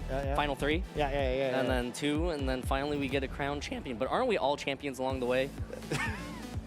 You know, and definitely the friends we made along the way, something. Yeah. Yep, exactly. I think that was why all those sleep patterns said it was friendship. Yeah, I remember now. The power of friendship. Yeah. Connected with all that. Yeah. Okay, I respect that. You want to hear another fun fact about Sacramento? I can't wait. Wait, what is it? It's actually the farm to fork capital of America. That's all I got. Yeah. Well, we have some players, so if you're as tired of listening to us talk as we're tired of talking, don't worry. Soon we will have a match for you. Should be a fun one between 2 players who I believe are both appearing on the stream for the first time. Yep, it is going to be the top 8 showdown here in the Big Tomato between Akil Goal and David Huttner. So both players getting seated right now, and looks like their headsets are on. So let's just go ahead and just jump straight into it, Scott. Let's talk about these sort of teams. We kind of have a preview of David's team right now with the plush that he is currently carrying. Yeah, I mean, he does have the plush advantage here. You know, the Pokemon on his side of the field, the Palafin, certainly super effective against the Victini plush. Unfortunately, Victini not allowed in the Video Game Championship, so we'll only be seeing one of those Pokemon here. Yep, so a quick high-level overview of David's team is going to be the Amoonguss, Hydreigon, Palafin, Golden Go, Pelipper, and Incineroar. Over on Akil's side, it is the Archaludon, Amoonguss, Corviknight, Sneasler, Incineroar, and Garchomp. Pretty excited to see Palafin, I have to admit. I'm surprised to be saying this because I thought it was just miserable to play against in Regulation A and B, but Pokemon we don't see very often anymore. Usually it's something like the Basculegion that occupies that sort of slot as the water-type attacker next to the Pelipper. Palafin a little less reliant on the rain, where, you know, it gets a damage boost from it like any other water Pokemon, but otherwise doesn't need the rain to be in effect. Another Pokemon that can use that Haze move. We've been seeing it more commonly on Pokemon like Dragonite, but with Palafin you can kind of combine mechanics in a different way all in the same Pokemon slot. If you haven't seen Palafin in a while, and I guess if you're watching only the streams you haven't, you keep in mind it does appear in that cuter form you see first on the plush on the desk there, before it ever is able to leave battle and then use its 0 to hero ability to undergo a transformation to heroically become this stronger looking Palafin that you see in the graphic. Yeah, so, you know, this is a team that stood out to me when I was browsing through the teams. I mean, Hydreigon is a Pokemon that we don't see often. Palafin's a Pokemon that's absolutely non-existent. You know, it was a 0, now it's clearly the hero for David's team, most likely. And then, you know, some more common partners here, the Golden Go, the Incineroar, and the Pelipper, and the Amoonguss. Yeah, the Hydreigon, of course, much less common. Certainly much more common in our day, back when you know, we were battling Dragon-type Pokemon uphill both ways. Love to see this again. And, you know, it's a good time to be a Dragon-type Pokemon, right? I think one of the reasons why we have seen less and less of the Hydreigon over the years is Fairy-type Pokemon have been very prevalent in recent formats, but in this one, where there's almost no Fairy-type Pokemon at all, a great time to revisit this Pokemon. Yep, and of course, as I mentioned earlier, this is David's first top 8. His greatest accomplishment here is this top 8 at the Sacramento Regional Championships. Across the table is going to be Akil running Archaludon, Amoonguss, Corviknight, Incineroar, Sneasler, and Garchomp. You know, a lot of familiar faces on this team here. Yeah, a little different variation that we've seen. You know, I've kind of seen the Corviknight Garchomp combination on some sand teams. There won't be any sand here. And then the Archaludon, again, you know, a Pokemon we're used to seeing on rain teams, but there won't be any rain here either. At least no rain started by this side of the team, though. Certainly could enjoy a second Electroshot, perhaps, using the rain to not have to charge up like we saw in the last round. And I'm very excited to see Garchomp here. That was not looking very good in my caster predictions, but hey, you know, I have a late entrant to the field trying to make me look like less of a fool. If, you know, this Archaludon could be a Archaludon that gets possibly 6 electro shots up because of that power herb and taking full advantage of the rain over on Pelipper's side. So, you know, fully boosted Orchaludon could happen on the broadcast. But yeah, it's going to be a fun matchup. I'm excited for it. Yeah, it should be fun to note, too. Both of these Incineroar opting for the Assault Vest set, so I won't see any parting shots in this one. Instead, we'll be poking each other with U-turns, which honestly could be make a big difference here. The Hydreigon probably not going to love a super effective U-turn, even from a support-oriented Pokemon like that Incineroar. Yeah, Hydreigon, again, it's a Pokemon that I haven't seen in a long time. Like, it shows up every once in a while, but, like, it doesn't... I mean, if you think about the other dragons, like you got Garchomp. Garchomp outspeeds Hydreigon. Can hit it with a pretty nice Dragon Claw. Dragonite has a lot more bulk than Hydreigon, getting granted that multi-scale ability, and then can just like knock it out with a Scale Shot. Yeah, I remember from the old days too. I mean, playing Hydreigon into Life Orb Garchomp was always kind of miserable just because Dragon Claw did so much damage. Like, gets to the point where your training doesn't matter too much. So that is a difficult part of this matchup. But, and the other thing I remember a lot about Hydreigon is Draco Meteor missing every time it really matters. So hopefully we don't see that here. And honestly, to me, it kind of looks like a challenging matchup for that Hydreigon. A lot of things that go wrong. Spec Snarl is actually pretty good nowadays, but you have to be a little careful about the mirror armor from that Corviknight, even though it'll do okay damage. Certainly would greatly reduce your own effectiveness if that got reflected back at you. So I'll be curious to see if we see it or not. Yeah, the Choice Spec Snarl will also come in handy. You know, try to limit how many boosts that our Charlodon can get over on Akil's side. Yeah, you have to worry about the stamina boost, but like, you know, Hydreigon will at least be able to do some good damage. It's not carrying the Assault Vest that we see a lot, right? It's the Power variant instead. Yeah, which I think probably David's excited to see here because, yeah, looking at that, you know, if he provides the rain for this Darkhalidon, there's a lot of things that kind of go wrong there. You know, once it gets the physical defense built up a little bit, it tends to get snowballing pretty well. It is the stamina version of that set, and there's a lot of physical attacking Pokemon on this team that also have not very effective attacks into Archaludon. So, you know, Golden Go and Hydreigon probably going to need to help out there. You know, I mean, I guess Hurricane isn't terrible from Pelipper, but, you know, always looking for something a little bit quicker to get rid of a Pokemon that snowballs as quickly as it does. So both players now getting ready. The team sheets have been exchanged, and we're getting ready to get underway here with our first top 8 match of the Sacramento Regional Championships. I am so excited. I love it when we get to feature players that have not been on the broadcast yet. And here we go. It's going to be Corviknight and Garchomp leads for Akil. Going for the leads of Incineroar and Amoonguss will be David. So now this Intimidate going to reflect right back onto that Incineroar because of that mirror armor ability from that Corviknight. Yeah, the classic question mark combination of Garchomp and Corviknight. You kind of see their natural synergy there, where not only is Corviknight an option to Earthquake next to for Garchomp, but at least punishing the Intimidate a little bit. Certainly going to probably want to make a switch out at some point to avoid the reduced damage from Intimidate, but at least also going to cause Incineroar some struggles. And don't miss that this Corviknight knows Taunt, so something Amoonguss is not going to want to face down. It is holding the Citrus Berry rather than something like a Mental Herb, so a Taunt would be very problematic for it. Yep, and first turn, just immediately terrestrializing here. It's going to be that Incineroar will terrestrialize into that grass type defensive, you know, a defensive terrestrialization here. Does not want to get hit with an Earthquake from the Garchomp over on the other side. As Incineroar will go for a fake out here, lands into that Corviknight. Corviknight will not be able to move here as Garchomp does go for the Earthquake here. Into that Incineroar, not going to do too much damage, neutral damage to that Amoonguss, but most importantly, just trying to get damage out that is spread. Again, that Life Orb recoil, gonna boost the damage, but take some damage. And here it is, Amoonguss gonna go for the Spore, gonna put Corviknight right to sleep. Yeah, I love that turn for David. Not only does he avoid getting taunted by that Corviknight, but will avoid it on future turns by putting it to sleep, but doesn't really take all that much damage in return, thanks to both these Pokemon now being grass types. Amoonguss only neutral to Earthquake, but after the Intimidate with Amoonguss's hardy stats, they're able to endure it pretty well. And while there's 2 grass type Pokemon now facing down a Corviknight, don't have to worry so much where it's asleep and has not taken any of its sleep turns, so won't be able to fire off any Brave Birds on this next turn.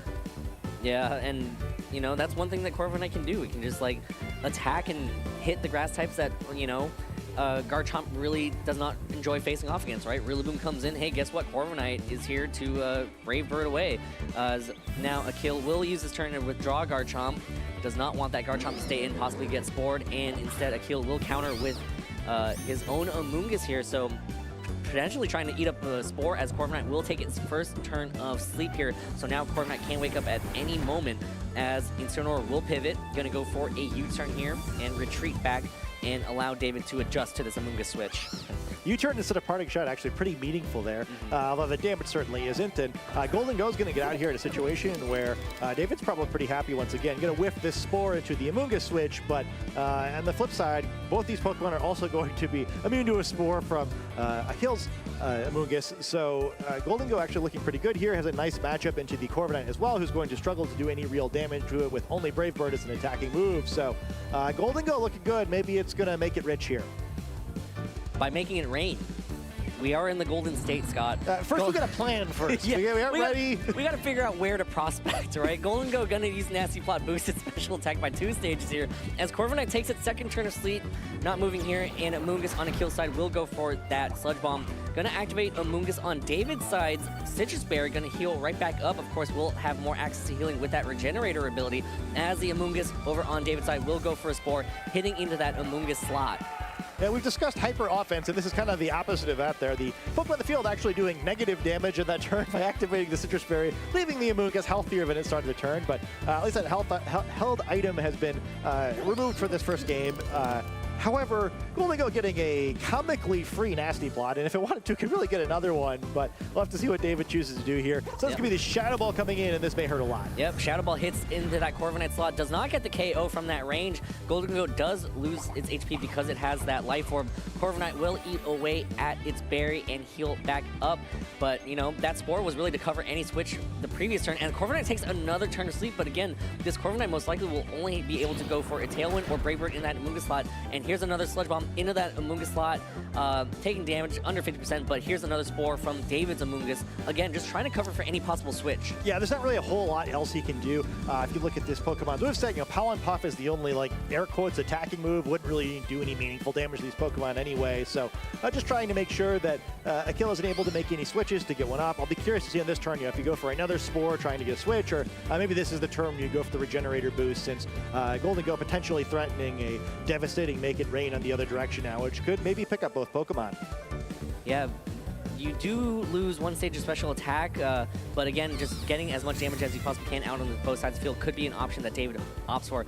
Amoonguss on David's side will protect itself. Here's a Make It Rain, connects and gets the KO on that Corviknight, the 1-hit KO on that Amoonguss, all at the cost of 1 stage of special attack. So it is still at 1 stage of increased special attack, but still big damage, and now Akil will go down to his final 2 Pokemon, the Garchomp and another Pokemon hiding in the back. Yeah, again, we got a bell and change on that one. Great swing for the Golden Go, is able to knock out an entire Pokemon and finish off another. And the plus side of it is for Akil is, okay, well, at least you get to bring Garchomp out now into a Pokemon that's weak against ground-type attacks. But, you know, this has been a pretty serious advantage now. And with Terastallization having been committed on David's side of the field, at least you don't have to worry about Golden Go doing anything to gain a resistance to ground-type attacks. However, will not be spamming any Earthquakes, most likely, with our Charladon right next to the Garchomp. Yep, another double dragon setup here with the Charladon and the Garchomp. Again, this is the Power Herb variant of our Charladon, so Golden Go can still do a lot of damage with that Shadow Ball to it because it's not carrying that Assault Vest, right?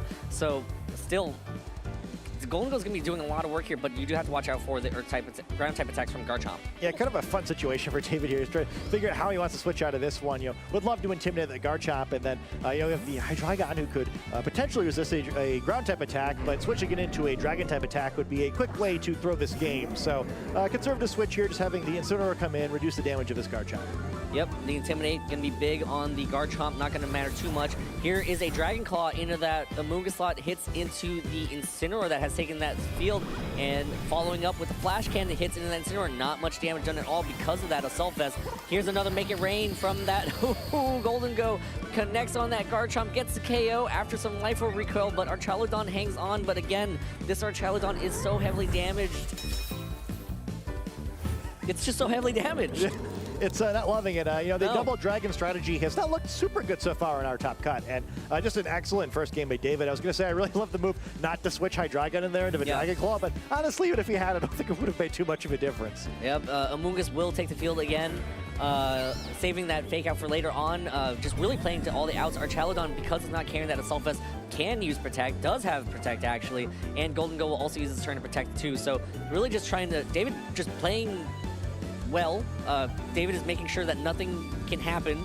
Yeah, he's already in the driver's seat, but just switching in the Amogus' turn, probably just going to go for a Rage Powder and then just go for an easy Shadow Ball to get the KO. Yeah, I've seen a lot of protects I don't fully understand here, but yeah, this is a fully closed game here for David, so going to be a very dominating 4-0 victory in the first game of this top 8 set.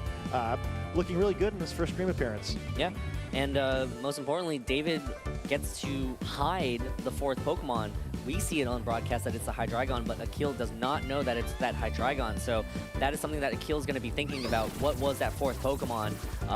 You know, can make some educated guesses, but for sure does not know. Here's a Dracometer from the Archaludon, connects into that Amogus because of that Rage Powder, and here's Golden Go using Shadow Ball, gonna seal the deal here, get the knockout on that Archaludon, and David Hutter moves on 1-0 versus Akil, 1 win away from making it to the top 4.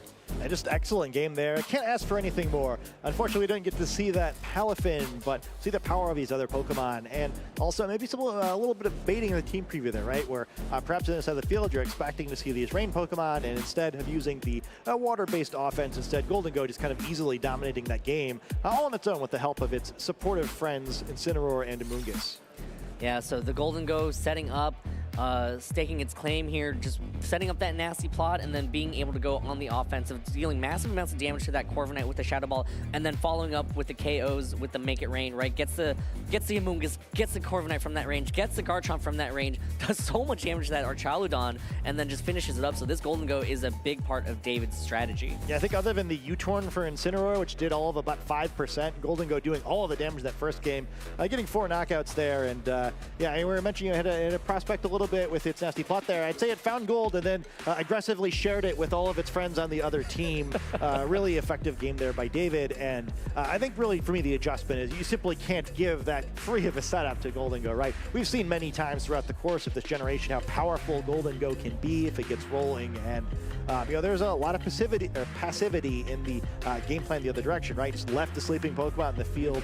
I just don't think David had to work hard enough there. It was a really great move to switch Golden Go out in the field the turn that he did, but the game was kind of just over as soon as it was out there, where I think that might have to see a little more aggressive game plan. But also, I mean, kind of just looking at this team, there aren't many Pokemon on Akil's side of the field that really do effective damage to that Golden Go. It really is kind of just Garchomp and Incineroar. So that's something that David's going to have to take advantage of. I think he's certainly made the right choice to have a Golden Go focused offense, and I'll be curious to see in this next game, you know, does he go for the same 4 Pokemon he brought the first game, or does he want to bring one of the water type Pokemon, since both of them have pretty good matchups into that Garchomp in particular, which is going to be an important Pokemon to remove in order to get the same result as he enjoyed in that first game.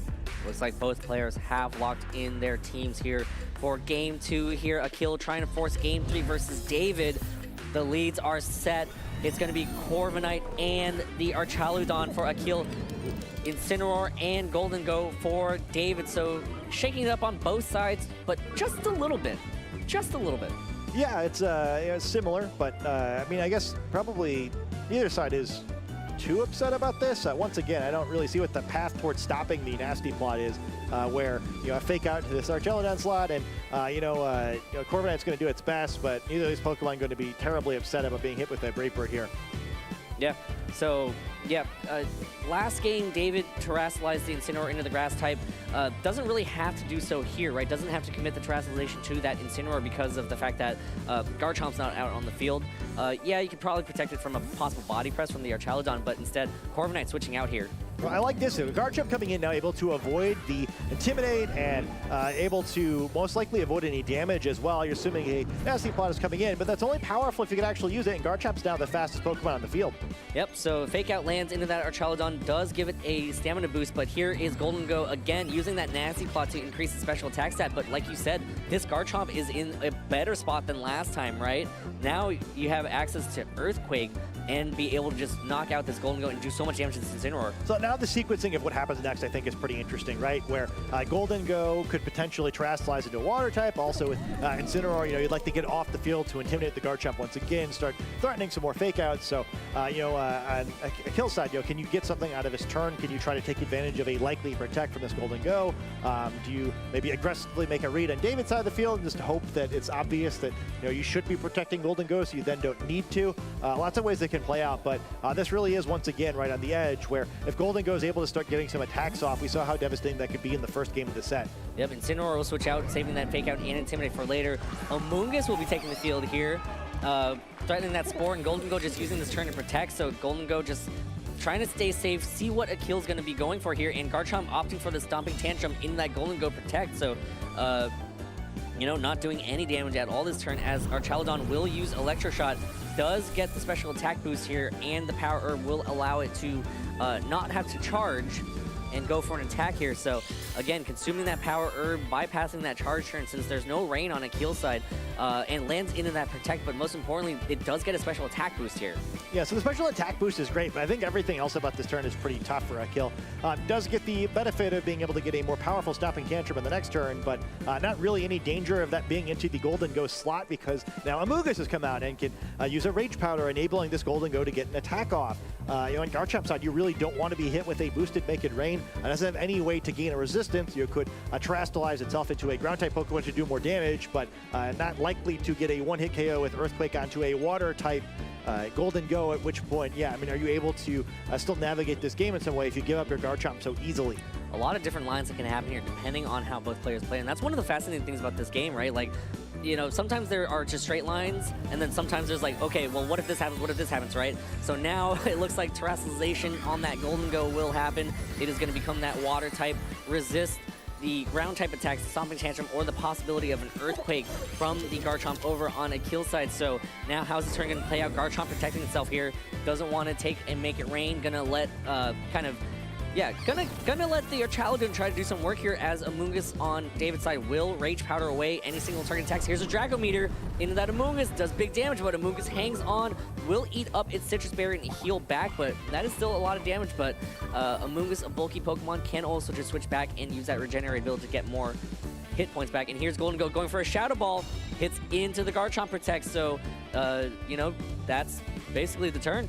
A ton of damage, somewhat for nothing for a kill, but here you're still sort of an interesting situation, right? So I think what you'd like to do now is switch our Chaladon out into the Corviknight. You get an Earthquake off, you pick out a Amoonguss, you do a bunch of damage on Golden Go, but if you do that, you're going to sacrifice your Garchomp and take a bunch of damage on that incoming Corviknight. So is that worth it? Is there still a line, as you mentioned, where that causes a win for a kill? Can you get a better trade than that? I don't think you can, so probably gonna have to take that and then just see where you can go from there. Yeah, our Chaladon switches out here. Corviknight will be taking the field, opening up an opportunity for an Earthquake from the Garchomp here, and it looks like Akil will be Terastallizing that Garchomp into the ground type to boost the damage output of this Earthquake.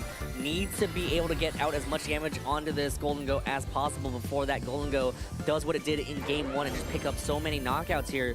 So Garchomp gets to use the Earthquake. The immunity from that Corviknight is so nice in terms of synergy. And here's the Earthquake connecting with both Pokemon. Does damage, gets KO on the moves, but Golden Go hangs on because of that Terastallization. But, you know, a lot of damage has been dealt out over to that Golden Go, as Garchomp will take some recoil. Here's a Shadow Ball from that Golden Go, connects into that Garchomp. Easy KO from that range because of that nasty plot from earlier. So it's a kind of interesting difference from what you might have expected. Garchomp going down there, avoiding the Terastallization from the other side, but taking a ton of damage. And now there's been quite a bit of resources lost from David. Also, we see the Life Orb on that Golden Go, so only going to have a handful of attacks left in it, even if it's able to keep swinging. But so this is a situation that doesn't seem so bad from Akil there, where you're going to see Incineroar coming out here, going to intimidate itself rather than the opposition. Not going to bother our Chaladon too much either. And so Hydreigon's going to come out instead. We do see that fourth Pokemon. It is the same as it was in the previous game, but you know, it was unknown to Akil, and Hydreigon's gonna have to do some work here, right? It is most likely the quickest Pokemon on the field, so threatening a bunch of damage in the other direction. But Golden Go now kind of being pinned, even though it has that nasty plot boost. It was able to maintain. Perhaps a Make It Rain on the previous turn would have been better in order to get some damage from Corviknight, because I don't think it's going to be able to attack anyway. Yeah, and because of that Water Terastallization too, Akil's Corviknight will be able to go for a Brave Bird onto it and get the KO from that range instead of it being resisted. And, you know, maybe it might get the KO since Golden Go's so low, but you don't want to rely on having that Life Orb recoil being what gets the KO on the Golden Go, because that means that it moves one more time and you don't want to take as much damage as possible. Golden Go switches out here, preserving that for later on, so sacrificing that nasty plot boost. Incineroar takes field again, just intimidating itself at this point here. Our Chaladon's not going to care too much about it. And there it is, Corviknight's Mirror Armor will reflect it right back to Incineroar, but gets the Fake Out support for later on. Archaludon using this turn to protect does not want to possibly take a Snarl here, as Hydreigon just goes straight for an Earth Power, just going to try to get the KO onto that Archaludon. So great protect right there, and Corviknight using this turn to go for a Tailwind, so smart play right here from Kill to set up, but again, you have to watch out for that Incineroar Fake Out support. Yeah, sort of an awkward position as well for this Archaludon now, where even though, it does have that Electro Shot, we saw what happens with it charging up in the previous game, not really a viable option in front of a Choice Specs Earth Power, going to be forced to switch out of battle here. Mungus going to absorb that a little bit better, but it's going to take some serious damage too, but hey, at least it's locked into a Ground-type move, and Mungus not going to mind this Fake Out too much, actually going to win the trade with this Rocky Helmet. You do have to watch out, though, because if this Hydreigon is locked into a Ground-type move, and you lose that Incineroar, then, well, guess what? The line for a kill will just be, hey, let's just knock out everything and not worry about the Hydreigon if the Corviknight can stick around on the field, right? Yeah, very non-ideal move to be locked into, but I think fortunately for David, there's not like a super clear path for how you knock this Hydreigon out. I think even a critical hit, Brave Bird might not knock Hydreigon itself out, and then Incineroar itself looking pretty safe. So the Mungus does have the ability to possibly go for a Spore here as long as it can survive all the attacks. It is going to be the slowest Pokemon. Oh, no, actually, no, because of the Tailwind, depending on how the Pokemon train could possibly outspeed something here. Corviknight using Brave Bird here connects, doing good damage to that Hydreigon. And almost gets KO, but here's Hydreigon continuing to go for an Earth Power, expecting to switch in there from the Corviknight into that Archaludon, and Amungus content to go for a Spore on that Incineroar. Yeah, good call on that, Dwee. Able to survive and move first with that Spore, and suddenly looking like a very positive position again for a kill. The Brave Bird threatening a knockout of whatever comes out in that Hydreigon slot. Either it'll be Hydreigon itself with locked to that Choice Specs, can't protect, or if you switch the Golden Go, it'd just get knocked out instead because it's no longer resistant to that Brave Bird. Big move by the Amoonguss to get that Spore off, and now suddenly might be in a position where we see a Game 3. Yeah, so the line that Akil's going for right now is knocking out that Hydreigon to be able to have that Archaludon to come in later on. Looks like, well, by later on, I mean like earlier in the turn when I said that, so now the Amoonguss is switching out. Archaludon's coming out and being sent out right now, so Archaludon will take the field as Corviknight uses Brave Bird again, connects into that Golden Go, gets the KO. So now the Hydreigon will take the field again and also have a new choice of move, but you have to choose wisely because you're locked into it. Yeah, just these two Pokemon remaining for the rest of this game too. Incineroar going to keep sleeping here. We'll now have a chance to wake up each turn, actually fairly likely to do so, and Tailwind critically expiring. So the Hydreigon going to switch into battle, going to potentially have the option to try to knock this Corviknight out before it can Tailwind again, because it's going to face certain doom otherwise. But we notice kind of unlike on our day, there's no fire type attack on this Hydreigon, and without it, it just doesn't seem like there's very good coverage moves to take on this remaining Pokemon. There's now 3 pretty healthy Pokemon on the other side of the field, and with Incineroar potentially having to damage itself to do any real damage the other direction with Flare Blitz, just tough to see the way that David's going to be able to make enough trades to get himself back into this game. Yeah, so Akil looks like he will be able to force a Game 3 here in this top 8 match. Just playing better. I mean, going back to it, like if you think about it, a lot more, basically the turn of events in turn 1 kind of changed a lot, right? Like Garchomp wasn't intimidated right off the bat and just had better options as Archaludon going into this turn protects itself here. Hydreigon locking itself into Dark Pulse does good damage to that Corviknight, but Corviknight hangs on, actually gets to finally munch on its berry there and heal back up to over 50%, or at least close to 50% here, and Corviknight using this turn to go for another Tailwind to set up. No flinch, most importantly, from the Dark Pulse there, as Incineroar will take another turn to sleep. Yeah, and that almost seals it, right? Where poor Incineroar is pretty sleepy here in this second game. Hydreigon not going to have any way to avoid being knocked out, probably by a Brave Bird, but either Pokemon can pick up the knockout. And then you have a bunch of Pokemon that Incineroar really needs to use Flare Blitz against and take recoil while they're swinging at it. I just don't think there's any way that math works out where Incineroar is able to knock them out before it knocks out itself. You're the math guy. You did the math. Well, these Predators are both going to need to be math guys as they prepare for Game 3 here, where we see the difference kind of in Game 2 versus Game 1 is the winner of that trade between Garchomp and Golden Go, right? With these selections of Pokemon both very critical to both players' game plans. Yep. David going to lock in the forfeit as we move on to this third game. And Game 3 here at top 8 of the Sacramento Regional Championships. This is only our first top 8 match too, Scott. There's more top 8 to come after this, but Akil kind of making some slight adjustments in the game plan to kind of get the pieces where he needed them in a better spot, right? Again, key thing that Garchomp did not get intimidated right off the bat, and just being able to deal out a lot of damage and forcing that Golden Goat to terastallize. Yeah, I love the adjustment, right? Again, what went wrong in that first game was that Golden Goat got the nasty plot uncontested. This time, Akil does a great job of contesting it by getting Garchomp out there unintimidated and causing Golden Goat to play a little more defensively. You see the Shadow Ball coming in. Now, I mentioned before, but I kind of thought that should have been a Make It Rain, but I don't think it really would have mattered that much. I think the switch to get Garchomp in at the right time probably is enough for Akil to clinch that game no matter what. I think now as we look for the adjustments for this third game, I think at David's side of the field, you've got to find a way to make sure you're taking care of the Garchomp before you commit all of your eggs into that Golden Goat basket once again.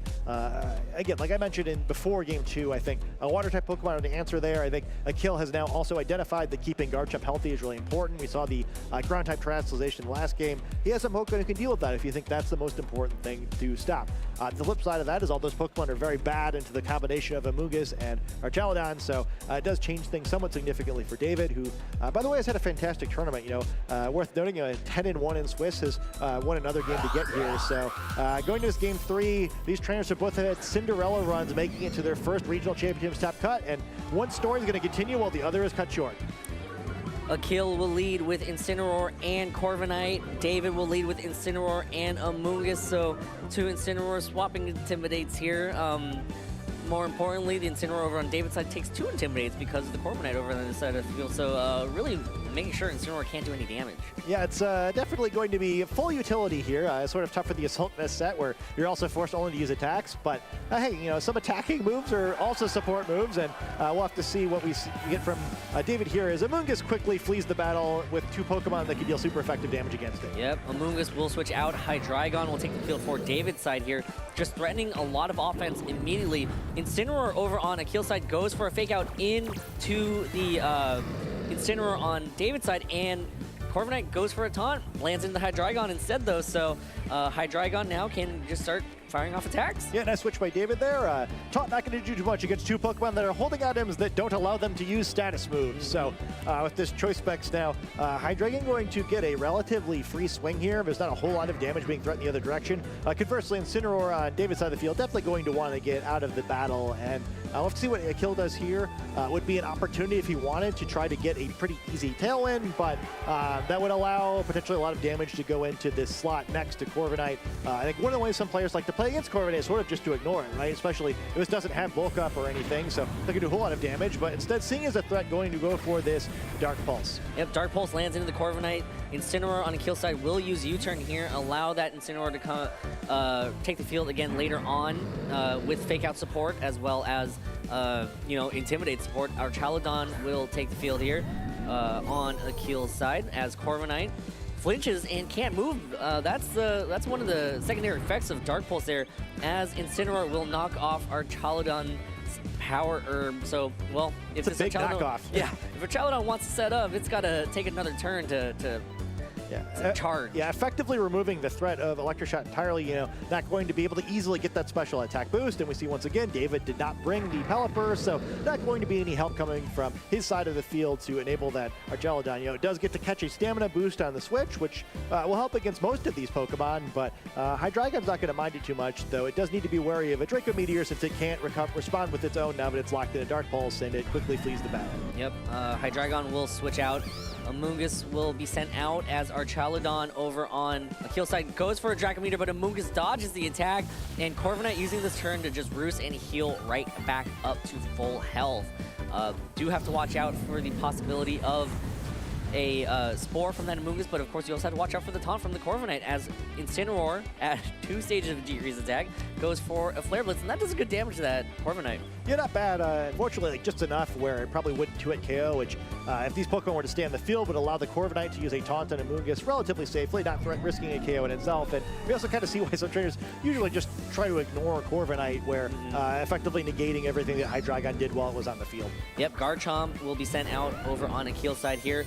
great pairing between the Garchomp and that Corviknight. Corviknight using this turn to go for a taunt here. Does not want to allow Amoonguss to start going for Spores, which kind of did a kill in game 1, as Incineroar using this turn to, again, knock off the Life Orb from that Garchomp. So Akil basically playing like it's RBY right now. Just no items allowed here. Yeah, not getting a whole lot done, but still, yeah, weakening the potential output of Akil's side. Conversely, Corviknight gets that taunt off completely free, and Garchomp is now the Pokemon that gets in position here to start dealing some damage. Doesn't have to worry about too much from the other side of the field, so an Earthquake would still be pretty damaging, but, also wind up at sort of an awkward spot here, where, well, you still need to preserve this for dealing with the Golden Go later, so you don't want to take too much unnecessary damage, and David's left an awkward spot where he's got one Pokemon that's weak against ground-type attacks and one Pokemon that's weak against dragon-type attacks, so going to need to be careful switching anything into battle here, unless Garchomp pick up an easy KO that could turn the tide of this match. Yep, Incineroar switches out, Hydreigon sent out, will dodge any Earthquake here as Garchomp goes for an Hydreigon. Oh, he makes the call, but he hits the wrong slot. Here's Corviknight using Brave Bird, connects into the Hydreigon slot, still doing some decent damage to the Hydreigon, getting it into KO range later on. Corviknight will eat away at its berry, so the only item left on the kill side is actually that Assault Vest on that Incineroar. Pollen Puff healing the Hydreigon right back up, so that's one of the utility moves that Amoonguss can have. It does damage if you target the opponent, but heals up your partner Pokemon if you target them. That's sort of an interesting situation now that without this Life Orb, Hydreigon's probably like right about at the point where it could maybe survive a Dragon Claw. I think we'll likely see it escape battle, but with an Intimidate being threat from David's side of the field as well, you gotta assume if you're a killer, you're not going to be able to pick up a knockout on that slot only using a Dragon Claw. So do you even go for it? Do you try to anticipate something else? I'm gonna see Hydreigon leave battle, so if he went for the knockout, he's probably going to regret it. Hydreigon switches out. Golden Go will take its place here. All Pokemon have been revealed. Garchomp content to just protect itself. Just wanting to see what's going to happen here as Corviknight uses Brave Bird, trying to get some damage down onto that Hydreigon, but instead just hits into that Golden Go that resists it. Pollen Puff from Amoonguss hits into the Golden Go and he heals it right back up. So safe play right there from David to try to reposition himself. Yeah, I mean, not too bad of a turn, right? The only damage of that turn that winds up sticking is the tiny bit of recoil that Corviknight does to itself, and Golden Go gets out on the field safely-ish, right? It's facing down that Garchomp that we've mentioned is kind of its real bane in this matchup, and it's sort of an awkward situation where, like, do you Terastallize here and remove your weakness to ground-type attacks? If you do, potentially you're increasing the damage you take from this Brave Bird in response. Do you try to get a Spore off in this turn? What do you go for? Still the threat of the taunt the other way. So lots of options for both trainers, and Amoonguss feeling a little scared. Yeah, it's a revolving door of Pokemon here. Hydreigon will replace the Amoonguss here. Amoonguss will go back to David's bench and, be able to heal back with that Regenerator. And now we're Terastallizing. It is the Garchomp Terastallizing into that ground type, trying to get as much damage out as possible. Again, you have to watch out for the possibility of the Golden Go to Terastallize into that water type. Golden Go instead content to protect.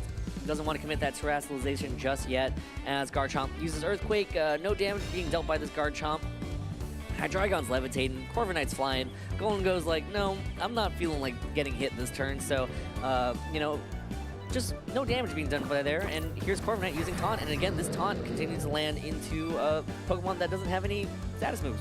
Yeah, it's a little miss there where, again, one of those turns where perhaps a Tailwind would have played off better, but, playing it safe. You can't afford to take a Spore on the Garchomp there. That could have been devastating. So, not taking too big of a risk so far. I think both players realizing that likely the first knockout in this game with how slow and grindy it's been is going to be really critical. So, neither side wants to make the first mistake. Yeah, and it's tough, especially when a match is this back and forth. A lot of position, position is so important right now, as Incineroar will take the field. Going to be a huge Intimidate onto the Garchomp. Going to drop its attack by one stage here, and Akil will switch out the Corviknight. Again, this is a revolving door of Pokemon here. Incineroar will take the field for Akil's side. Does give it access to Fake Out next turn. If that Golden Go Terastallizes, then that will be nice. So David will Terastallize the Golden Go into the Water type. Now will be able to be faked out next turn. So the Incineroar possibly in a good spot. Also a great defensive switch if Akil's expecting a Shadow Ball into that slot or Make It Rain. Garchomp protecting itself this turn here. Lots of action happening for what doesn't seem like a lot of damage being dealt, though. Here's a Make It Rain from the Golden Go, connects only into that Incineroar, drops the special attack stat by 1 stage, so now this Golden Go's damage output is way less. Taking some Life Orb recoil. That's a lot. Yeah, these poor trainers just can't find any offense there. Going for it, doing pretty piddly damage. Again, as we mentioned, both these Incineroar are the Assault Vest variant, so going to take that attack very well. Incineroar finding itself unable to do too much, weak against ground-type attacks, and excited to intimidate these Pokemon once again and further reduce their damage, allowing Amoonguss to get the field. Golden Go feeling a little scared, and we're going to have another turn where probably not too much occurs. Not too much occurs, but, you know, a lot of things still happen, right? Incineroar fakes out into that protecting Golden Go. Garchomp using the turn to go for a Stomping Tantrum. Here's some damage. Connects into that Amoonguss slot. Does not that much. Again, that Intimidate is so important for David to minimize the amount of damage this Garchomp can do. Yeah, I think we'll likely see Incineroar come in again, and finally this could be leading to a better position, right? Not like a super clear way to stop these 4 coming in from Amoonguss unless Akil's able to pick up a knockout here, so could finally see a sleep, and that's one thing that really does stop this rotation, right? It's mostly just been a lot of switching so far, trying to reduce damage, but while a knockout would be even better, a Spore causing a Pokemon not to act would open up some options to finally see some more decisive offense in this match. Yeah, so this is an intense battle right now as Golden Go on David's side switches out. Incineroar will take the field again. Another Intimidate onto the Garchomp, but you know, Akil still has all 4 Pokemon, so Garchomp can easily just switch out. Here's a Dragon Claw in that Amoonguss critical hit, big critical hit right there, bypassing those Intimidates and getting Amoonguss lower than David would have liked. The Citrus Berry activates, but doesn't even bring it to over 50%. Here's a Flare Blitz following up, and the Amoonguss gets a KO.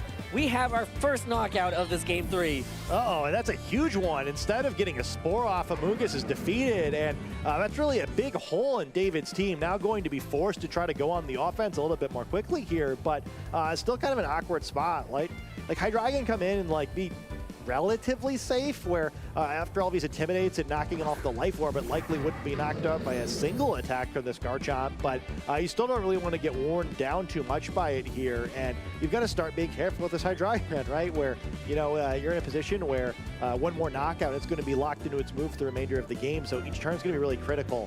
It's not going to have much variety in its attacks for the remainder of this match. Yeah, and you don't really want to lock yourself into Draco Meteor if you feel like you're going to lose your Incineroar, because then you can't switch out and then you're just going to keep taking special attack drops. Akil switches out the Garchomp. In comes the Corviknight here, possibly trying to eat up a Draco Meteor, and that is a Draco Meteor in that slot. Corviknight takes it like a champion here. Hydreigon special attack harshly falls, so its damage output is being mitigated here. Here's a U-turn from that Incineroar. Super effective damage into that Hydreigon. It looks like Akil is slowly chipping away at David's side of the field. Yeah, it's looking pretty good for him so far. And, kind of mentioned in the pregame that the U-turn could be pretty impactful in this matchup instead of Party Shot. And yeah, I believe it's only U-turn damage that's weak in this Hydreigon. I'm going to see a U-turn the other way, not doing nearly as much as the Garchomp, as it kind of shrugs this off and does a similar amount of damage in return to this Incineroar. And Golden Go is going to have to come back out and face Garchomp here, that very matchup it was trying to avoid. And now we have the awkward position where Garchomp is threatening a lot of damage into either of these Pokemon. So going to need to make a read in order to get through this turn, perhaps. Yeah, so it's going to be a pretty big decision right here for David's side of the field, right? Like, what is the best option right now for David? If Incineroar can come in, intimidate the Garchomp, which has been super helpful for allowing the Golden Go to be able to set up. But again, this Golden Go also doesn't have that nasty plot boost that kind of allowed it to do so much damage in game 1. Yeah, and if you try to go for the nasty plot boost here, even if you don't get knocked out, if you were to take an Earthquake and a Brave Bird here, you're taking so much damage that it's very unlikely you're going to be able to attack, and the only speed control in the game is on the other side. You also have to worry a little bit of this Corviknight just using Roost and putting itself in that point where you can Tailwind whenever it wants to later. Draco Meteor to come down, you're just going to be close, but not able to pick up the knockout. Corviknight hangs on as Hydreigon drops to 4 stages of decreased special attack, and Golden Go gets the opportunity to go for a nasty plot here, getting 2 stages of increased special attack. Brave Bird from Corviknight connects into that Hydreigon and gets the KO from that range. So now we're down to the final 2 Pokemon on David's side of the field. The Incineroar gonna come right back in and give off a great Intimidate. Corviknight actually falls from the recoil damage too, so that's the first knockout over on Akil's side. Yeah, I mean, I don't know if this is over yet, or this is suddenly got kind of interesting here, right? Where Incineroar going to avoid intimidating itself this time because of the knockout. Instead, the two Incineroar will trade intimidates with one another. And Golden Go got a relatively free nasty plot off there. That was the key in the first game. This Garchomp now has both been intimidated and lost its life orb much earlier in the game to knock off. So, not threatening a one-hit KO and potentially not even threatening a two-hit KO on the Golden Go. A fake out is being threatened on either of these Pokemon, but Golden Go just going to take the easy protect here. Golden Go protects itself here, does not want to get faked out. Incineroar on Akil's side uses the fake out into that protect, just trying to make sure that Golden Go cannot move if it survives. Here's the top stomping tantrum from the Garchomp, lands into that Incineroar slot, does enough to get the KO through that Intimidate. So now David down to his final Pokemon. It is this Golden Go. Is it going to be able to pull it off here? Needs to be able to pick up the KO from this nasty plot, make it rain. Yeah, it's going to be tough, too, because this Incineroar is going to be difficult to finish off, and Garchomp is what really matters. They're going to kill side, maybe just switch out to this Archeladon, let it take some damage, and bring Garchomp in back later to finish things off, and it looks like that's exactly what we're going to see. Yep, Akil switches out Garchomp, resetting that Intimidate drop. Archeladon will take the field here, and Make It Rain against these two is not going to do that much damage at all, but Golden Go going for a nasty plot instead, saying, hey, Incineroar, what do you have to hit my Golden Go? David possibly seeing that it is going to be a switch there, but, Incineroar on Akil's side will go for a knockoff, mitigating the damage because of knocking off that life orb. But now, Golden Go, 4th stage of increased special attack. Here's a Dragon Meter, connects with that Golden Go and gets the KO from that range. And that's going to be it. Really impressive set by Akil. They're going to move on to the top 4. And what a great set by both of these trainers. I was pretty impressed by both of them. First time on stream, I believe, for both of them. And they look like they've been here 100 times before. Especially that third game was just a mature, grinding set there where there would have been so many chances for either of them to throw the game by making a mistake. And I think they both played it pretty well. They made it. The other side really worked for it. And I don't think anybody can feel too bad about losing a set like that one. Absolutely not. I mean, that was a great set that we just watched. I mean, there was so much back and forth. Game 3 was a long game. A lot of positioning that needed to be done, and it's mentally draining to be in that situation where they had to compete like that, right? Every step of the way is going to be important. Every move that you make is super important as well, and one misstep there could cost you your run. Yeah, especially because they've played a lot of Pokemon, right? It's we're almost to the end of those 16 potential rounds, and it's easier and easier to kind of just make a misstep, right? Have a mental miscue in the wrong moment. But these trainers really made it hard for one another to pick up these knockouts. Also, were a lot of situations where maybe one critical hit, a little bit more damage, and something could have wound up going very differently. But I thought Akil's solution was really good, and I think this was also a fun set in a sense. You really see how differently matches can play out, even with the same combination of Pokemon. Both trainers opting to bring these same 4 Pokemon to all 3 games, and we got 3 very different games between them. Yeah, and Golden Go in game 1, getting that easy nasty plot off and just being able to dish so much damage out. Really just made a big difference in that game 1 game plan. Game 2, Akil adjusted for that Garchomp coming in just at the right time, and then game 3 just kind of came down to, well, these are the pieces, our tournament lives are at stake, we're gonna fight for every inch. We're gonna fight, just basically every move's gonna matter. Yeah, that was like a really fun final game. It really felt like an elimination game. Yeah. I feel like you get this in like traditional sports too. It's like game 7, everyone's playing really defensively. You want to make sure you don't get eliminated by making a mistake. And it felt very much like that, right? Where nobody was making any aggressive reads in that game, just like trying to avoid any mistakes, try to get your opponent in a position where there's such a positional disadvantage that you win no matter what. And I guess that was kind of what we saw, right? Where that Amoonguss endured that critical hit, perhaps without it, it's able to get a spore off, and we have a very different result to that game. And, I think, props to both players, right, where they played themselves in a position where it wasn't really a player mistake to determine the match outcome, and sometimes that's all you can do. Really, really great set between those guys. Yeah, and again, this is like the first time that we were able to showcase either of these players on broadcast. This is actually Akil's 2nd regional championships ever. you never know it by watching the Yeah. way he played, right? Especially after losing that first game the way he did, right? Where actually a few times I feel like we've seen that this weekend with first-time streamed players where there's so many nerves you come up here, right? And like almost every player when they play on stream for the first time kind of mentions like, oh, like that was really different than I expected it to be, right? It was really hard to play the way that I would out in the field or, practicing at home. And especially after losing a game 1 sort of decisively to come back and win game 2 and then stay afloat so long in that third game where there were so many turns where something could go wrong. Just an excellent set played by him with his tournament life on the line. Yeah, let's hear from him because we're ready for an interview with Gabby and Akil. Take it away, Gabby. Thank you so much, Dewey. I'm here with Akil Goel, and this is your first time in Top Cut, first time making top 4 at a regional. Congratulations. Thank you so much, Gabby. So we were just talking earlier. You mentioned that you were primarily a singles player, and you got into VGC by seeing some friends. Why don't you tell us about your Pokemon journey? Yeah, of course. So I played singles for a long time since I was in middle school. And sometime while I was in high school, there was a VGC tournament online, and I signed up for fun, and Nick Navarre taught me some of the basics. He gave me a team to play with. I tried it. I liked a lot of the elements, but I wanted to change it up a bit, so I made my own version, and somehow I managed to get semifinals in that tour. And that was the start and the end of my VGC career for a really long time. I think 7 years later now, I'm startly playing regionals. This is my second regional. I played LA as well, and yeah, it's been a difficult time trying to adjust to the doubles format. There's so many more options on every single turn. It can be a lot harder to plan out a game.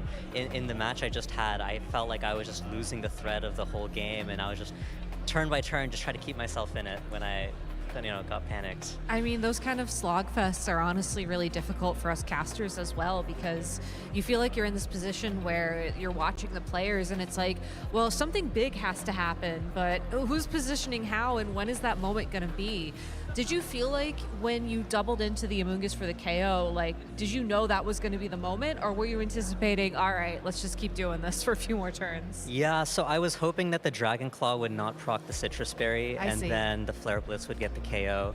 The Amoonguss is a really big problem for my team if he plays it as carefully as he does, because I had chosen to use Assault Vest on my Incineroar instead of Safety Goggles. I only have one Spore immunity, which is Amoonguss, and that has no pressure into Golden Go.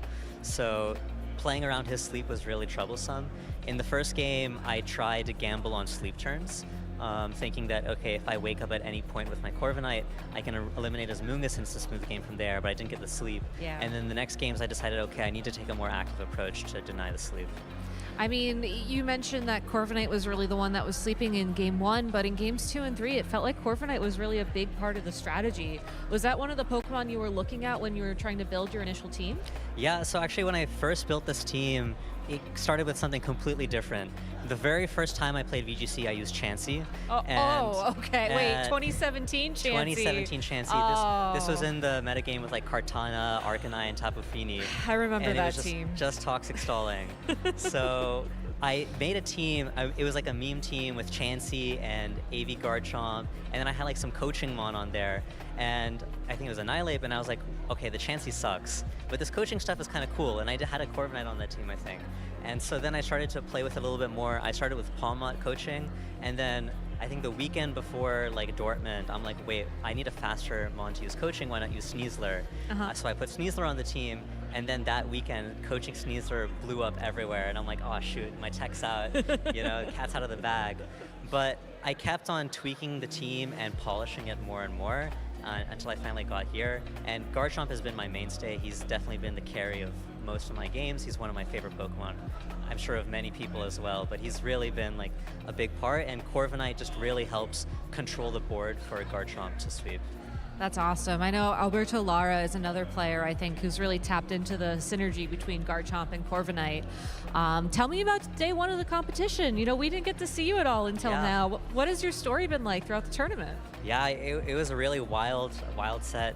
I mean, my round 1 was extremely memorable too. I was so nervous that the day before the tournament, just all the nerves piling up, and before you've played that first round, you just have the jitters, right? Yeah. My opponent had this crazy like size spam with like self beat up Annihilate team. It was a choice card for Annihilate, 1 point slower than Whimsicott, and he had like a self-worry seed that like woke him up from a spore, and I just like got completely demolished in one of the games, and I'm like, what am I doing? But I have had to like focus up and pull it back. So you know, it was definitely, I had a lot of really tough opponents. I also got very lucky, I think. I had a lot of good Dire Claw luck. I played Justin Karras in round 4, and I think he like completely outplayed me, but I managed to get like a few key turns right, and somehow managed to climb a game. I had my Corviknight 1v1 2 Terraflying T-Tars in day 1. Wow. Like in both games I thought I had lost, and somehow my Corviknight from low health 1v1'd a T-Tar. So Corviknight and Garchomp have really been, you know, absolutely top tier Pokemon for me. All right, so note to self, a Corviknight Garchomp, not just best buds, but also the most valuable Pokemon for you so far. So real quick, is Victini your favorite Pokemon? Yeah. So Jake and I, we both share Victini I was wondering. as our favorite Pokemon. We played each other in day 1 also, and it was a battle of the Victinis. His had the brighter victory star, but I'm glad that I was able to, you know, carry on that Victini power into day 2. Yeah, and into top 4 as well. Do you have any shout outs you want to give before we let you go prepare? Yeah, of course. I mean, to the Phil Cord, Jake, Camcoop, I'm actually borrowing with Switch to play. I don't even own a Switch, so they helped me get the Pokemon. One of my friends from college, this is his first regional. He drove up with me here, and he's been cheering me on and supporting me the whole time. Shout outs to the Scam for helping me do the prep. I put a lot of hours into this team, and I'm glad it's paying off. Awesome. And of course, thank you to all the friends and family back home that are cheering me on. Awesome. Well, Akil, thank you so much for joining me. Best of luck to you and Victini in top 4. Thank you so Casters, back to you. Hey, Akil, please go get a Switch so that we can see you at more regional championships in the future. Really loved watching that set. Really technical play, really cool positioning. Aaron, like, that felt like it was just on a razor's edge the whole time. Yeah, it was nuts because that first game was a complete wipe as well. Yeah. So to have the mental fortitude to come back and win games 2 and 3, 3 especially where there was a flinch immediately, there was a lot of bad fortune going one way. Draco Meteor miss as well, but able to stay composed, and that was all about positioning. Really felt like the good old days where it was just turn after turn, switch after switch after switch. So much patience demonstrated by both players, and it was a treat to watch. Yeah, some good Incineroar, Amoonguss, Garchomp repositioning action. We love that. Let's take a look at the bracket right as it stands. Of course, Akil Goel will be facing up against Joe Ugarte in the semifinals after we complete our top 8 matches here. And of course, Carson Confer did beat Eric Schrader in an off-screen match. That is going to be Carson Confer against the winner of this match. Joe also then defeated Aaron Brock, running a very similar team to Alex Underhill that we saw on stream. Looks like it went about the same way there with a 2-0. Really exciting to see how the bracket is shaking up. And of course, we've got one final top 8 match to see who will be the final semifinalist joining our other 3 players. And it's going to be an exciting one here. We've already seen Marcus Dion play a bunch, but here's Kalen Brown. Player who has top cut the regional championships before over in Fresno, top 16 in Portland as well. And there's another Hydreigon here. Yeah, Hydreigon is definitely punching above its weight in the top cut. This is our second one that's made it to the top 8. Of course, unfortunately, Hydreigon did not make it into the top 4. So if you are a fan of the 3-headed dragon, Kalen's your guy. Marcus running the hyper offense team that we've seen quite a bit on stream, both thanks to him as well as Carson Confer, using a lot of really heavy hitters like that Ursaluna Blood Moon. We saw how powerful Indeedee Male could be on the stream sets as well with that Psychic Terra when positioned correctly, can just expand and force everything. But it will be facing down 2 different Dark-type Pokemon in the Hydreigon as well as the Incineroar. Yeah, and Citrus Berry Incineroar as well, so it will be even harder to get off the field. Now, we do have to point out Garchomp. The loaded dice in the room. Garchomp has taken Dragonite's place.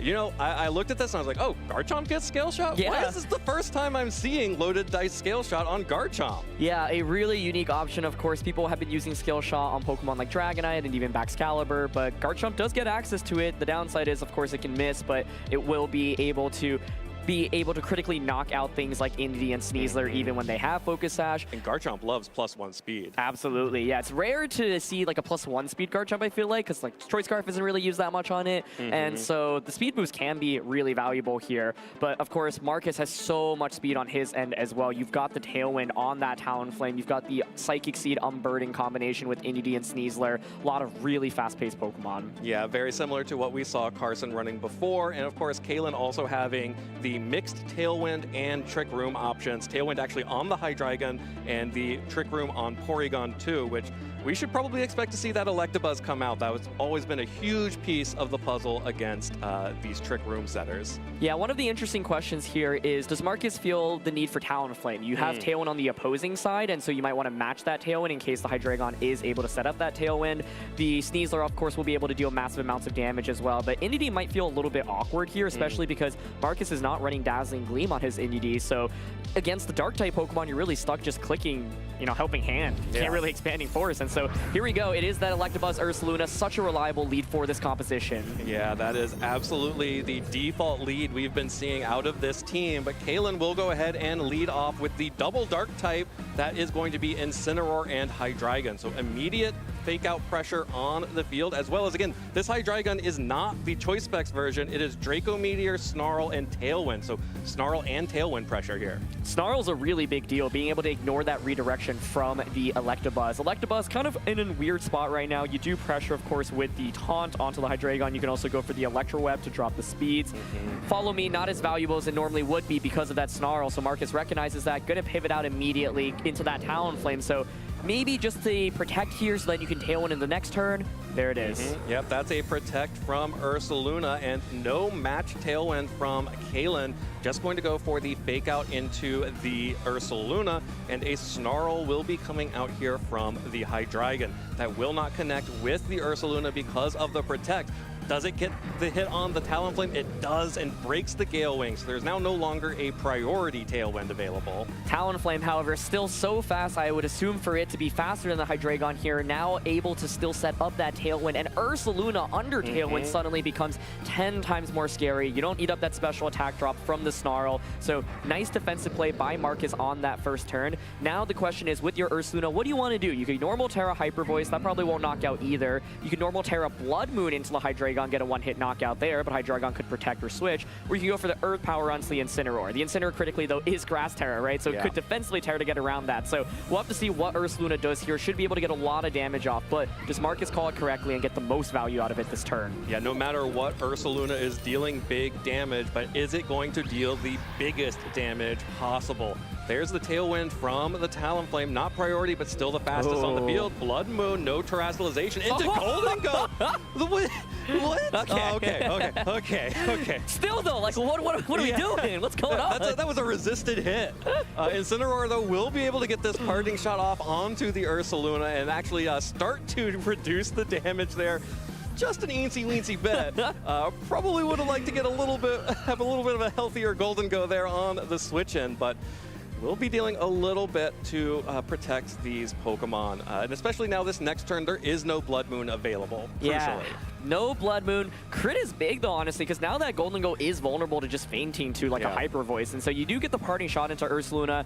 Ursaluna there, of course, had the ability to Earth Power instantly Incineroar, but you might be a little bit afraid of a Terra, of course, in that position. Don't want to get just really minimal damage. And you know Blood Moon's still going to do a lot. The critical hit even just adds so much more. But even without the crit, you're doing, you know, over 50%. So it's a pretty consistent attack to go for. Marcus actually critically hangs on to the Terra as well. Normal Terra there with the crit would have gotten the knockout, but...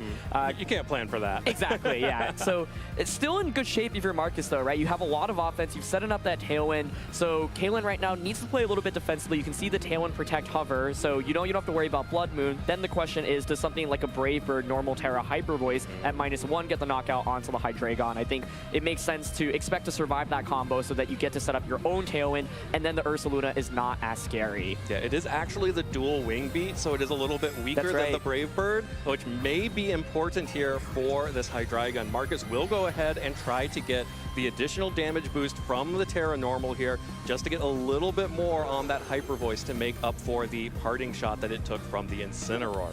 Golden Go, of course, like you mentioned, after that critical hit, has to protect itself from this damage or it will go down.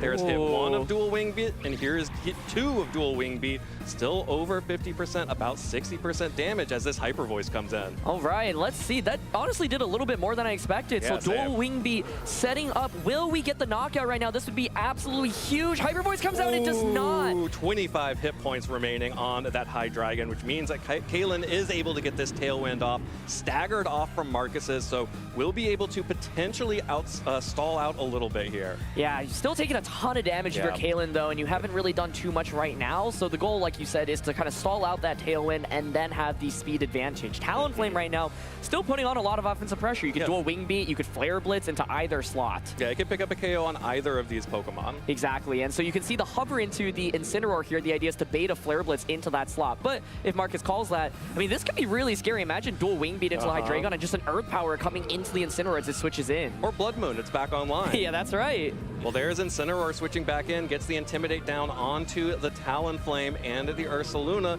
Not going to be enough of a damage reduction on the Talonflame to protect the Hydreigon, but Marcus will not be going on the offensive, withdraws the Ursaluna in favor of Electabuzz. So Electabuzz is back out on the field and does successfully get some Flare Blitz, but into Hydreigon, and even after the Intimidate, Hydreigon, another critical hit, still goes down. Yeah, I wonder if there was any chance it would survive without the critical hits, but Dual Wing Beat was doing a lot. The Intimidate, of course, stacked up, and the idea behind Flare Blitz is it covers for a potential switch out, and it can't miss as well. Dual Wing Beat, of course, can miss, and so Garchomp now pivoting in.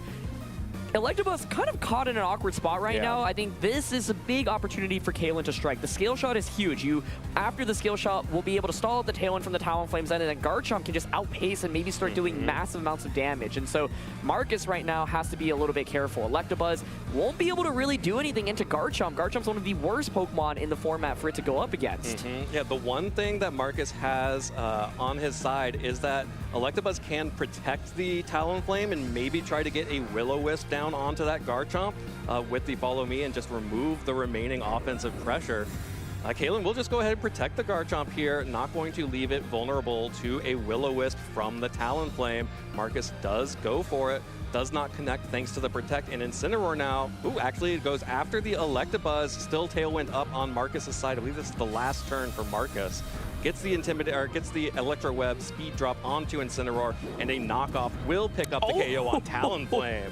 The one-hit knockout there onto Talonflame. Big knockout there as it now will deny a potential second Tailwind there. And so the knockoff play there is safe, right? The Talonflame cannot protect itself. If Electabuzz follow Me's, then sure, you get rid of an Eviolite. That's fine. So really critically baiting out that Will-O-Wisp and does not manage to get burnt. Ursaluna now, however, is kind of scary. Electabuzz has that follow me. There's the Garchomp here, but it's a fire Terra. There's no defensive Terra like Steel, for example. And or an offensive one. Exactly. So there's a lot of offensive pressure coming out from Ursaluna. And the question is, does Kaylin have enough resources to beat this Ursaluna? Because you won't knock it out with one attack from the Garchomp right now. And with Electabuzz offering that redirection, it's pretty scary. Yeah, and Ursaluna, switching back in, has access to the Terra Normal Blood Moon again, which will happily pick up a one-hit KO on either of these Pokemon since it has not had its special attack drop now.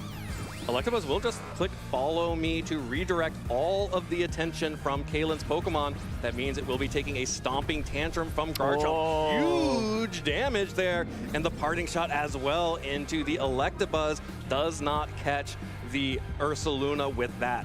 That will mean that Golden Goat is coming back in here to replace the Incineroar. We just have to see what KO does Marcus want to get. Yeah, Electabuzz critically not even going down there. So without an offensive Terra, without a Life Orb on Garchomp, not able to get the knockout. Here's that Blood Moon, and let's see. It is into the Garchomp slab that certainly will get a one-hit knockout. Ooh, Blood Moon rising, and Garchomp is falling. Big damage there from Marcus. Gets the last remaining major offensive threat off the board, especially as Tailwind is also petering out here. Marcus just got so much value out of Ursaluna this game, and even though Kaylin was able to set up that Tailwind, not able to accomplish a ton with it set up, and with Talonflame fainting and actually getting that free switch into Ursaluna, it was the perfect position for Marcus. And so Garchomp here does do a lot of damage into Electabuzz, but critically, as you'll see, not getting that knockout. If you get that KO, then at least you get the Parting Shot into the Ursaluna. So Now Kalen at least has fake out pressure, but you're staring down Electabuzz with Electro Web and Ursaluna with that Hyper Voice as well. And Golden Go here is not Steel Terra, so can't go for something like Steel Terra, make it rain. Looks like Kalen is trying to decide whether or not to just immediately go on the offense. Will just decide to go for the Make It Rain as Electabuzz protects itself from any damage. A double protect from Marcus there means that Kalen will not have an opportunity to deal damage this turn, and Fake Out will not do anything. He has now lost the Fake Out pressure from the Incineroar and missed an opportunity to maybe try to sneak in a nasty plot there and potentially pick up a KO on that Ursaluna with a +2 Make It Rain. Yeah, the double protect is safe because the idea is now you can just go for Electro Web plus the Hyper Voice. Electabuzz here is really speedy, and so the idea here is like, I don't want to risk my Pokemon just eating up a Make It Rain here. And so we see the cover for the Grass Terra here potentially. Kalen just never really had a great opportunity to Terra in this game. The Grass Terra at least helps get you around the Earth Power. You're definitely not doing Flying Golden Go in front of this Electabuzz again. Exactly, yeah. And so I think one of the questions now is, will the Electro Web be able to land from Electabuzz's end? Well, going to have to land those Electro Webs to get this Incineroar and Golden Go slow enough for Ursaluna to clean up here. Kalen trying to make a decision, maybe thinking about game 2 already. Going on the offensive with a Flare Blitz and a Make It Rain. The Electro Web will connect onto both Pokemon. Golden Go will still survive because of the weakness of the Electro Web. And Ursaluna actually just going for a Blood Moon that will be targeting down the Incineroar here, dealing huge damage and another KO.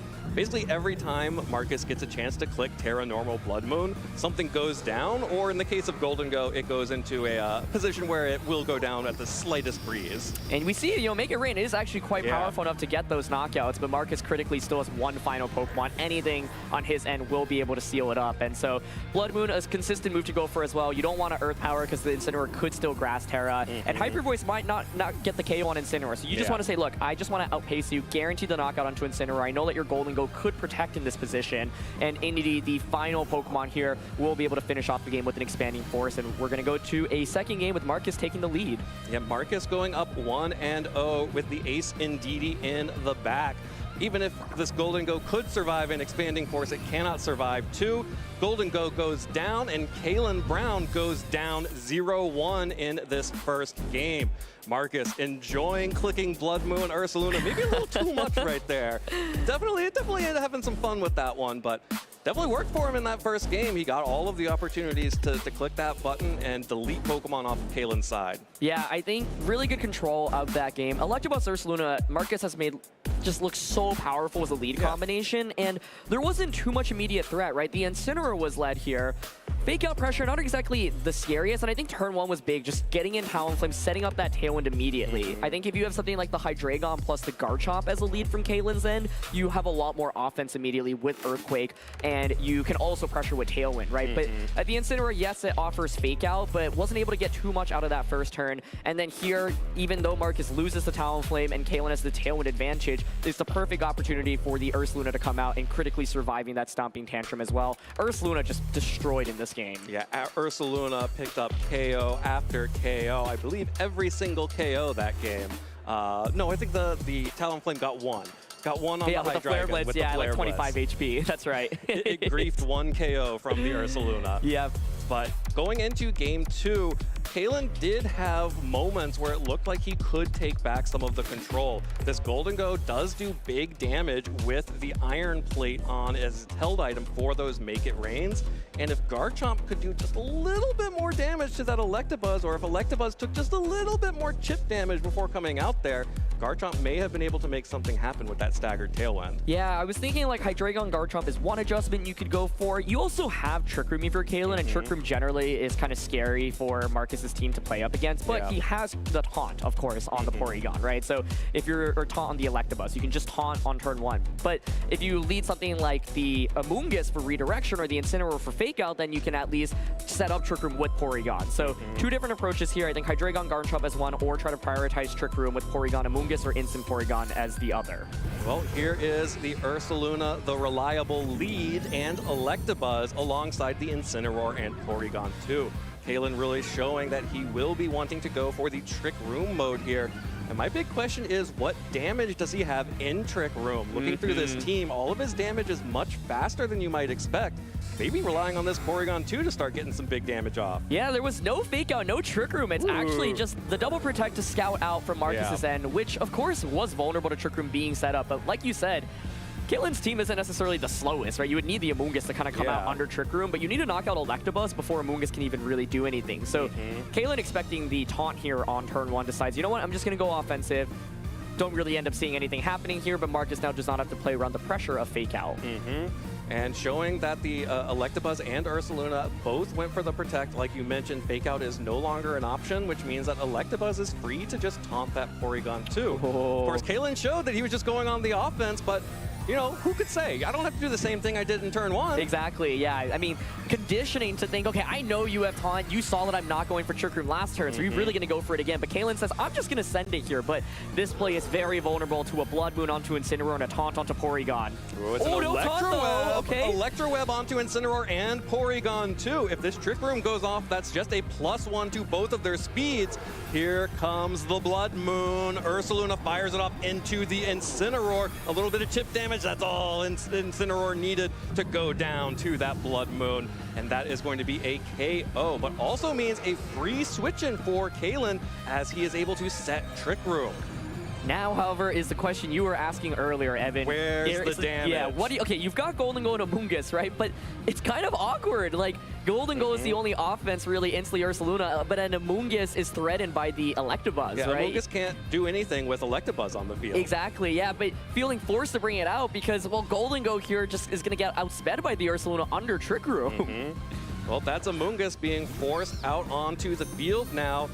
We'll be able to potentially, you know, redirect Blood Moon at some point before it gets taunted by Electabuzz, or at least forces Electabuzz to go for Follow Me, but Electabuzz probably wanted to do that anyway. Yeah, this feels like a very free Follow Me Hyper Voice at this point, basically. You just get guaranteed free damage. The Amoonguss is not really doing very much, and so it's such an awkward positioning where it's like, okay, if Electabuzz were knocked out, then I think Porygon Amoonguss destroys under Trick Room, but Electabuzz is still here, fully healthy as well, and so Kalen kind of thinking about the Desperation Spore here, but Follow Me Hyper Voice is so safe, there's no real reason for Marcus to really deviate from it. Yeah, you never need to do anything but click Follow Me when you're an Electabuzz and you have a Pollen Puff Spore Amoonguss on the field. Especially when you can take these Terra Blasts like that. That might be a 3-hit KO onto the Electabuzz. Here's the Hyper Voice coming out onto the Porygon 2 and Amoonguss. Porygon 2 will be able to tank that, so will the Amoonguss, but neither of them will take the incoming Blood Moon. Yeah, Blood Moon now, of course, is back online. You can see Kalen opting to think about going for Spore again, and, you know, the logic here is, look, like, I feel so behind in this game anyway, and if Marcus slips up, hey, that actually gives me a window of opportunity. So Porygon going to switch out, but of course, this is just vulnerable to another Follow Me and Hyper Voice. Yep, always vulnerable to Follow Me and Hyper Voice.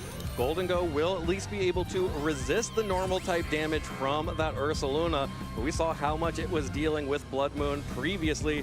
Another Follow Me means Amoonguss still gets to do literally nothing on the field there, and the Hyper Voice will come out. That's going to deal big damage to the Amoonguss, not quite enough.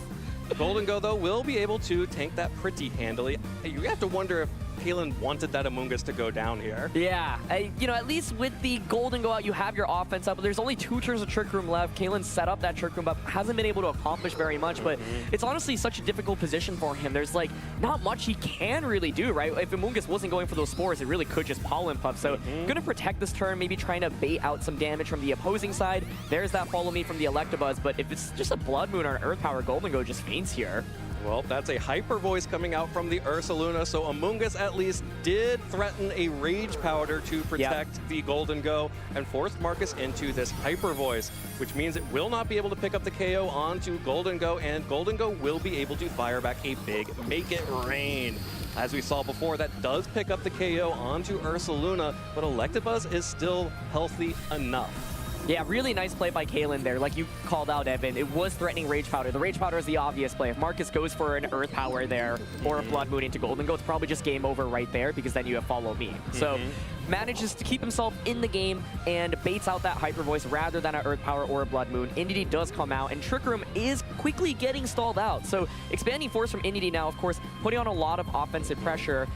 However, Trick Room is still up. You do have the ability to potentially go for a Pollen Puff, and so like maybe Electabuzz feels forced to go for a Follow Me. You could just Follow Me and Expanding Force here, to be honest, if you're Marcus, even though Trick Room is up. Yeah, I don't see any reason not to, and DD still has the Focus Sash. The Golden Go is now at -1 special attack from that Make It Rain. Electabuzz may even still survive it because of that. At best case scenario, Amoonguss, you know, gets a little bit of chip damage onto the Electabuzz with Pollen Puff. Yeah, I think, you know, maybe if Electabuzz had fainted earlier, he's going for basically saying, look, if you protect, I can get capitalized off it, but it is just to say Follow Me. Follow Me, Expanding Force, basically covers for every option. Pollen Puff is going to come out now, but those spores earlier, they were Pollen Puffs. If those were Pollen Puffs, that Electabuzz would be gone. Exactly, but instead, it wasn't, and Electabuzz finally faints, but Inity just gets an Expanding Force. Marcus can taste that medal, that top 4 finish. It'll be the furthest he's ever gone at a regional championship. An Expanding Force there doesn't knock out Golden Go, but Marcus now gets to bring his final Pokemon, and that's just a double knockout this final turn. Well, Porygon 2 and Golden Go are the final 2 for Kalen as the Twisted Dimensions return to normal. Porygon 2 facing down Indeedee and Sneasler. No hope here for the Golden Go or the Porygon 2. Both of these Pokemon capable of picking up all the damage they need. And Marcus Dion showing just how powerful this team is. Made top 8 at the Latin American International Championships. Now made it to the top 4 of the Sacramento Regional Championships.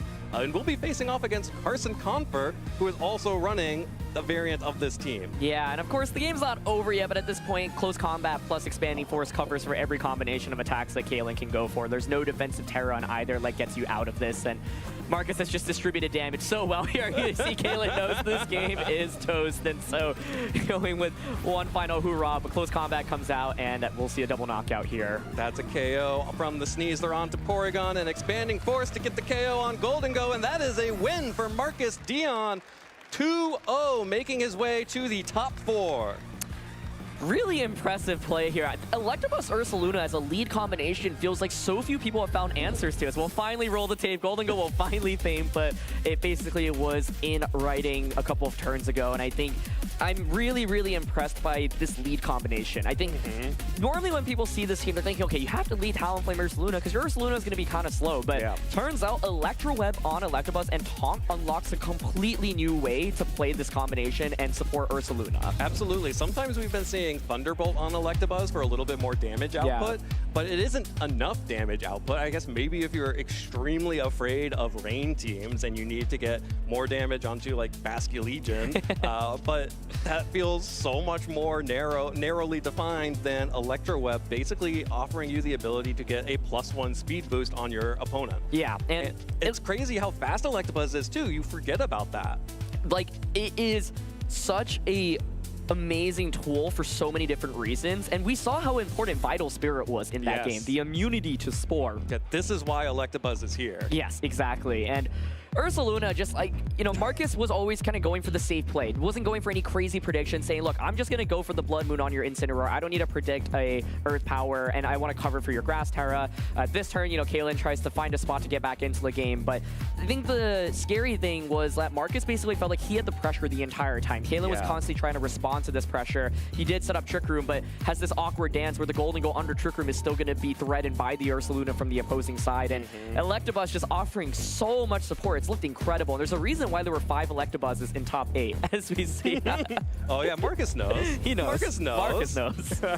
You know, it does bring me back to after finally seeing Pollen Puff connect with Electabuzz, what does this game look like? And instead of trying to go for those desperation spores, Kalen had been able to even just get that extra little bit of chip damage a couple of turns earlier to get that Electabuzz off the field. Yeah, it's an example of one player feeling really behind in the game and saying, look, if you make a mistake, now it's probably unlikely, but if you do make that mistake, suddenly the game is suddenly entirely shifted back in my favor. It's one of those where sometimes players, when they're ahead, don't necessarily go for the safe play because they feel fancy. You're like, oh, I know there's no way my opponent's ever going to spore me, right? I have Electabuzz out in the field, and so can definitely respect what Kalen was trying to go for there, but Marcus recognizes, look, I already have a big advantage after turn 1. I just got to make the safe play, and I'm good. Yeah, just don't throw my lead away. Yeah. Well, let's go ahead and toss it down to Marcus, who is now a record 2-0 on stream here at the Sacramento Regional Championship, to see about how he felt about that match. Thank you so much, Evan. Marcus 2-0 on stream this weekend. Not only that, first ever top 8, coasting right into first ever top 4. How do you feel?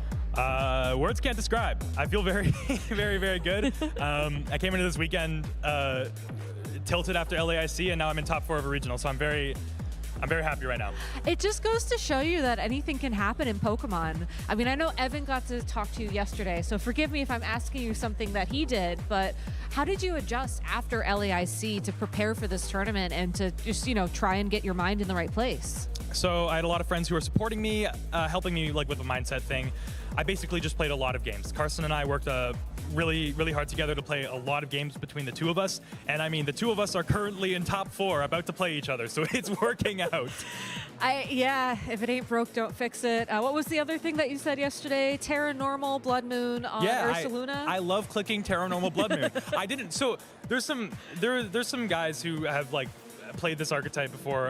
My friend Nick, he got finals at Charlotte, I believe it was last year.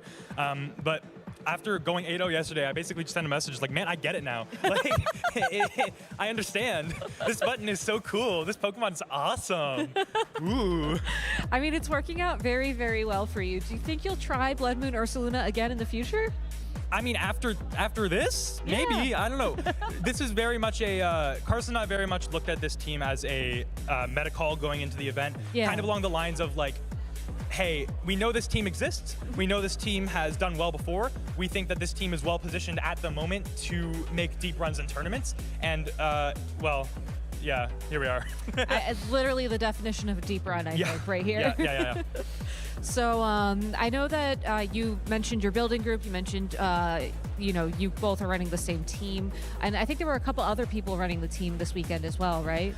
So this team is kind of a version of Oliver Escalin's team, which is a version of the Hoj brothers team, which did very well in LAIC. So if there were a couple people on this team this weekend, it wasn't Carson and I were only working together for this. I see. But our version of the team has the Incineroar over where the Dragonite used to be. So that's kind of what has contributed to, I think, our deep runs in this tournament. Nice. And I mean, let's not worry about top 4 for now. How do you plan on celebrating this accomplishment? Because again, undefeated on stream, top 8 into top 4, could go further. That deserves a celebration. I feel very good. I'm at least $2,000 richer, so I'll buy.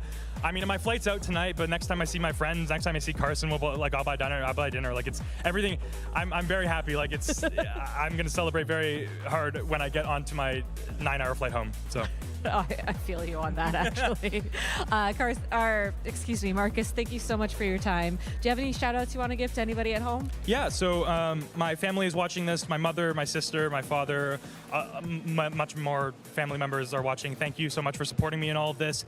Thank you so much to all my friends who are watching, and specifically Justin. I know you've believed in me for a long time, no matter how many jokes you make, and it was very cool when I went 9-0, you just pinged everybody. You were like, it's happening. And I'm like, yeah, man, it's happening. I'm here. It's great. And then I'd also like to thank Momo Nation, Discord. Thank you. Thank you. Thank you. Thank you. Yeah. All right, Marcus, thanks again for your time. Best of luck in top 4. Casters, back to you. Yeah, Marcus, I think I have a little bit of bad news. I don't know if you and Carson, the next time you see each other, are going to get to enjoy a friendly meal, as I believe you will be facing off in our top 4 match a little bit later on today. There it is, Carson Confer versus Marcus Dion. Who can pilot this team the best? Of course, before we get there, we have to see our other semifinals match. This is Akil Goel versus Joseph Ugarte. And I'm really excited about both of these semifinals because we have 2 veteran players who have competed at the highest level and become champions, have won championships, and 2 players who have not, who are definitely coming up, trying to have a breakout tournament here, and maybe finally, in Akil's case, this would be a first tournament, first win. Yeah. And Marcus has been chasing, a top 8 and now a top 4 and now a finals appearance and a championship for his career.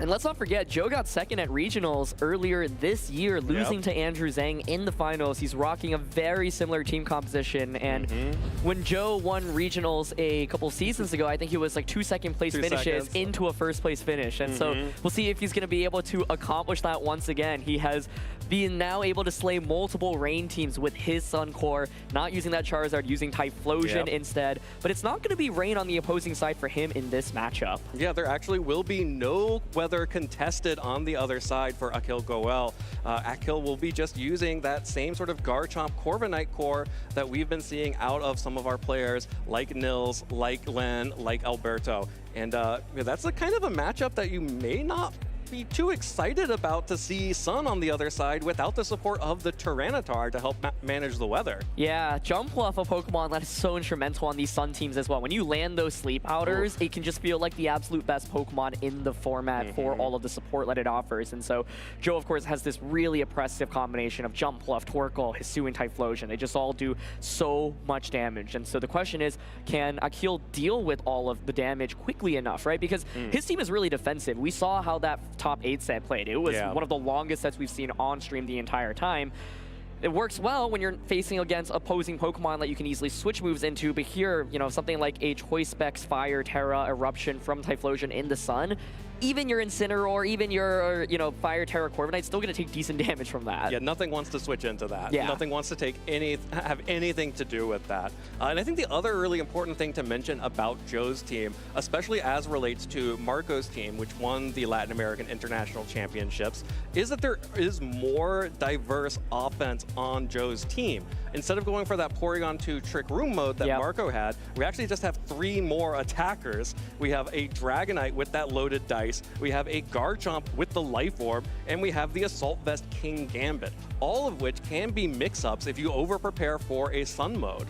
When I think about Pokemon that are really true to Joe's playstyle, Sun, especially that Jumpluff and Torkoal combination, as well as King Gambit, are 2 that immediately jump to mind. He's been using these Pokemon throughout Scarlet and Violet VGC across so many different regulations, even when we had more powerful Pokemon allowed, of course, like Fluttermane. And he won a regional championship using Sun as well. And so really cool to see him represented here. And despite Charizard being the new shiny toy that everyone's talking about, Joe's sticking to that Hisuian Typhlosion. Look, it's the 25th anniversary of Gold and Silver. It's time for Typhlosion to get a championship. Oh my goodness. Now, Akil does have some tools on the opposing side. I think the Assault Vest Incineroar is probably going to be one of the most important Pokemon, but it's not Grass Terra Incineroar, so it is very vulnerable to Sleep Powder. I mean, you wouldn't want to Grass Terra anyway. That's true, but you know, it's just bait for Sleep Powder. However, if Sleep Powder misses, Incineroar can retaliate back with a knockoff into Typhlosion, with the Flare Blitz into Jumpluff. Joe's Jumpluff here is actually going to be the Poison Terra. That's actually a really handy tool as well, because it can help you get around, for example, Sneasler going for Stellar Terra Dire Claw immediately onto it. And so I expect Jumpluff to play a pivotal role in this matchup, and I think Joe has a lot of offensive tools with that Typhlosion, with that Torkoal, with that Jumpluff. But you do have to, you know, figure out how to deal with the Assault Vest Incineroar. Putting it to sleep is one answer. Using Garchomp, of course, with Stomping Tantrum, and Earthquake with Life Orb is also fairly valuable. Yeah, putting it to sleep is one option, but if the Incineroar is only threatened by Pokemon like Torkoal and the Typhlosion, it will happily sit there and waste turns to try and wake up. Now you can see sort of the difference between accomplishments here. Akil Goel is here in his first tournament as top 4 in Sacramento. Akil is also an extremely accomplished singles player, so this is not Akil's first rodeo in terms of competition, but it is his first time entering a VGC tournament, and I think you can see a little bit of that in his team selection here. Of course, singles players love Garchomp. Yeah, and Garchomp on both sides here. Garchomp was the talk of the town during the beginning of this regulation and made it to so many consecutive finals, winning a couple regionals as well. It's fallen off a little bit in terms of usage, with Dragon and Archaludon really taking over as some of the top dragons, but here we are. Not in this one, that's for sure. And you look at Joe's accomplishments, I mean, truly just one of the most consistent players from North America across the last couple of seasons, back-to-back World's Top Cuts as well. And so Akil has a big uphill battle and a huge, huge opponent in Joe to go up against. Joe's just one of the most accomplished players that we've seen. Well, here is Akil's team. We saw that a little bit earlier on with a really intense pivoting match here. We've already talked about the Assault Vest Incineroar. I also want to shout out the Fake Out and coaching Sneasler with the Focus Sash. So Sneasler does have the ability to at least survive one big hit and either give coaching buffs to Incineroar for more damage or Garchomp, or just go for some of that damage like Dire Claw, potentially forcing out that Poison Terra from the jump bluff. Yeah, a lot of good defensive cores here. Amoonguss being able to heal back up with that Regenerator and, of course, go for Spores to help try to disrupt the opposing side. A Solvest Incineroar, Pokemon that's really been rising, I feel like, in this tournament in particular. Fire Terra on the Corviknight as well. A Garchomp can be a valuable pick here, of course, to deal with the Fire-type Pokemon on Joe's end as well. So I think Incin and Garchomp are immediately Pokemon I feel like kind of have to come out in this matchup. And then Corviknight, of course, does threaten with Brave Bird onto the jump bluff as well. And so the question is, how do you really get around these sleep powders? Yeah, I mean, the way you get around the sleep powders is hope you know that it can only hit one and hope that it misses. Yeah, exactly. But, you know, it being more seriously, you do have a lot of options for dealing big damage if Jump Bluff is just sitting on the field trying to fire off sleep powders with some of your Pokemon. Akil actually has a lot of defensive Terras that we'll talk about when we get into game. But going up against this team here is very familiar to anyone who has watched Joe's career over the course of the last few years. It's really all been about that Jump Bluff. Really the key component, the Jump Bluff and the Eject Pack Torkoal to activating everything about this team. Jump Bluff plus Torkoal, a really effective lead in order to just set up the Sun immediately. One of the funny interactions to pay attention to is the Incineroar being able to intimidate Torkoal to force the Eject Pack out, denying it an attack, of course. And so Joe's team, like you mentioned, Evan, has a lot of offense. Everything on this team can deal massive amounts of damage basically outside of the Jump Bluff, and a lot about it is how you find these positions to just basically click your most powerful moves and ideally get a knockout, 2 knockouts on the same turn, for example. One of the combos to pay attention to is Jump Bluff setting up the Tailwind, Hisuian Typhlosion positioning itself so it can just go for the Fire, Terra, Eruptions, and Heat Waves as well. Absolutely, getting that extra power, getting the good positioning here. There also are very few Protects. Only 3 Pokemon on Joe's side have Protect. That's the Dragonite, the Torkoal, and the Garchomp. So, you know, really relying on things like the Sleep Powder to mitigate damage more than anything else. Yeah, I wonder if Akil's strategy here is to basically force Jump Bluff to only be able to Sleep Powder 1 Pokemon and be able to threaten it with 2 different Pokemon at once, right? Sneasler is one example, Corviknight's another example. Both of those can threaten with, for example, the Dire Claw as well as the Brave Bird. One thing that I think makes the best Jump Bluff players like Joe and Marco stand out among the rest is their ability to play defensively with Jump Bluff and recognize how good of a tool it is and their willingness to commit, for example, Poison Terra onto Jump Bluff. And so that could be an interaction that we see because if Jump Bluff sticks around for even longer than 1 turn and gets multiple Sleep Powders off, it'll be really, really scary for Akil. Absolutely, and you know what? You know, looking at Joe's team, there is so much offense here that, you know, you don't really feel a need to click your Terra. A lot of players will have a Pokemon like Typhlosion in the Hisuian form with the choice specs, with, you know, Sun and the Fire Terra type, and be like, yep, I want to add as many multipliers as possible.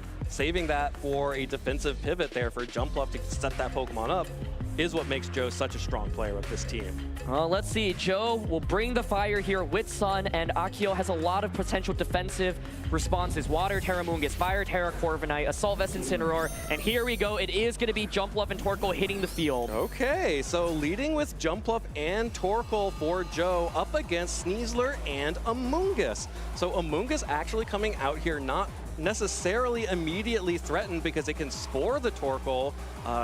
Really interesting lead there. Amoonguss was not a Pokemon I expected to be led. Yeah, it makes sense in the sense that it can, for example, as you see here, just Pressure Spore immediately onto the Torkoal. I'm curious about the speed interactions here. If Torkoal's actually faster than Amoonguss, that'd be a complete disaster. But Akil locking in pretty quickly there might have confidence that his Amoonguss will be faster. We saw the Dire Claw lock into Jump Bluff immediately. So Jump Bluff right now has the ability to go for a Sleep Powder. It could even Tailwind. Like imagine you Tailwind and then overheat into the Amoonguss, but it is Sleep Powder, and the first one will connect. The first Sleep Powder connects on to Sneasler. Sneasler is now asleep, will take its mandatory first turn of sleep here, as we now see which is next. It is Torkoal, faster. slow and steady, wins the race against Amoonguss, and down it goes in 1 hit. Yeah, so Akil taking a risk there, saying, you know what, I think I'm going to be faster than your Torkoal.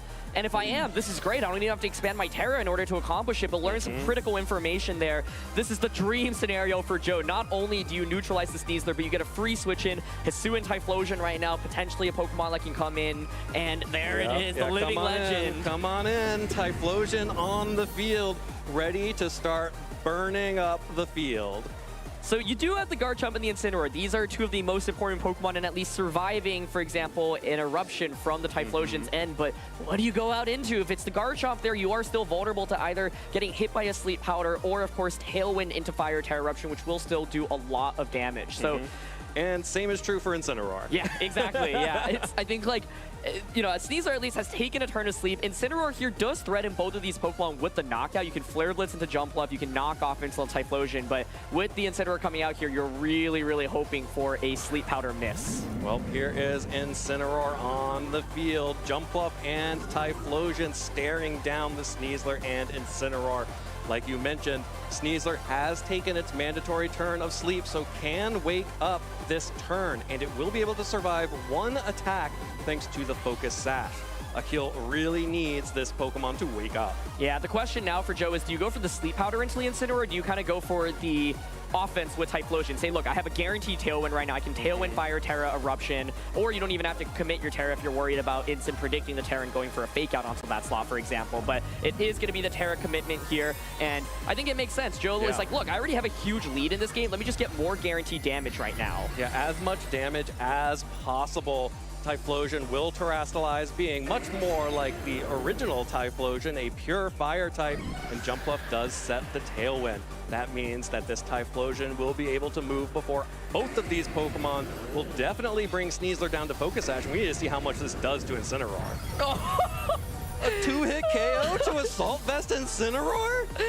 I think Joe just making the most consistent play there. Sneasler does wake up, though. Okay, that's crucial because the Typhlosion here should faint to this double up. But if Joe has Garchomp as the last one, it's the perfect opportunity for it to come out. Absolutely. There's the knockoff doubling up onto the Typhlosion. A one-turn sleep means that Typhlosion only gets to launch one big eruption, but boy, what an eruption it was, bringing Sneasler down to Focus Sash and Incineroar to under 50%.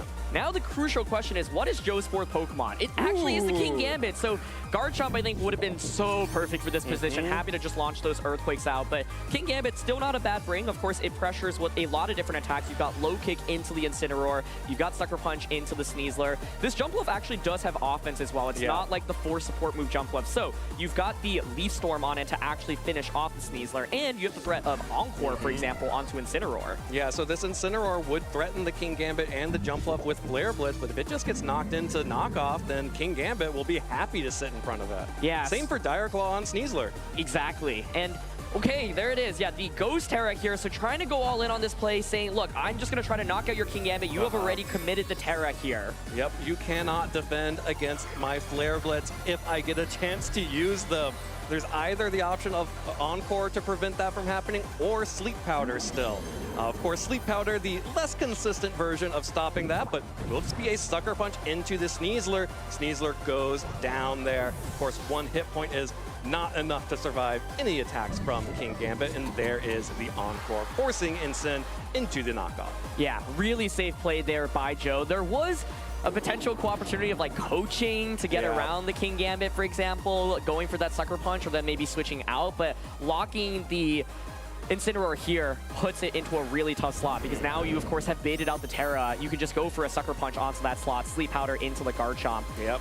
So one of the questions still is, how will Joe do enough damage to beat the Garchomp, right? The Leaf Storms from the Jumpluffs won't actually do the most, but I think he should be in a really good spot here right now because you can just trade the Incineroar for the King Gambit. Well, and also, Akil is locked into, if he wants to hurt the King Gambit, needs to lock into a ground-type attack. Exactly. And then you're just stuck in Encore mode. Exactly.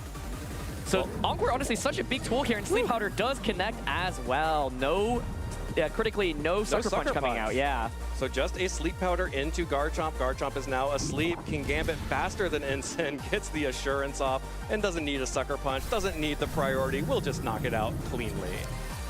Would have been really fun to see how this would have played out if the Sleep Powder misses. Now Garchomp is asleep, and it's just no possible way to pull off the 1v3. I was thinking, okay, even if you wake up there, you knock out the King Gambit, like you said, Evan, you are still perpetually locked into the Stomping Tantrum. Jumpluff can Encore into that slot, but Joe critically doesn't miss any of the important attacks in this game, connects on all the Sleep Powders, and Like I said, when Jumpluff connects with Sleep Powders, it feels like the best Pokemon ever. Yep. Well, we always have to go back to turn 1 of this match, where it seemed like Akil was surprised that Joe's Torkoal outsped the Amoonguss and picked up that one-hit KO with the overheat. Without that piece, Akil was playing from 3 Pokemon from the jump immediately because of that. And if that Amoonguss had been able to survive, if the Terra had been used on that, may have an entirely different game here. Absolutely. Especially because the Torkoal would have overheated, switched out, and then one of the offensive pieces would have gotten spored. A Leaf Storm comes out, Akil just taking some time to gather his thoughts, think about how he can come back as Assurance now comes out and safely knocks out the Garchomp as well. And so, like you said, Evan, that first turn knockout really set the pace of this game. A lot of valuable information from both players here. And so the question is, what defensive Terra do we see? We saw the Ghost Terra committed on the Incineroar, but it felt a little bit too late. And Typhlosion just getting one really powerful Eruption off so strong. Even though Sneasler only ate up the 1-turn sleep, it was enough to put Joe in such a commanding position. Yeah, it really just needed that additional damage from the Eruption to, just sort of clean that up. Didn't have to worry about additional sleep turns, got the big Eruption off, and, this Sneasler had to take this first turn of sleep, and this overheat going first was huge. Clean one-hit KO onto Amoonguss, and because of the eject pack, a free switch into the Typhlosion. How you train your Pokemon is so crucial because both of these Pokemon are really quite slow, right? And so you rarely see Torkoal outspeed anything. Yeah, exactly. And so the fact that it will actually outpace the Amoonguss here, just such a big deal in this matchup and is really important information. So the thing is that Jumpluff was able to stay on this field the entirety of the battle, right? So you need to put on a little bit more pressure against it. You can, of course, for example, lead the Incineroar. Incineroar is interesting because if you see the lead of the Torkoal and the Jumpluff again, the Intimidate will activate, and then Torkoal is actually going to switch out immediately, so Joe gets a free switch in. I'm curious if Joe feels content just going with the same 4 Pokemon, because even though he had such a big lead, it still felt a little bit scary, because like your Jumpluff and your Torkoal actually don't have a lot of offensive pressure, so most of the damage lies on that Typhlosion and that 4th pick, which was King Gambit in that battle. Right, and the reason that Joe was so far ahead was, again, because the Torkoal could outspeed the Amoonguss and knock it out with the overheat. In a world where Akil knows that information and it decides to go for the defensive water Terra type, entirely different game. Yep, you'd be able to spore whatever is coming in, and suddenly it's a Sleet Typhlosion or a Sleet King Gambit. Well, here we go. Game 2, Torkoal and Typhlosion. The leads going immediately for the Typhlosion offense. No Jumpluff, not just yet.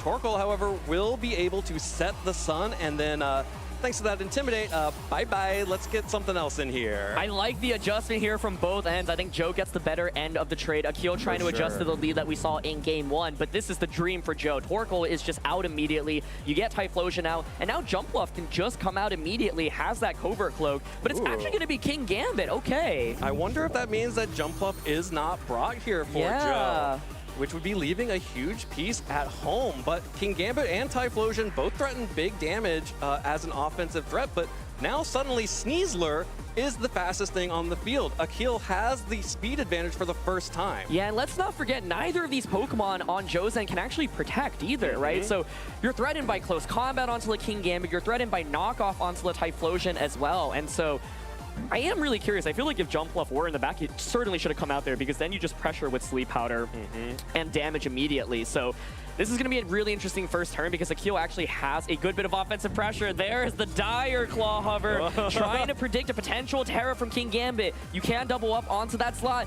Okay, there's the Terra. I was expecting a double up onto the King Gambit for that, but that is a risky Dire Claw. But he gets it! Nice call! Akil down 1 game. Tournament life on the line, goes with this prediction and manages to nail it.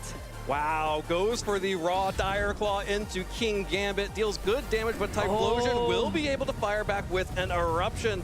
Sneasler back down to Focus Sash with a critical hit. No status condition though. Can the King Gambit finish off the Incineroar?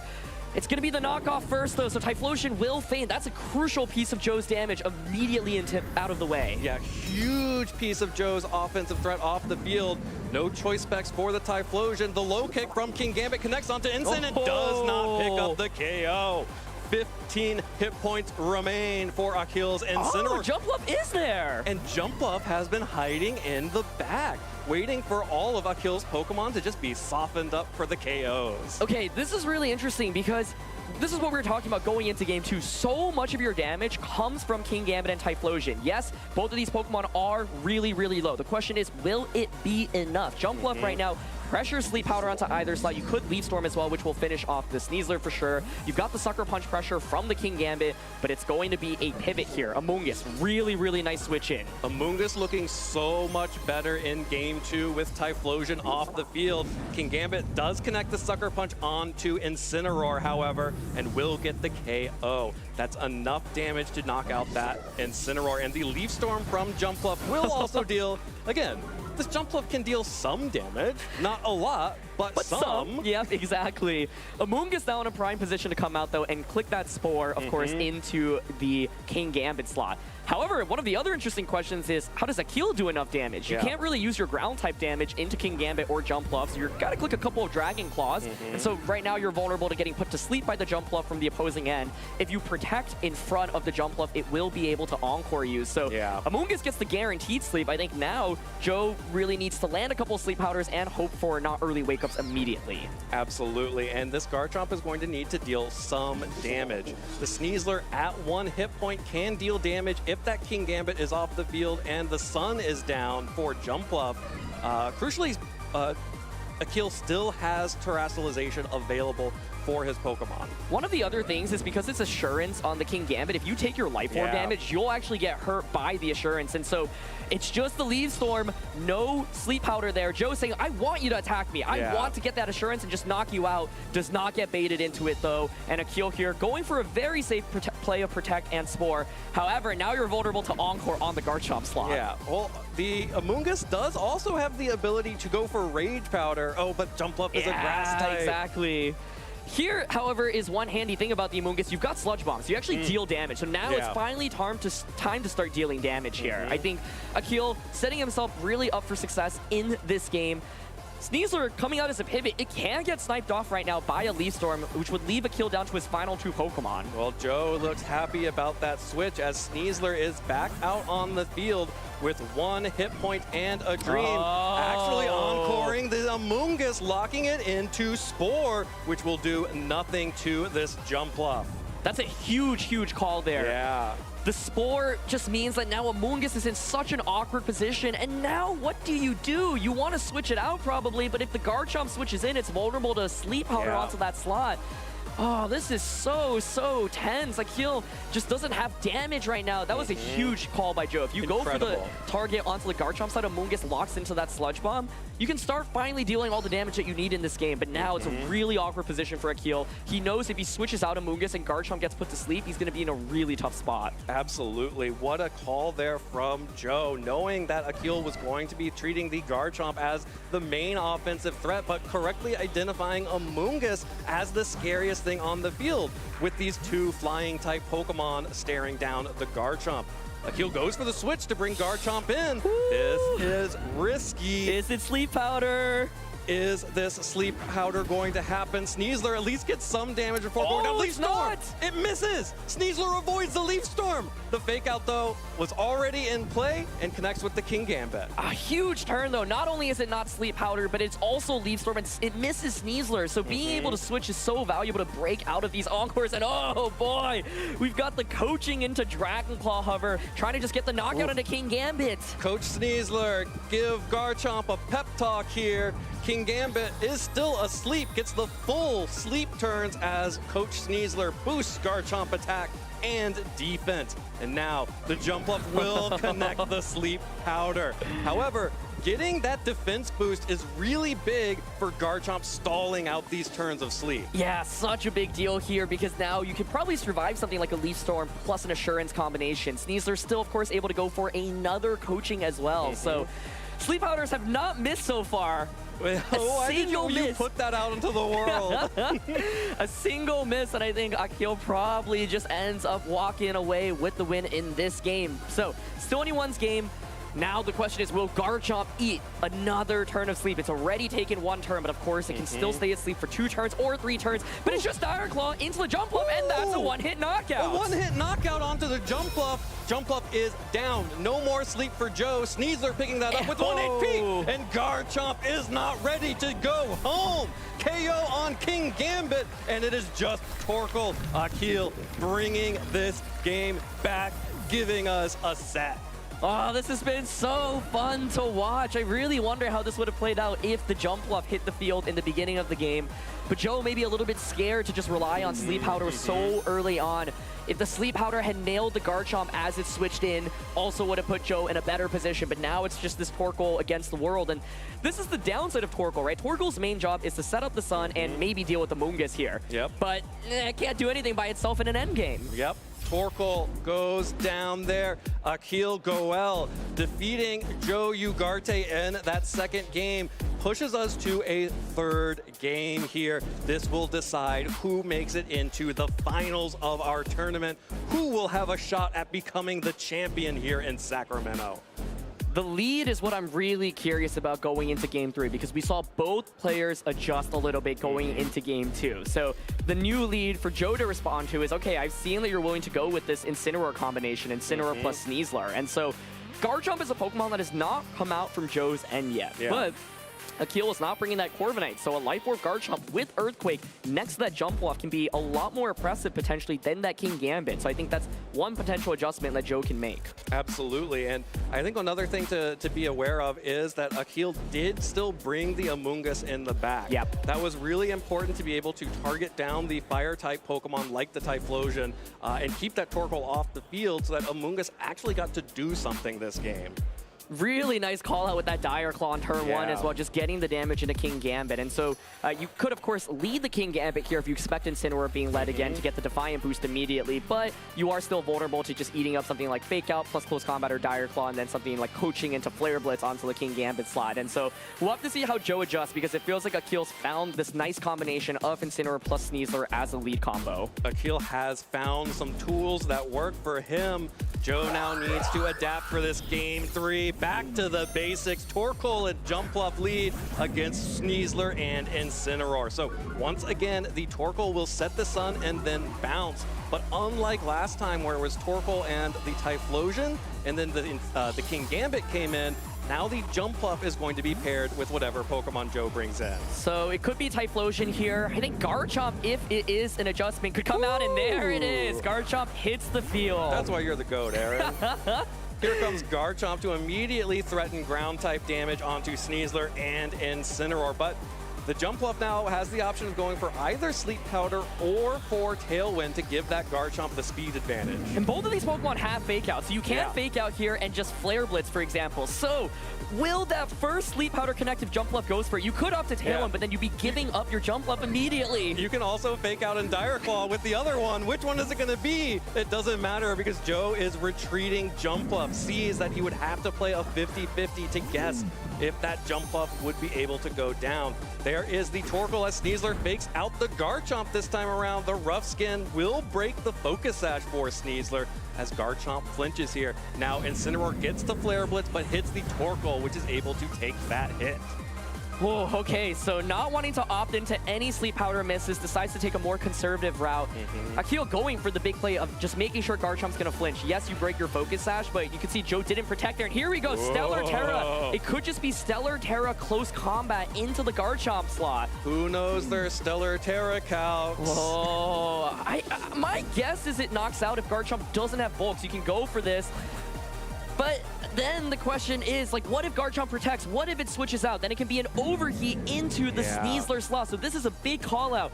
Akil is saying, look, if I get rid of the Garchomp, Incineroar is so hard for your team to deal with right now. Yeah, Incineroar can just stall everything on Joe's team if you assume there is another fire offense in the back if Garchomp goes down. So Incineroar will be protected. Amoonguss switches in to the Torkoal and the Garchomp. Here comes the Stellar Terastallization. Whether or not this Garchomp protects is going to be so critical. First question, does it protect? And second question, if it does not, does it survive the close combat? If it goes down, it's a huge advantage for Akil, getting the Incineroar positioned well in this game. Let's see. It's the Torkoal protecting! Torkoal protects. Oh, Akil launches a close combat into the Garchomp. Will this KO? No, it doesn't! Oh! Stellar Terra, why can't you do just a little bit more damage? Still, it will fate to the Life Orb. Yeah. So, Earthquake comes out. Sneasler critically does go down. Man, if the Garchomp just fainted there, Sneasler still pressures with the Stellar Dire Claw. So, it's anyone's game right now. But Akil does get rid of a key Pokemon in Garchomp. The Assault Vest Incineroar just became so much more difficult to deal with. We've seen how good it was previously against Jumpluff, against Torkoal, against Typhlosion. Absolutely every Pokemon that Joe has left, except for the Dragonite, which we have not seen at all, and potentially the King Gambit, are very much threatened by the Incineroar. Akil will continue to protect that Pokemon and bring in the Garchomp instead. Oh, this set is certainly delivering, and Typhlosion hits the field. It's not going to be that Jumpluff. This is the Choice Specs Typhlosion. You don't have Choice Scarf, so Garchomp right now in a phenomenal spot. You have to deal with Flying Terra, however, from Torkoal, and you have to respect something like a Jumpluff switch in here right now. Yeah, it's very easy to bait an Earthquake or bait a Stomping Tantrum and get this Jumpluff in safely. Amoonguss, though, does have the ability to go for Sludge Bombs as well if you are super worried about that, but whew, this is tense. So tense. Typhlosion here could pivot out into Jumpluff. With this Earthquake hover, Torkoal then could go for Flying Terra. And suddenly it's two Pokemon immune to the Earthquake. And we know that Torkoal is faster than Amoonguss. That's right. It's going to be the Earthquake Sludge Bomb hover. Do we see a Jumpluff switch in? We do. Is it the Flying Terra Torkoal now? Step 1, switch out Typhlosion. Step 2, bring in Jumpluff. Step 3, win? Oh, no Terra! Okay, no Terra, no Protect. It's gonna be the Earthquake on Torkoal. Does it get the one-hit KO? Yes, it does! That's a KO onto Torkoal. Torkoal goes down. Amoonguss is still standing, which means it gets to launch off a Sludge Bomb. And there's still an Assault Vest Incineroar in the back. Let's not forget about that. Oh my goodness, Who could forget about the Assault Vest Incineroar in the back?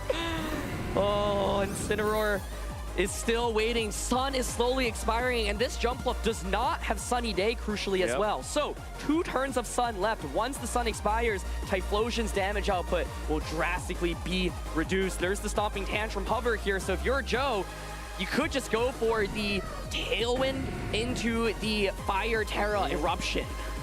Or more Sleep Powder, but it connects! Joe, if your Jumpluff loves you, it'll hit these Sleep Powders. There's one onto Garchomp. Garchomp is now asleep. There is the first turn of mandatory sleep for Garchomp. Here comes the Eruption. Not Terra boosted here, but still does a lot of damage to that Garchomp. And in comes Incineroar. This Sleep Powder coming out from Jumpluff into Incineroar is going to be so critical. Yeah, this is a game-winning or losing Sleep Powder. Yeah, and you also have the hope for the Garchomp to stay asleep as well, right? Because you are going to be slower with the Typhlosion. So you could just go Tailwind Fire Terra, for example. Incin here could go for a fake out into the Typhlosion. Not going to opt for it here, though. Just going to opt for knockoff. So, oh my goodness. I mean, I think Typhlosion with that Fire Terra should survive knockoff. And here's the Terra coming out. That could have been a fake out this turn. Yep, there it is. That is the Terastallization. Terra Fire Typhlosion gets an even bigger boost to its damage and reduces the damage it will take from a knockoff. Here it comes, the Tailwind from Jumpluff. Will make this Typhlosion the fastest thing on the field. No longer has to worry about Garchomp waking up because it will just go down to this Eruption. We saw that deal about 100 damage to Incineroar before, and it does it again. Here comes the attack from Incineroar. Needs good damage onto this Typhlosion. The knockoff. Not enough. Not enough, but I think that's actually just a little bit above Blaze as well. Oh, Sun fades now. Sun fades. You've got the Sleep Powder. You could Encore as well, but you can Sleep Powder into Heat Wave. Sleep Powder connects once again. This move will not miss. You sure that's not Spore? Incineroar takes a turn of sleep. Typhlosion with the choice specs knocked off.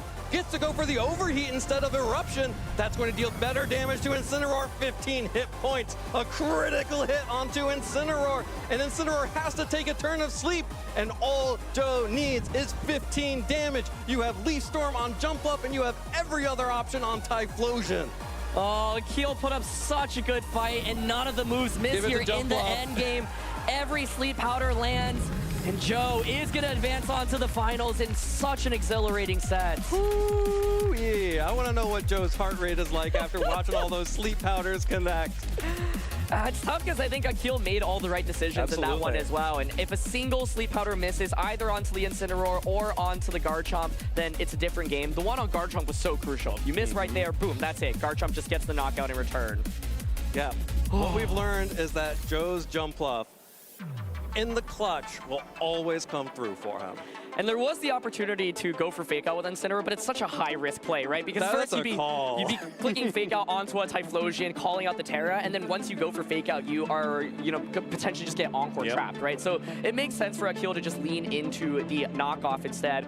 I was wondering if he could actually have targeted the jump off slot instead. Exactly, yeah. It still would have been close, though, because then, because we saw the critical hit in the end, right? And then it still would have been like single target, Eruption, no more Sun, Jumpluff is eliminated from the field, and then it's the Incineroar with Assault Vest into the opposing end, right? But this was just so tense, and a Garchomp hanging on there with just a sliver of HP was huge. Yeah, the Garchomp being able to fire back this Earthquake and pick up the KO on that Terra Stellar Sneasler, just a little bit more damage. That Sneasler stays on the field and is able to threaten everything else that Joe brought.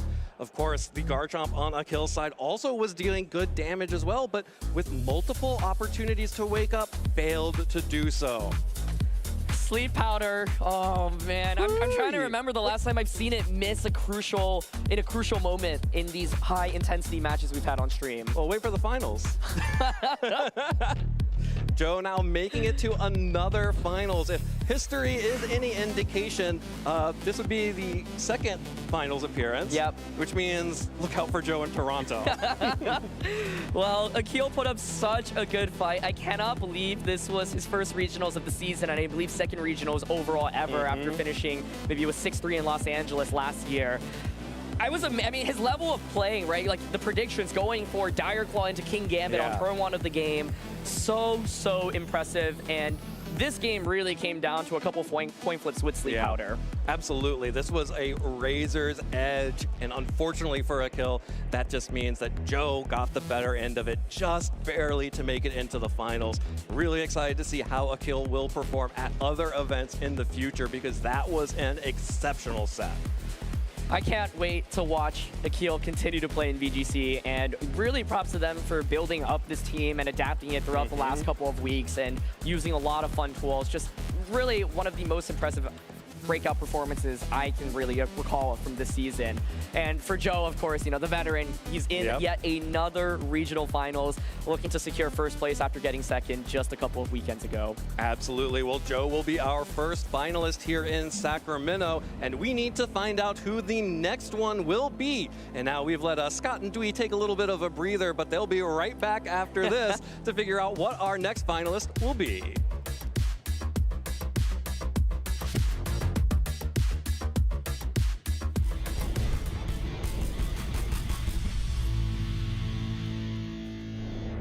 Hey everyone, Adam Watson here on the floor of Sacramento Regionals, and I am joined by some new faces. It's their first regionals, Ramon and Star. How are you doing? Hey, how's it going? My name's Ramon. This is my friend Star. It's amazing. It's my first one. I love it. The community's just as great as it would be something in a smaller local area. Like it just has that feeling to it. And just talking, playing with people, trading, it's really fun. And Star, what's been your initial impression of your first regional so far? So far, this is my first one, like he said, and I've enjoyed the community. I've seen people talking everywhere, and I enjoy just being a part of it. And now you told me a little bit earlier, Ramon, that you kind of recently got back into Pokemon. Can you talk a little bit about what that was like to pick the game back up? Picking the game back up, that's the first. I guess to clarify a little bit, it's more so I collected and I, gave cards away if the people liked them and all that. but I got back into it because of my friend Star here, because he played, and I was like, you know what, I'll play along. And just like other card games I played, I found myself liking Pokemon a lot more. It was easier to get into. It was just as complex if you wanted to build something like that. And stuff like GLC is something that has really attracted me because of other formats I've played. And as somebody who was a player, a big fan of the Pokemon TCG, getting a friend of yours into the game, what was that experience like? It was a lot of fun. I sometimes struggle to talk to people, and it's really easier to talk to people when we share a common interest. And I've always enjoyed sharing my hobbies with my friends and stuff like that, so it's always super great to be like, hey, you want to play a game? And immediately he's like, yeah. That's a fantastic way to put it. You can connect with other people, other fans of Pokemon, and that's what you've been doing so far. It's Friday right now when we're talking to you here, and there's been a lot of side events going on. What has been playing the side events and talking with other Pokemon players been like for you so far? It's like I said earlier, like right now, it's super friendly community. You're curious about something, you can go in and watch. You're seeing people play back and forth. People just going around being like, hey, you got trades? I'm like, you want to trade? I got trades. What you got going on? And then I got a couple cards that I've been looking for. Tag Team Garachina Garchomp. That's the one I got. I got the Secret Art Rare for Airy, which I'm going to put into my GLC. And I found, and I actually want to show you this one. I haven't shown it you yet. I found a shiny Mega Gardevoir I've been looking for. I know I could just order online, but... hold that right up to the camera there. Yeah, right here.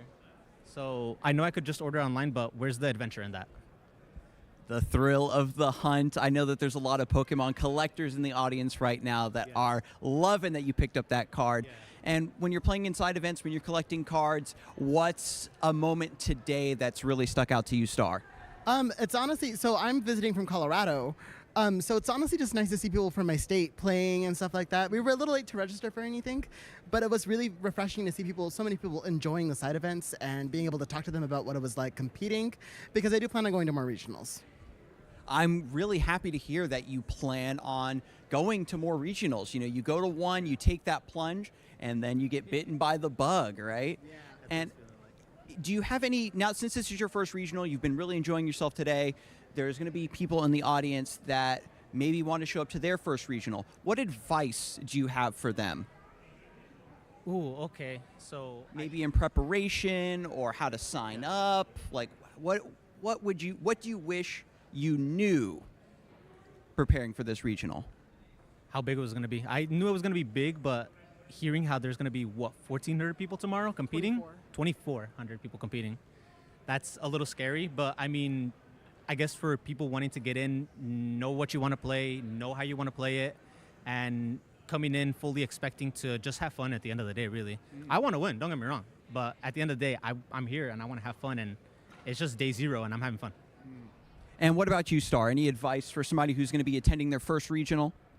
I would say just do it. I mean, when I signed up, I was very scared. Don't let the number of 2,400, 1,400 get to your head. At the end of the day, if this is what you enjoy, you should just do it at the end of the day. You should not be second guessing yourself and just go out, make new friends, and have a great time. That's very, very well put. Yeah. Don't be intimidated by the numbers. There's 2,400 people here, but they're all Pokemon fans. They're here the same as you. They want to compete. They want to have fun. They want to meet new people, and I think it's great that our audience has had a chance to meet you. Any final thoughts you have for our viewers at home, or any other facts about your Pokemon journey you want to share, Ramon? I guess just find a friend, find similarities, and if they want to throw down, throw down. And what about you, Star? I would say Pokemon has been a huge keystone in my identity, and like as a part of my community building process, I've moved around so much, and Pokemon's always been a really common denominator. So at the end of the day, if you're unsure about making new friends, just find that common denominator and enjoy Pokemon together. Beautifully done. I want to thank you so much for taking the time out of enjoying your first regional to share your experience with me, to share your experience with our audience at home. And hopefully we'll see you at the next regional. But don't go anywhere because we have more Pokemon action to go. Welcome back, everybody, to the 2025 Pokemon Regional Championships here in Sacramento, California. We are down to our final top 4 match. The winner of this next match will go up against Joe Ugarte in the finals here of the Sacramento Regional Championships. Dwee Ha and Scott Glaza here behind the desk, ready to take you home. Scott, are you excited? Very excited. You know, we saw an incredible set in that other semifinal. Excited to see where we go from here.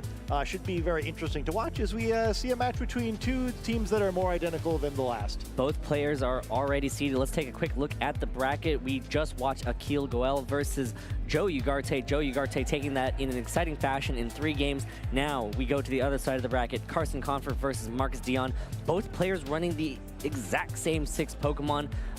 Both these teams look very similar. It's hyper offensive, so this could be very fast. Yeah, it should be an interesting one where usually when players are preparing for a tournament like this, they run the mirror a lot of times. So I think they probably have a pretty good idea of how they want to approach this matchup. But yeah, I mean, it's super volatile, right? Both of you have exactly the same tools. If you figured out there's a definitive correct path for the mirror, you may both select it. So yeah, this is probably not the matchup they were hoping to see at this point in the tournament, but at least by playing a mirror match so late, they've kind of reaffirmed they've made an excellent team choice for this event. Yeah, you see there, Carson Confer to the left. You know, no stranger to success here in VGC. 2016 San Francisco Senior Division World Champion, the LAIC champion in 2018. 2018 also got top 4 at the EUIC, and in recent years in the Masters, well, those were all in the Masters Division, but what I'm saying is in more recent success is the top 16 at Louisville. Earlier on, we saw Marcus finish off the stream yesterday. Never really had great success in a regional championship. Top 16 is kind of where he was capped out, but look at him now, making it all the way to the top 4 with this hyper-offensive team. Yeah, I mean, and good for him too. Again, he's another player we see on stream all the time, and he's been very impressive. You know, we can show you other players' team and talk about it because it's going to be exactly the same either way. But I think it really has been a pretty interesting team to see do so well. You know, there's a lot of things that we on this team that we had not seen prior to this regulation. You know, Bloodwinner Luna had kind of always been a threat lurking in the wings, but hadn't seen too much success in past formats. Sneasler, this is, you know, it's been coming out party, though certainly there's no shortage of Sneasler players.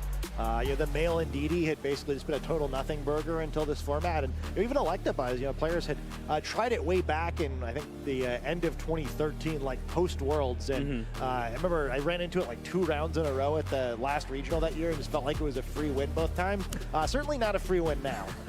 And then another Pokemon that, you know, I haven't seen to great success is Talonflame. I mean, Talonflame was a Pokemon that was like very common back in like what, 2014, 2015.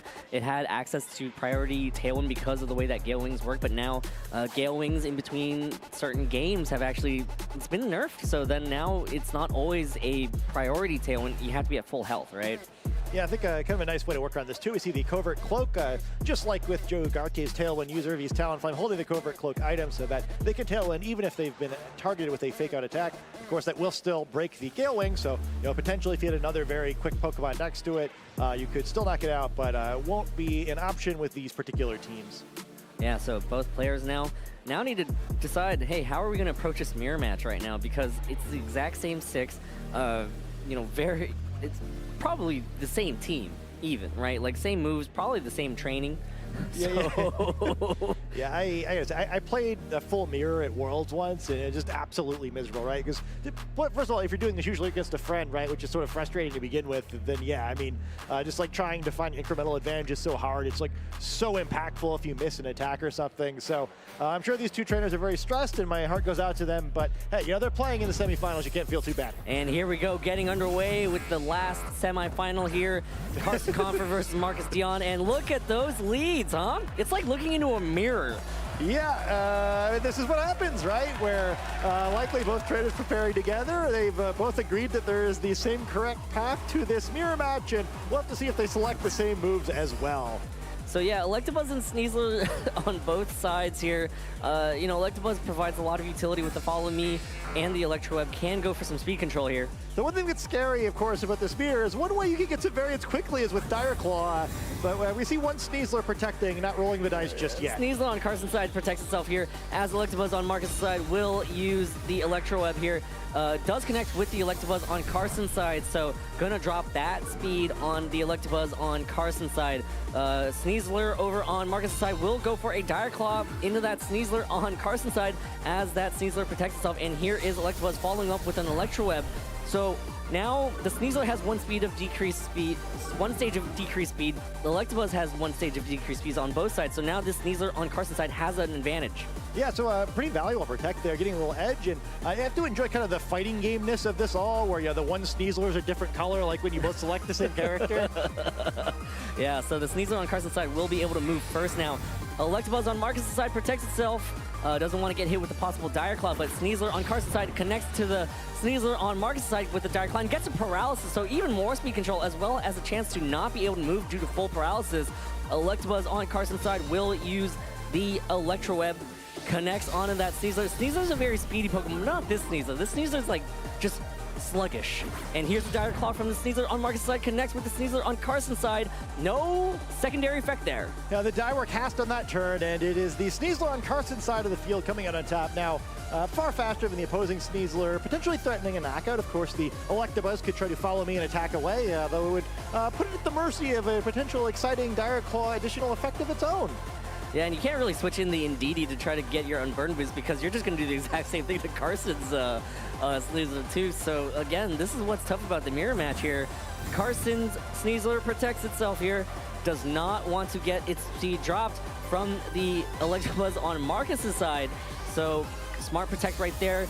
The Electro Web does connect with the Electabuzz on Carson's side here, getting yet another speed drop on the Electabuzz. And again, we're just swapping off Electro Webs, but Sneasler on Marcus' side hangs on. It is a critical hit on the Electabuzz over on Marcus' side here, doing a little bit more damage. Very slow Sneasler is able to go for a close combat, but it hits into the protect.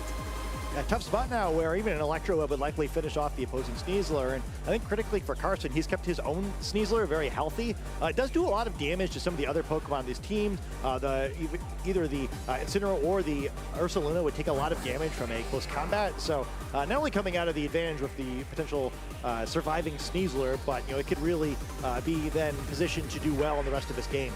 Yeah, if you are able to remove the Sneasler on Marcus' side, you'll have the fastest Pokemon on the field. Here's a close combat from the Sneasler on Carson's side. Hits into the Electabuzz, doing some good damage, weakening this Electabuzz so much.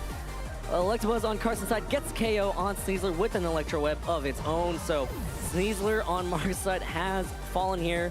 So now the Electabuzz over on Marcus' side connects with a Electro Web and, finally gets a speed drop on that Sneasler.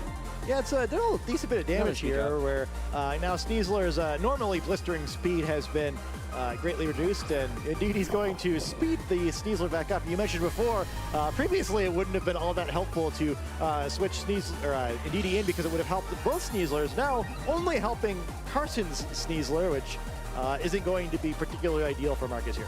Yeah, the upside to this, though, is that, with all the Electro Webs that have taken the field, Indeedee with the Focus Sash will at least be able to go for an Expanding Forces turn and, get the KO on Sneasler and do some big damage to the Electabuzz.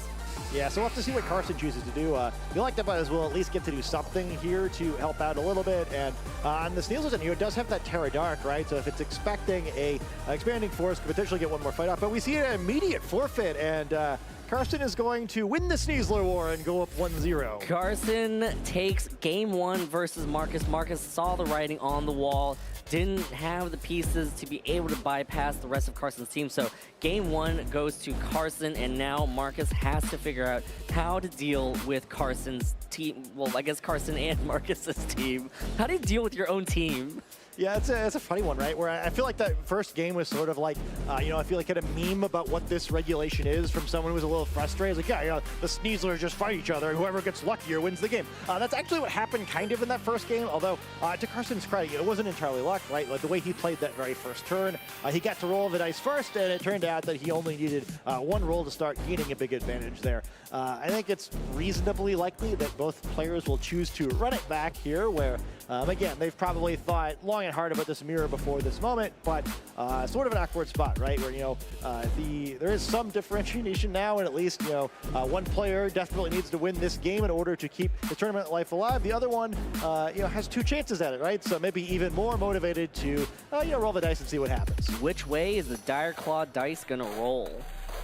That's going to be huge. That's going to matter a lot. I mean, the paralysis was big because, Marcus and Sneasler immediately just became super slow, but also that first protect from Carson actually made a huge difference because Marcus kind of doubled down in that slot, right?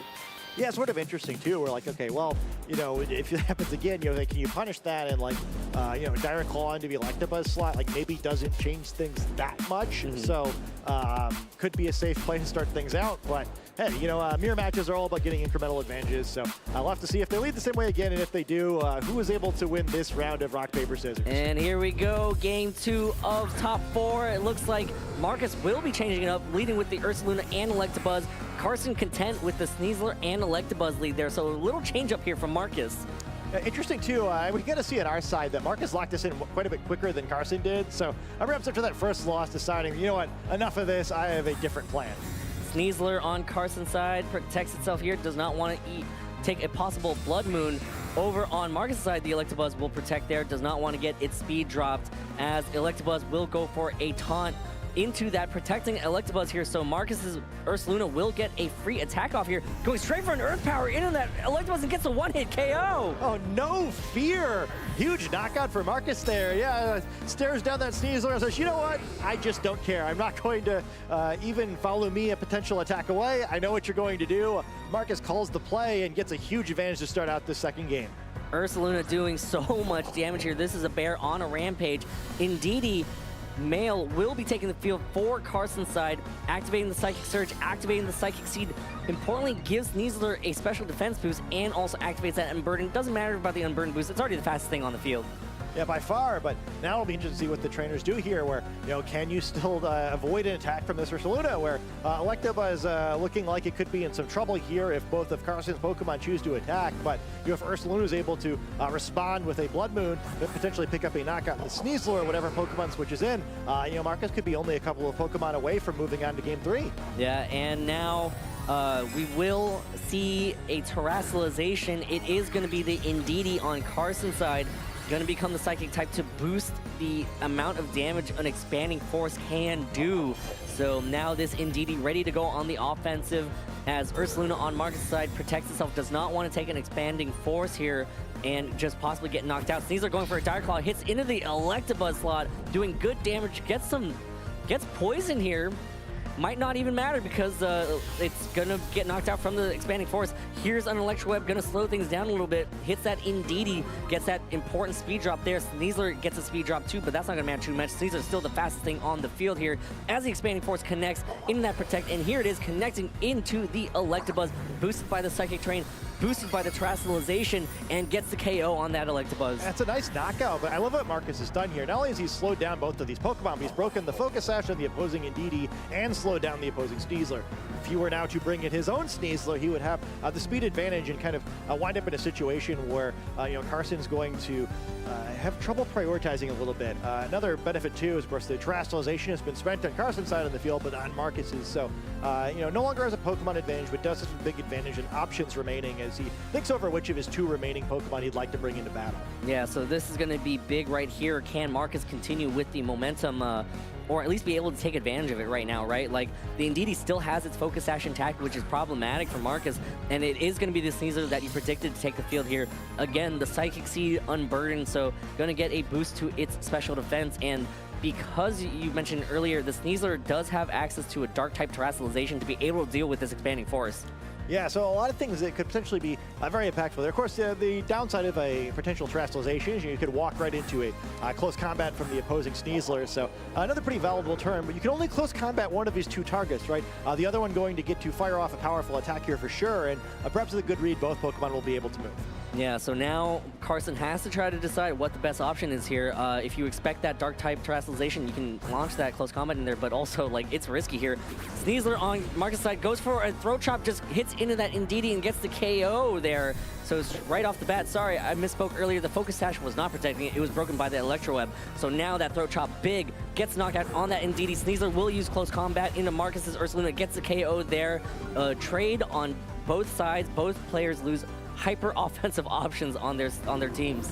Yeah, I think that's kind of the most reasonable move for both sides there, where the risk of doing anything else is pretty great. But because of that, Marcus is going to now have the speed advantage between the two Sneasler for the rest of the game. As we see the final Pokemon on both sides, of course, as you might expect, they've chosen to bring the same 4 Pokemon to this game as well. So things looking pretty good for Marcus here. Now he has the speed advantage, but with Indeedee here, this time the Focus Sash actually intact. Threatening some major damage the other direction, and terrestrialization still a addition to the conundrum for Carson to try to solve the rest of this game too. Yeah, is Sneasler gonna terrestrialize or is Indeedee gonna terrestrialize? Where is the value seen here? Marcus will spend this turn terrestrializing. No point in waiting here. It is gonna be the Indeedee to become the psychic type, trying to bolster the amount of damage that expanding force can do. So how much damage can this Indeedee inflict on a Carson side here? Sneasler protecting itself here, does not want to take that expanding force at all. So now it's going to be the Sneasler using close combat into that Ursaluna. Big damage, gets a one-hit knockout there. So now it looks like Marcus had all the pieces there to try to get this game 2 and force a game 3. Yeah, I mean, you see how big the first knockout is in this mirror match. Expanding force not going to find its mark for this turn, but it's difficult to see any way Carson can get through this one. Just such a tough mirror to play, right? We're going to see the stress on the players where, with these Pokemon being so hyper offensive, there just aren't a lot of tools to get back in a match after you've lost the first Pokemon. And this time it's Carson who has to lock in a pretty quick forfeit here as the trainers move on to game 3. Yeah, and Carson led the exact same way. Marcus changed it up a little bit, but all 4 of the same pieces were there, right? And it just really comes down to the position in which these Pokemon take the field. Yeah, it's tough too. I mean, I can't imagine the stress on these trainers as they prepare for this third game. Not just to win the set, but to move on to the finals of this tournament. There's so much at stake here. The additional champion points, the additional prize money of getting to the finals, and the opportunity to immediately earn that Worlds qualification. And yeah, it's probably going to again come down to who has the right lead matchup, who can pick up the first knockout. Because I think it's likely both trainers kind of decide, okay, the fire type Pokemon just don't make very much sense for us in this mirror match. So it's got to be using these 4 Pokemon in the right order. Like, it's fairly likely in both sides we'll see Electabuzz early again. So what do you pick beside it, and what order do you send out the remaining Pokemon? Yeah, and the key thing here was Marcus's Blood Moon Ursaluna was just able to go right on the offensive, right? Picked up that huge one-hit knockout on that Electabuzz. I mean, Electabuzz is a bulky Pokemon, but guess what? Blood Moon Ursaluna just hits a little too hard for that Electabuzz to be able to hang on. So, if Carson goes with the same leads and then Marcus decides to go with the same leads as in game 2, Carson's going to have to figure out how to protect that Electabuzz better and not just let it fall to a Blood Moon Ursaluna Earth Power. Yeah, I think another thing to keep in mind here too is, again, you're seeing the same 4 Pokemon on both sides, and if there's some way to do a mix-up, I think probably neither trainer would be expecting it, or at least committing too hard to countering it, right? So maybe there's some way to solve the puzzle differently. I think probably both trainers not wanting to come down to just making a single read to move on to these finals, but we'll have to see if there's a way they can avoid it.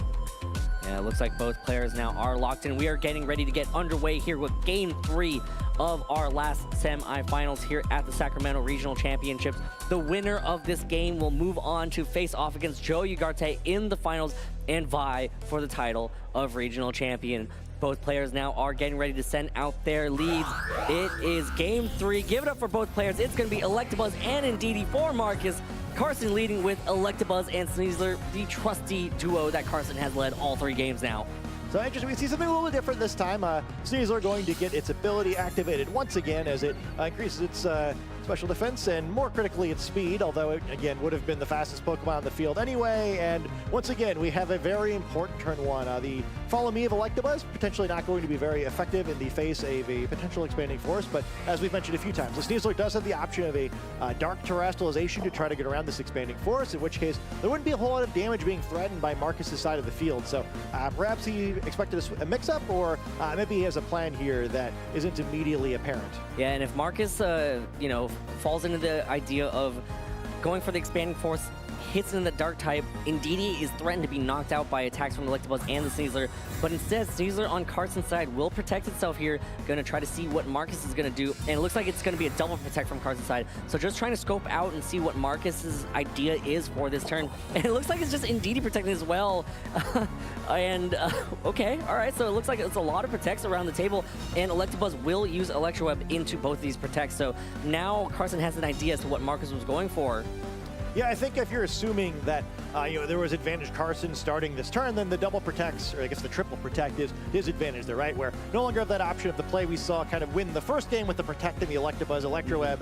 Now instead, nothing but the Electabuzz on Marcus's side of the field going to have access to a 100% accurate protect on this second turn. Yeah, so now what is going to happen this turn? There's a lot that can happen. It's going to be a... Turn 2 is going to be big right now. This could easily decide the match and the fate of these players' tournaments. We immediately see a terrestrialization to start things off. Yeah, so immediately there's going to be a terrestrialization. It is going to be the Sneasler on Carson's side. It is going to become the dark type, becoming immune to that expanding force that Indeedee will most likely be throwing out this turn here. So now Sneasler going for a Dire Claw, hitting into that Indeedee. Does a lot of damage, doesn't even activate the Focus Sash, but more importantly, the Electabuzz over on Carson's side will follow up with an Electro Web and get the KO on Indeedee before it can even move. As for Indeedee, I don't think we've seen it actually attack once all set. But we will see in exchange, this Electro Up coming the other direction. The opposing Electabuzz will avoid it, so that will potentially remain a speed tie, pending if the Pokemon have been trained differently or not. But it will slow down this Sneasler a little bit. So there are some advantage for Marcus. We've seen the first knockup be very critical in the set, but at least this time, Sneasler going to come in, be quicker than the opposing Sneasler. And otherwise, we have this same matchup between these 4 Pokemon that we saw to begin Game 1. Yeah, so Sneasler on Marcus' side takes the field, does have a huge advantage over the, Sneasler on Carson's side because the Sneasler on Carson's side has terrestrialized into that dark type and also has not actually taken an Electro Web yet, so it's going to be the fastest thing on the field. Yeah, and it's another awkward one, right? Where potentially, either side could be using Dire Claw here, and I think both of the trainers are thinking, okay, well, how can I make it so that Dire Claw doesn't determine the outcome of this match? Where I didn't come all this way just to roll dice if I can avoid it. Again, such a tense turn with how dynamic these Pokemon's offenses are. Marcus' Sneasler will protect itself here, most likely expecting the Sneasler to protect over on Carson's side, so want to burn this turn or protect while the Electabuzz on Carson's side actually goes for a taunt here. Gonna hit into the Electabuzz on Marcus' side, preventing it from going for a taunt. So now, again, that speed advantage. The Electro Web miss is huge, right? Otherwise, the taunt would have gone the other direction. Now, Carson has not only a Pokemon advantage, but the ability to use Follow Me to protect his Sneasler from the opposing Sneasler. And, I mean, that Electro Web miss could be very critical in the outcome of this match. Carson's got a huge edge now. Yep, and Carson's Electabuzz is able to go for that Follow Me because of that Electro Web miss. And here's a close combat into that Electabuzz. Does a lot of damage right there to that Electabuzz, but it will be able to be around for another Follow Me. Sneasler on Carson's side follows up with a close combat, not very effective damage, still doing great damage, but again, that Follow Me is so big for that Electabuzz on Carson's side to be able to go for it. Here is an Electro Web from Marcus's Electabuzz, connects with both Pokemon and some more speed drops all around. Oh, this is still such a tricky spot, though. You've got to find some way to get rid of this Electabuzz if you're Marcus, so you can take advantage of having the quicker Sneasler, but I just don't know how you do it. They're certainly going to take more than one more Electro Web for his Electabuzz to knock out the opposing Electabuzz, and if both Sneasler attack on the same turn, it seems pretty over, right? Maybe you can try to catch the opposing Sneasler protecting and attack the opposing Electabuzz for free, but if Carson doesn't create the opportunity for that to happen, I just don't know what you do here. Yeah, tough spot. Again, that Electro Web that missed earlier on, so pivotal here. The Sneasler on Marcus' side protects itself does not want to, land a close combat in that Electabuzz and get knocked out in retaliation. Sneasler on Carson's side will go for a Dire Claw, will hit into the Sneasler slot in Marcus' side with that Protect. And here again, Electabuzz just content to go for these Electrowebs. A critical hit on that Sneasler, so now, this Electroweb is doing a lot of damage here. It's adding up. Yeah, Electabuzz shaking off the taunt in more ways than one, perhaps, choosing to go on the offense here, but still, right, where there's still the same problem as before, where Electabuzz is going to survive, one more Electroweb if it needs to, and I think actually two more can still follow away and attack and allow its ally Sneasler to get one more attack off and potentially knock out the opposing Sneasler. So for Marcus now it comes down to, okay, well, can you win somehow if that happens? If not, what's the final Pokemon? Can it get involved here? Can it change things? Because even now with the taunt dropped, obviously they follow me activating here, it's a tough spot. Yeah, Marcus's Electabuzz is free to go for the follow me. Sneasler over on Marcus' side will move, gets a KO on the Electabuzz on Carson's side. Now the Sneasler on Carson's side will move, goes for a close combat, hits into that Electabuzz, and Electabuzz hangs on, so Electabuzz will be able to provide one more follow me the next turn. Yeah, so I guess we see the advantage now of the extra Electroweb there, but we may see one other switch up here in this matchup. We'd seen the same four Pokemon for both trainers before, but Carson, the first person to blink here, bringing the Incineroar in, going to intimidate both of these Pokemon, which may not make a huge difference, but also going to have the threat of that Fake Out now and complicating this turn. Yeah, Incineroar does have to be careful because if Sneasler can somehow reposition itself, it can go for those powerful close combats on that Incineroar, but that would require some pivoting as well as Marcus having to reveal that fourth Pokemon. And with both Sneasler and Electabuzz on Marcus' side of the field so heavily damaged, like, it's risky. Like, you're in such a tough spot right now because you could easily just lose two Pokemon this turn. Yeah, it's a tough read. Sneasler going to go for a Protect. I'm curious if Marcus will just have to protect both Pokemon and negate the Fake Out here. Yep, so it looks like Sneasler and Electabuzz will protect on Marcus' side of the field, just making sure that Carson won't have access to Fake Out and be able to make a more informed decision here as the Incineroar on Carson's side does go for the Fake Out into that Sneasler, and here is Sneasler on Carson's side going for a close combat into that Electabuzz Protect. So smart play right there from Marcus. There's no way that Carson could have punished that double Protect. Yeah, and all of a sudden, I mean, things are looking decent, where the speed advantage could matter more, where Electabuzz now may have to sacrifice itself for this turn, but if you trade the Sneasler for that, maybe it's worth it. On the flip side, if you give up two knockouts here, it's hard to imagine a way that things turn around. So this could be the decisive turn. How many knockouts will we see?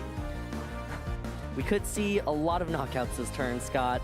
Both players, it looks like Carson's already locked his move, but now it's up to Marcus. I mean, this is a tough decision for Marcus right now to try to figure out what the best course of action is, because this could be a crucial turn to determine whether or not Marcus has what it takes to take this game and go on to the finals. Yeah, he's been digging at a hole this whole match. He's done a good job of staying in it, but it's the disadvantage of that first knockout again, so we'll have to see if he can overcome it. Electabuzz on Marcus' side goes for the follow me. How's Carson gonna basically deal with that? There's a close combat in that Incineroar. Big damage, but Incineroar hangs on as Sneasler continues to get its defenses dropped. Sneasler on Carson's side goes for a Dire Claw, connects onto the Electabuzz, gets the KO, and it looks like the Incineroar on Carson's side will be able to follow up with its own knockoff here. It's already lost its item, but more importantly, it gets a knockout, so it's going to come down to Marcus's last Pokemon now. They're going to have to defeat 3 Pokemon on its own. You see what Marcus is going for there, right? Where if you pick up the knockout somehow in the Incineroar, probably knowing that isn't likely to occur, but in the following turn you still have the faster Sneasler and you're still in the game. Fortunately, not able to pick up that knockout. Incineroar surviving fairly comfortably with no critical hit on that play, and now there is a massive advantage for Carson's side of the field. I'm assuming he's still quicker than this Ursaluna. The close combat here shouldn't be too answered. There it comes. The close combat should connect with the Ursaluna, and there it is. Carson Confer is going to be your finalist here at the Sacramento Regional Championship. So well played from both players. Congratulations to Carson. Also congratulations to Marcus, top 4. That's a great finish. Yeah, excellent tournament, both players. And it's really a strange way for things to go in the semifinals with the full mirror there. Not a whole lot of way that either of them could introduce too much control over that matchup. Both sides doing what they can, and that was one of the stranger games of Pokemon that I've ever seen played there. I don't envy either of them having to try to figure that one out. Yeah, well, I mean, it's tough because it's the exact same 6 Pokemon, right? We saw in Game 1, it was an identical mirror, basically the same 2 leads, Sneasel and Electabuzz on both sides. The audience was cheering for that. Did you hear that? Yeah. Did you hear that through the headsets? Oh, yeah. Especially, I think it's tricky, too, right? Where I think playing a mirror of, like, hyper-offensive teams like this is very different than, like, oh, you know, we've seen so many players kind of just cycling back and forth like the Incineroar or Amoonguss teams. And with that, you know, I think it's a little bit easier to, like, grind it out until you can gain an advantage. There's no margin for error here, right? You can't, like, really switch at all because of how much damage the Pokemon deal to each other. So, you know, there's a little bit of lead matchup roulette. And in the end, you know, Carson was able to play just a little bit better and come out with the win in this set. Yeah, so taking a look back at the Game 3 replay here, it was really back and forth. And again, that huge Electro Web miss was probably the most crucial thing ever because it allowed Carson's Electabuzz to be able to outspeed and taunt Marcus's Electabuzz. So that was a huge Electro Web dodge there.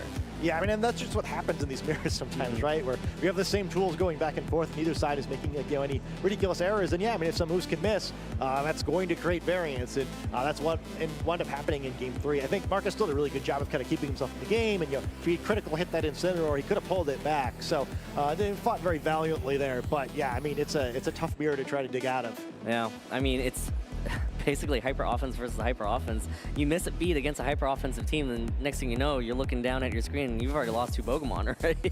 Yeah, and especially too, I mean, I think both sides did a good job not to, you know, like I felt like the control was kind of always in their hands, right? You know, there was a little bit of RNG with the Direct Claw paralysis the first game, the Electro Web miss in the third game, but you know, it's not like they were just sitting there rolling dice, right? They kind of did everything they could to try to outmaneuver one another, you know, protecting or not protecting with Electabuzz and trying to get the speed advantage with those Electro Web speed drops. You know, there wasn't, again, when both sides have the same tools, I guess, you know, there's not a whole lot you could do to get ahead, but both of them were doing everything they could, right? Or as like a last resort just to kind of, you know, let the chips fly.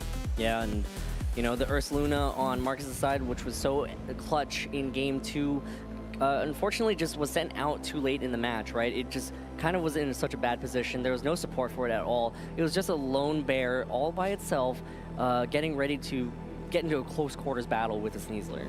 Yeah, I think that's one of the tough things about this matchup, right? And I think you can kind of read into their Pokemon selection. We're like, yeah, I mean, neither of the Pokemon who are weak to close combat were particularly easy to pick into that matchup. Even in DD, we saw, I think, twice throughout the set, where just kind of got obliterated by Throat Chop. You know, we don't see that from some Sneasler, where, you know, often we see Fake Out in that slot instead. But you know, proving how valuable it is in this set, and you know, maybe against a match where it's not a full mirror, Throat Chop is the difference that makes both of them come out on top. In the full mirror, yeah, I mean, the same advantages help both sides. Let's take a quick look at the bracket there. We just watched Carson Comfort go up against Marcus Dion. Carson, the winner of that, going up against Joe Ugarte. So it's actually really 2 fascinating teams. You know, I would say it's 2 pretty hyper-offensive teams, right? These 2 teams are going to... This battle could end real fast. Yeah, the ratio of gas and brakes here definitely very gas skewed, which should be fun. You know, we saw how volatile Joseph's matches have been on stream previously, where some very exciting matches, both in terms of, you know, whether Sleep Powder would hit or not, but also the huge damage from his attacking Pokemon. And then, you know, these Pokemon in the mirror match we just watched were quite able to fully unleash their power because of the strangeness of the mirror match, but certainly an awful lot of damage capability on those teams as well. Yeah. Scott, let's circle back to something that we've talked about, what teams we expected to do well. Scott, there's no rain in the finals. I was wrong, too.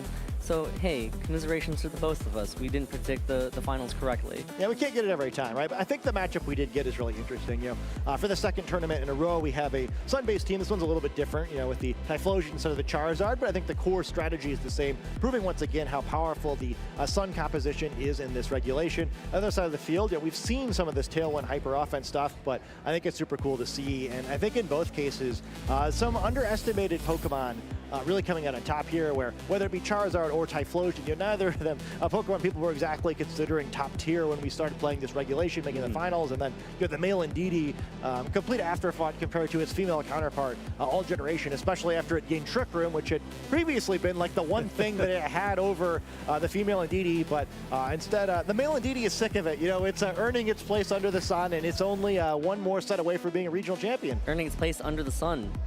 Joe, oh. I like it. I'm sorry. No, there's nothing to apologize for, Scott. That was great. I feel like I'm rubbing off on you. Yeah, you are. Oh, no.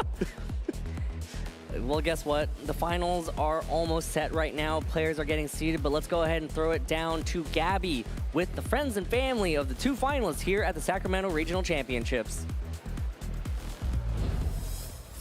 Thank you, Dewey. It's just friends. We're all friends here. You may have just seen Marcus. He's here now. So thank you, Marcus, for joining us.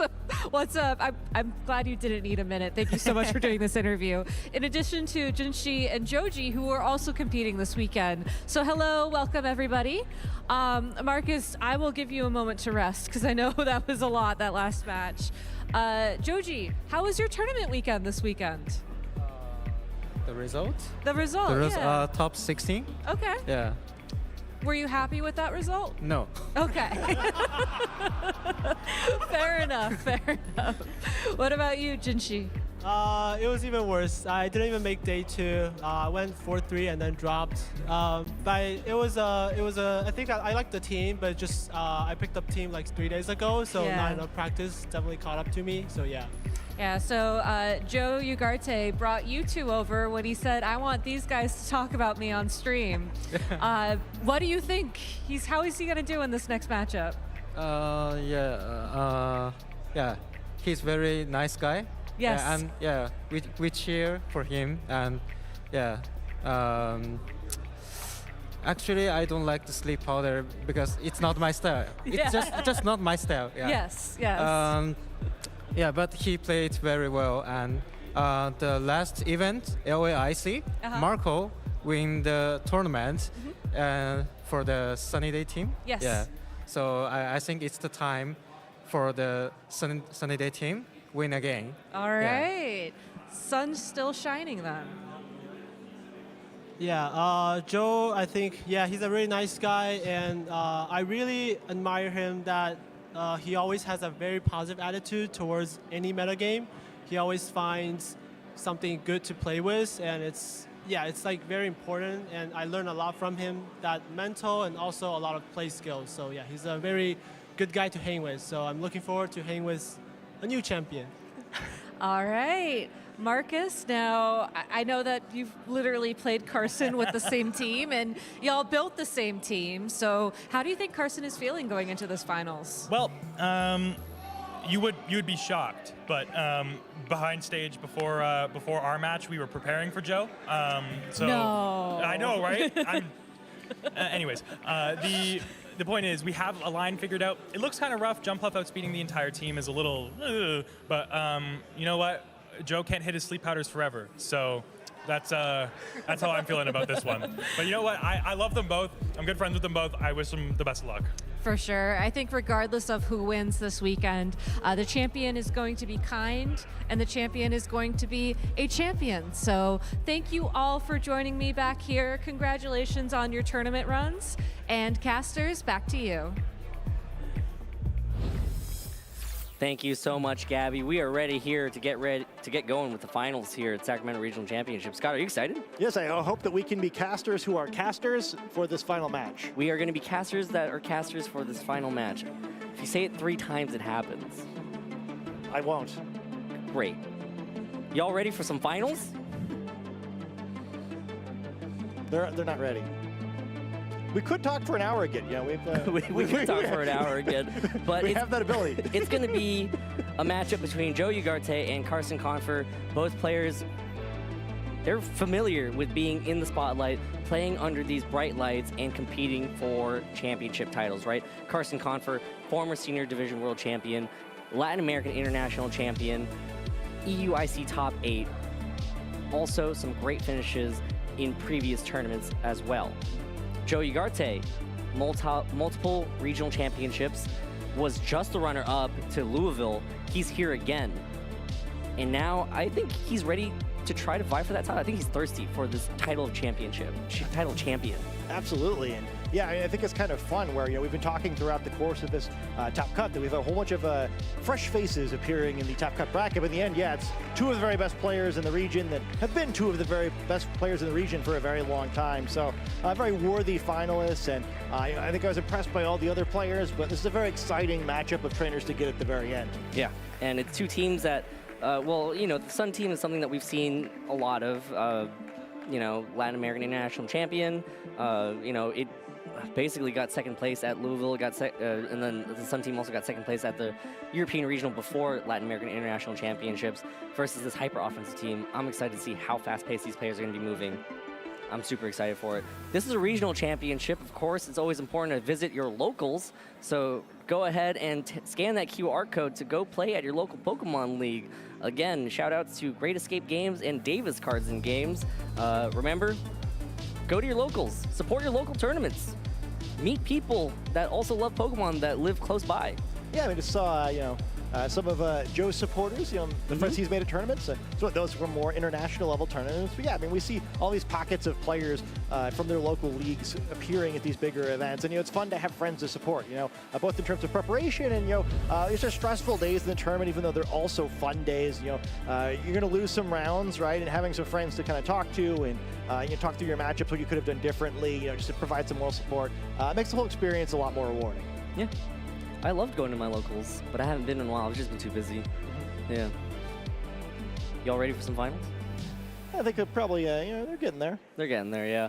Players are getting ready to be seated right now as they are taking the stage. To your left, you see Joe Ugarte, and to your right, you see Carson Confer getting ready to get seated, and I am so excited to get underway here at the finals of the Sacramento Regional Championships. One more match.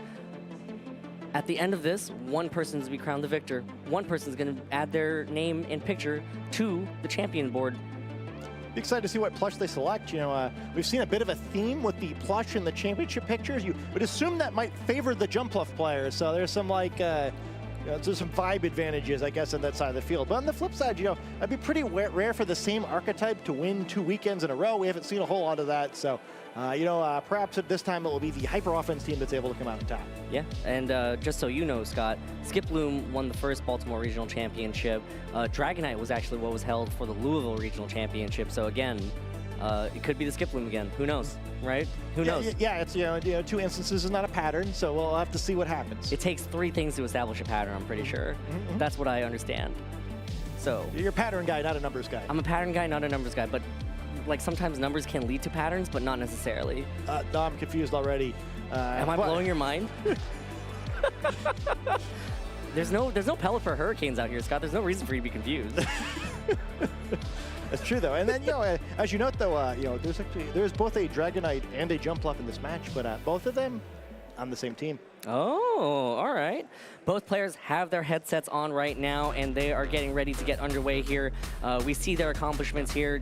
Joe Ugarte to the left, 3 times getting top 4 at the International Championships, 2-time Portland Regional Champion, 4-time regional finalist. Not sure if that is inclusive of this one, as well as making it to World's Top Cut twice.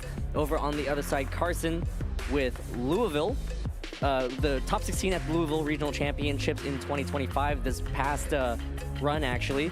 Of course, we've already mentioned it, Sao Paulo Latin American International Champion in 2018. Also, that was a great season right there. Also got top 4 at the EUIC in London, and of course, the Senior Division World Champion in San Francisco in 2016.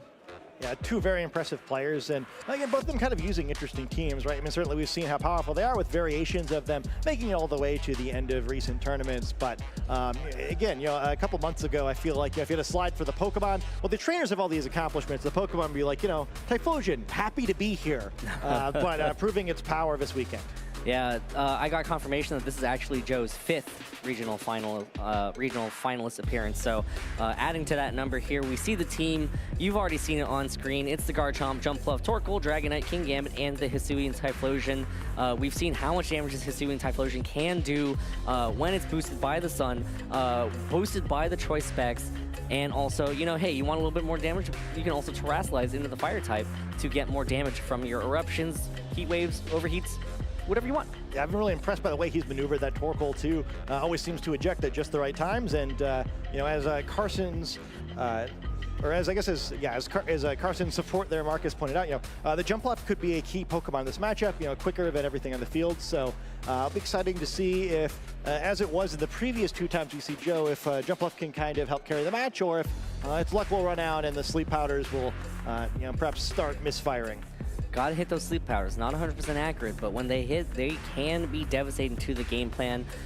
You know, yesterday during an interview with Joe, he mentioned that, you know, if you're gonna take the risk, you gotta be able to accept what happens if you don't basically get what you want from taking that risk, right? So how's Joe gonna mitigate that? How is he gonna take it? How is he gonna kind of adapt to it if those sleep powders don't hit? Yeah, and he's a player too, where most of his teams have this sort of variance to them. And he's still made it to the finals of regionals 5 times, right? He's navigated this sort of math better than anyone else. And, you know, I think it's really a great comfort team for him as well, right? Where we've seen him using so many of these Pokemon repeatedly. The Torkoal Jumpluff thing, the King Gambit in particular, kind of being trademark Pokemon at this point. Yep. Over on Carson's side, we saw this team earlier, just a little bit ago. It's going to be that hyper-offensive team with Sneasler, Electabuzz, Blood Moon, Ursaluna, Incineroar, Indeedee, Mail, and Talonflame. So again, that hyper-offensive option here. So it's going to be about, hey, I need control of the speed, and also I need to knock out your Pokemon before you can knock out mine.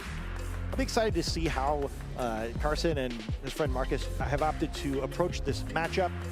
You know, I think it is sort of interesting where in the previous matchup where we saw the mirror, it was a very Sneasler-based matchup. It was kind of the hero of that. I think there's some question whether or not that comes this matchup or not. It's only the quickest Pokemon on the team, so if you're just trying to match speed, you know, a tailwinded, unburdened Sneasler is certainly going to be the fastest Pokemon available.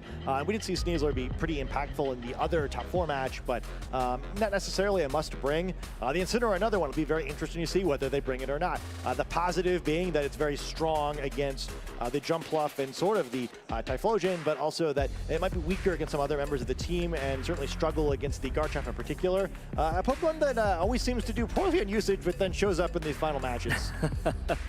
Both players have now locked their teams. Let's get into it. The finals here at the Sacramento Regional Championships between Joe Ugarte and Carson Confer. Both players now getting ready to send out their leads. Give it up for both of these players right now. Both finalists here vying for this title of Regional Champion. Here we go. Carson leading with Sneasler and Talonflame. Over on Joe's side, we'll be leading with Torkoal and Jumpluff.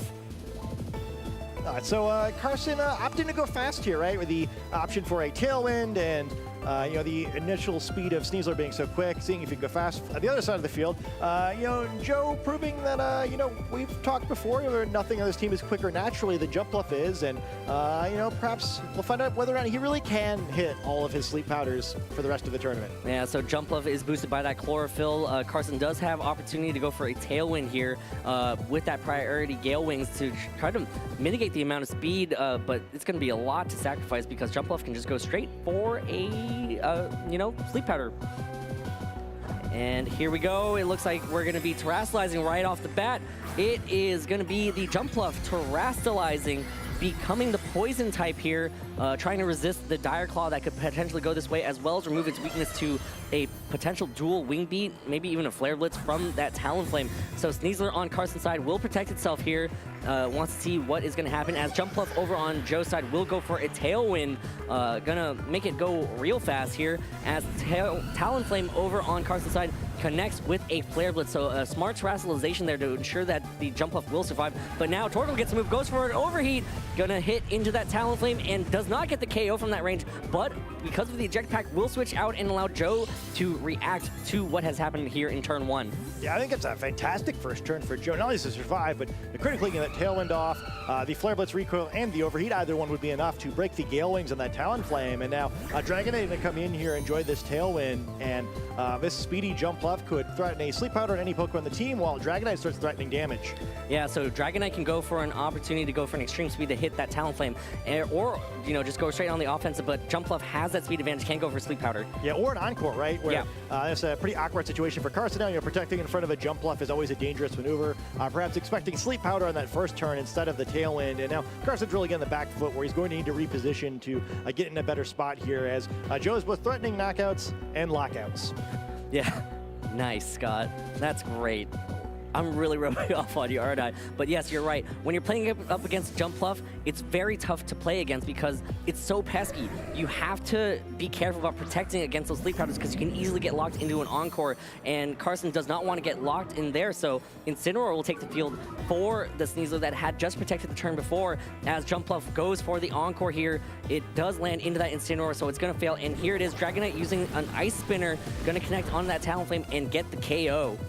A nice first knockout for Joe there, but Incineroar are going to come in here and end up in a pretty decent position where it was a solid matchup with both the Pokemon remaining, and the team was able to get that Intimidate down on the Dragonite, and I'm only curious if this is what Joe was expecting or not.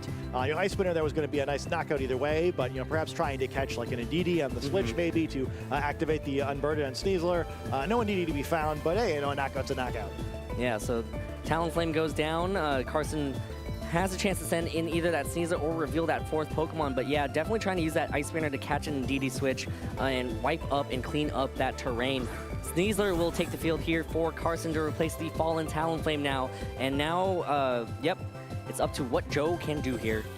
Yeah, so Joe sort of, he's got a Pokemon advantage, but over an awkward spot, you get this weakened Jump Bluff, and you'd probably like to preserve it long enough to Tailwind one more time later. Dragonite's been intimidated, so you'd like to shed that at some point. So now Joe's the one who needs to reposition a little bit and try to push his advantage again later in the match. Yeah, so Jump Bluff heavily damaged, and also a Terrassalization sink right there, right? You use that Terrassalization on that Jump Bluff, can opt for more damage if they have that Hisuian Typhlosion in the back. Dragonite will be the Pokemon that switches out this turn here, does not want to get faked out and doubled up with the Dire Claw into that slot here, as Torkoal will be the Pokemon that takes the field to replace the Dragonite. Sneasler over on Carson's side will protect again. You have to watch out again for that Encore if you don't deal with it. Jump Bluff going for a Sleep Powder here. It hits into that Sneasler Protect, so smart Protect right there from Carson, and this Incineroar should be following up. It is going to be knocking off that Jump Bluff and gets a KO right there, so smart play from Carson. Yeah, easy knockout there, and now both sides are going to be tied at 3. It does enable a free switch for Joseph, so he's got one of two options, right? You can either bring in that unrevealed Pokemon or bring Dragonite back now that that Intimidate has been shed, and we just see Dragonite coming back in. So, in a decent spot here, no longer intimidated, and Incineroar would have to come in and out in order to cause some problems there. And, this Torkoal, even though as a slow Pokemon in the field, is not necessarily threatening a lot of damage, it has some options here, right? Burning Jealousy could do decent damage to the Sneasler and potentially any switch in on the Incineroar slot if Carson does try to cycle, and Dragonite could deal big damage to either of these Pokemon with its suite of attacks, as well as sort of like threaten a little bit more with the potential of Helping Hand, right? So some plays that otherwise might feel safe would be a little bit more for Carson to have to think about here. Yeah, so it is actually going to be the King Gambit in the bag for Joe, so no Hisuian Typhlosion for later on. Here's a Scale Shot from that Dragonite, connects. It looks like it is going to be close as to whether or not 4 hits will be able to do it, but it's going to rely on that 5th hit. Is it going to go for a 5th hit? No, it only hits 4 times right there. So Sneasler hangs on with just a sliver of HP, so needed that 5th hit. Here's a Dire Claw from that Sneasler, connects into that Dragonite. No roll there. Incineroar using knockoff, doubling up into that Dragonite, gets the KO from that range. Well, that's a big knockout there. We'll have to see if Torkoal can respond in kind. It should easily pick up a knockout. The Sneasler, if it uses anything. Yeah, Burning Jealousy going to pick up this knockout and bring us to a 2-2 game. Yeah, so now it's going to be an unrevealed Pokemon on Carson's side. We see Joe has that King Gambit in the back as the Tailwind peters out on Joe's side. What is that last Pokemon on Carson's side going to be? It is going to be the Indeedee there. So King Gambit loves seeing the Indeedee, but at the same time does not have a Terrassalization to try to protect itself from this Incineroar. Yeah, this is going to be a tricky situation here for Joseph, where none of these Pokemon really going to deal with Incineroar very well, right? The King Gambit does have low kick with this Assault Vest set, but also weak against the fire type attacks of this Incineroar. Torkoal not going to be able to itself dish out a whole lot of damage to the Incineroar, but again has the option of a Helping Hand to try to power up this King Gambit. Yeah, so here we go. This is going to be a crucial turn here between these last 2 Pokemon over on Carson's side and Joe's side. So here we go, coming into this turn, Carson's team will Terrasilize it. It is going to be the Indeedee. It is going to become that Psychic type again, trying to do as much damage as possible to this Torkoal with that Expanding Force. So how much damage is going to be dealt from this Indeedee here, as Torkoal content to just go for a Helping Hand this turn, boost the attack of King Gambit. It is going to be the Expanding Force from that Indeedee. Does not affect King Gambit, and here it goes, landing into that Torkoal. Torkoal, not the most especially bulky Pokemon, hangs on with just a sliver of hit points, and here's a Flare Blitz from Carson's Incineroar, doing damage and gets a KO on King Gambit. Oh, it's a critical hit with help from the sun as well.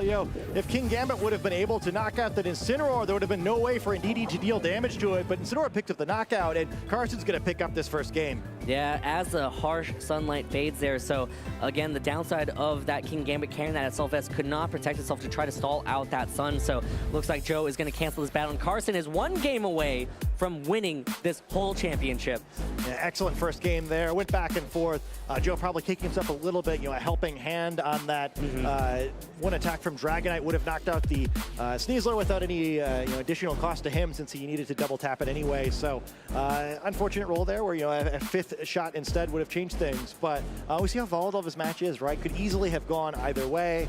Again, I'm a little curious too if Joe got what he was expecting, where both fire-type Pokemon appearing, so a very different look of this team than what we saw in the previous round. Yeah, so again, that terrestrialization from the Jumpluff early on helped it survive that Flare Blitz, but at the same time, you couldn't really terrestrialize that King Gambit defensively to try to avoid taking that Flare Blitz.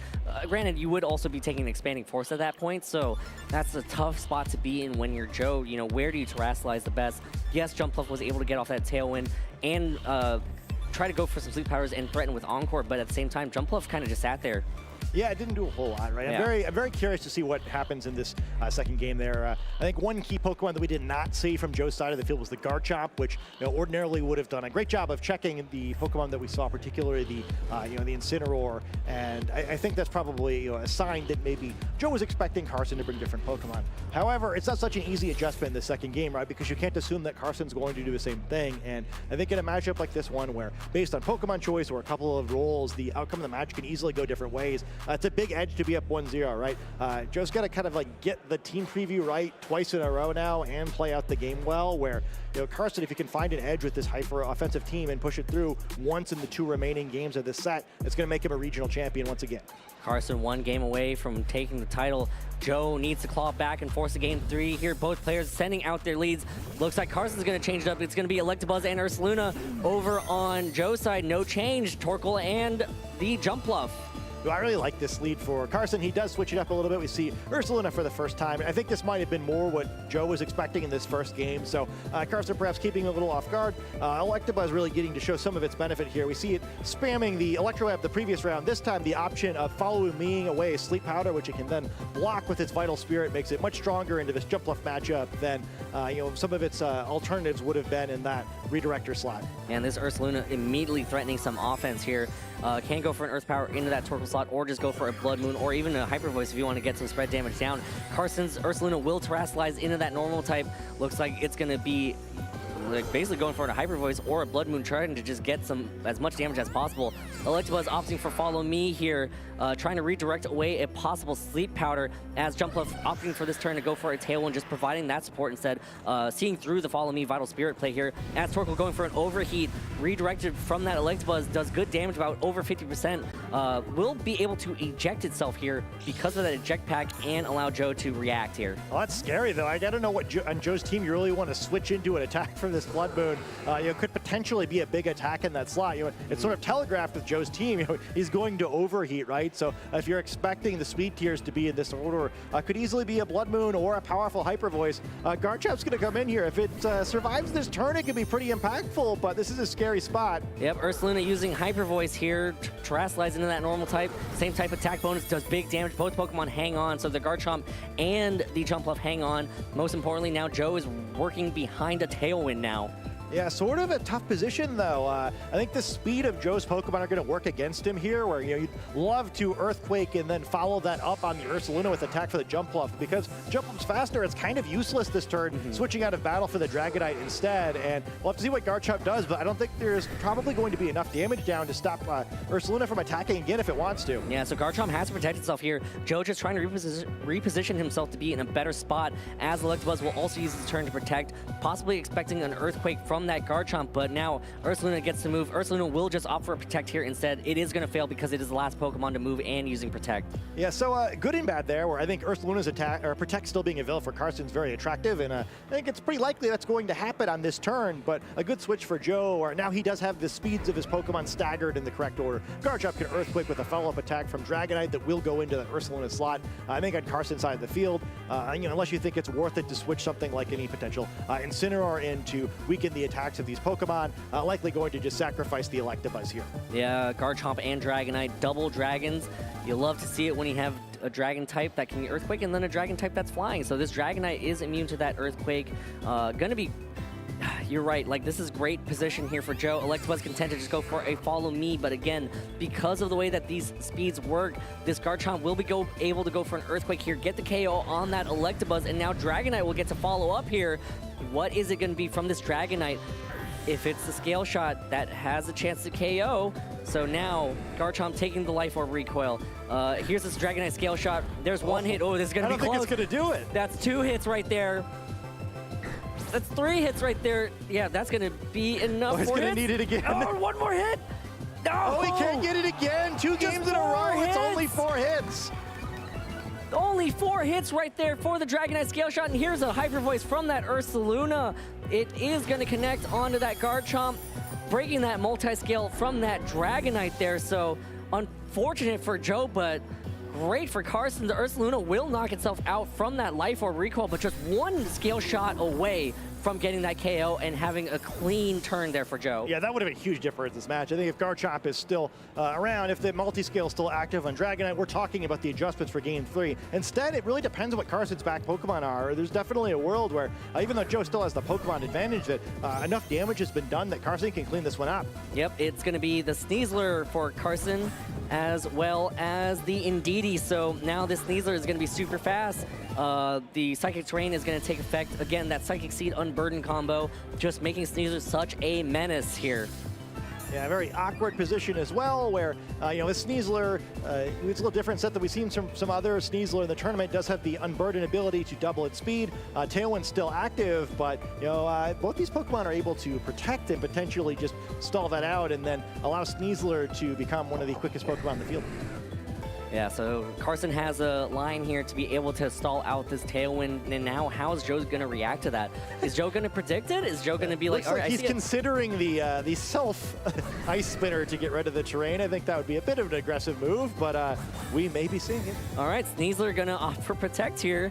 Again, trying to stall out this Tailwind. Indeedee will also go for Protect here, and now it is going to be this Jumpluff going for a move, going to hit a Sleep Powder into these Protects, but this is a move for the ages here if we saw that correctly. Dragonite is going to use Ice Spinner, does connect on that Jumpluff, cleans up the terrain, and knocks out the Jumpluff to allow that Torkoal to safely switch in.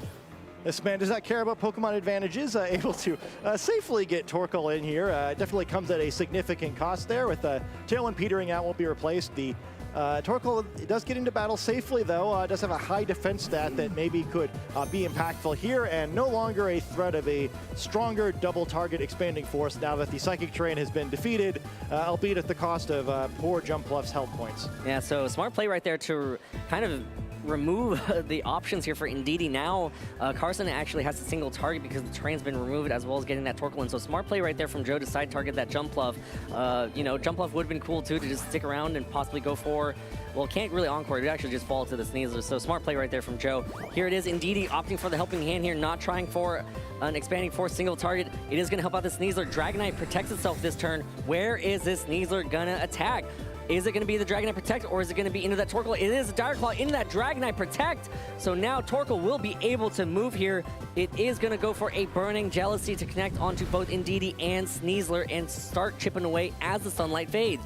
Yeah, I mean, chipping away is the right word for it there, where not quite the damage output you might hope for. Sneasler's still going to be the quickest Pokemon in the field, so there's not like an obvious way to stop that in this turn. But, if Carson were to go for that again, the combination of an Overheat or an Extreme Speed as being covered would definitely pick up the Sneasler if you think that Torkoal could then win a duel from there. But that comes at a hefty cost too, right?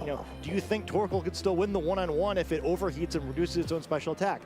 Can you pick up the knockout on Sneasler only using a Burning Jealousy and an Extreme Speed? What if you just attack into a Protect now, which again is an option for the Sneasler? Joe's going to make the right call here. His tournament life is on the line. Carson, he could win the game with the right call, but he's still getting another game if he doesn't, and that's a huge Extreme Speed. There's an Extreme Speed, but Indeedee hangs on. Here's a Dire Claw from that Dragonite. Dragonite hangs on, and Indeedee will double up with an expanding force here to secure the knockout on that Dragonite, but now this Torkoal gets to move. It does have the spread move in Burning Jealousy. Will KO the Indeedee from that range, and now Sneasler versus Torkoal. Is Torkoal gonna have what it takes to be able to defeat the Sneasler? Of course, when there's a Sneasler, there's a Dire Claw. Yeah, I mean, not only there's the added effects potential here, but I mean, with the damage of Burning Jealousy, I don't think it's like a sure thing that this is going to be enough. Does the option of a Terastallization here, while it's not going to improve Joe's damage, could potentially reduce the damage that is incoming from Sneasler, maybe give him a second shot at it if he's very fortunate.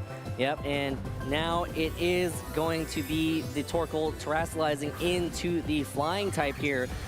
You know, also removes that close combat effectivity, right? Now it's going to be a not very effective close combat. So how's this Dire Claw going to roll here? Sneasler goes for a Dire Claw. Is there a roll here? What's going to happen? Nope, Torkoal hangs on, goes for the overheat and gets the K. Nope, not yet. Sneasler hangs on. Sneasler, because of that Psychic Seed boost, basically paying off here. So now here's another Dire Claw from that Sneasler, connects to that Torkoal. No roll. Torkoal, another overheat connects. But the drop, yes, it's still enough to get the KO. What a set. So we're moving on to a game 3 there with a very exciting second game. And, you know, Joe's still got to win one war to get through this regional championships. But how about that set, right, where that game, rather, hits the self-target ice spinner to remove the psychic terrain. It winds up mattering, gets him in a position where he can win this second game and keep his tournament life alive. Win or lose, you've got to give him credit for that one. How many players would even see that play, but then also be willing to make that play on stream? Could have been very embarrassing if it didn't work out. All the guts of the world there. If there was no double protector, that would have been super tough to watch. But again, that ice spinner to remove that psychic train did so much work, right? Not only did it allow Torkoal to switch in, well, you know, most importantly, remove the train, but that was a big removal of the train, right? That actually allowed that Dragonite to be able to extreme speed as well. So smart play right there from Joe to find that line and be able to find this play here that paid off so well. Yeah, I think it really mattered too, because Jump Off wasn't really contributing much of anything there, right? Where you know, able to get the more threatening Torkoal out, and while we saw its you know, offensive power is a little bit limited, it was just enough. Yeah, and that was also a nice survival right there from that Dragonite, hanging on 4 HP to draw away that other expanding force. Otherwise, that would have been more damage down on that Torkoal. And here is that duel between that Torkoal and that Sneasler. What a battle between these two trainers, and now we're going to game 3, Scott. I kind of love how that played out too, where poor Joe just can't find the 5th hit on Scale Shot, but I guess the trade-off there is that Dire Claw decided not to do Dire Claw things this time. I'm sure to the many Sneasler hater out there's joy, and it's really exciting to see what we get in this game 3. I would not say necessarily that Joe won team preview in that second game. I'm not sure if he got exactly what he's expecting. Was able to find a path through the game anyway, but really makes this game 3 even more exciting, where you know, even for a little more neutral or maybe a little disadvantageous matchup, Joe was able to come out on top. Anything could happen in this third game. And here we go, game 3 between Carson Confer and Joe Ugarte. The winner take all here. Jumpluff and Torkoal for Joe. Carson leading with Sneasler and Talonflame. All right, so Carson back, I believe, to the same lead combination he used in that first game, while Joe, as usual, kind of seeing the combination of this Torkoal and this Jumpluff. You know, I guess you'd expect once again to see a Tailwind overheat play. We'll have to see what Carson does in response. Yeah, so Carson got a great advantage in game 1 because of targeting down that Jumpluff, as well as forcing that Jumpluff to Terastallize. I mean, the Terastallization was really nice in game 2 for Joe to have available to the Torkoal, but, you know, having that Jumpluff take that Terastallization was kind of a sink in game 1. So how is this going to differ now between game 1 and game 3?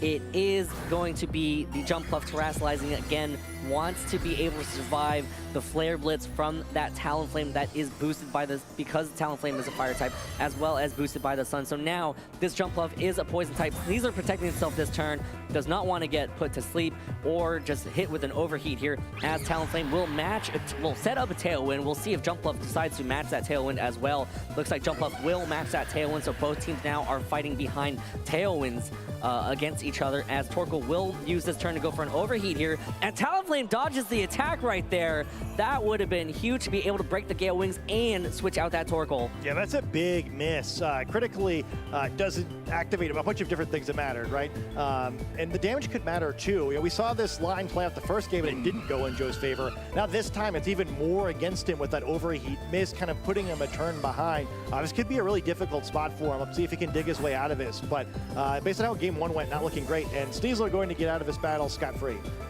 Yeah, Sneasel has to switch out again. That Jump Bluff does have access to that Encore, does not want to get locked into it. And this is exactly the same thing that's happening in game 1. Yeah, although it's critically different because this is going to get rid of Torkoal, right? So Overheat's not going to go off this time. Eject Pack is going to activate, forcing a switch mid-turn. Carson knew this was going to happen, so potentially could have targeted into that Torkoal slot knowing it would be someone else. Yeah, so Incineroar will take the field here. Dragonite will take the field for that ejecting Torkoal there because of that Incineroar switch. So now Jump Bluff opts for a Sleep Powder here. Oh, it looks like it's not going to affect that Incineroar because of the safety goggles here. And here is a Will-O-Wisp from that Talonflame. Hits into the Dragonite. So a great play right there from Carson to force a switch into basically what could have been any physical attacker, whether it's Garchomp, Dragonite, or possibly even the King Gambit in the back. Yeah, it makes a lot of sense, right? Based on the Pokemon we've seen before, only were physical attackers in the back last game.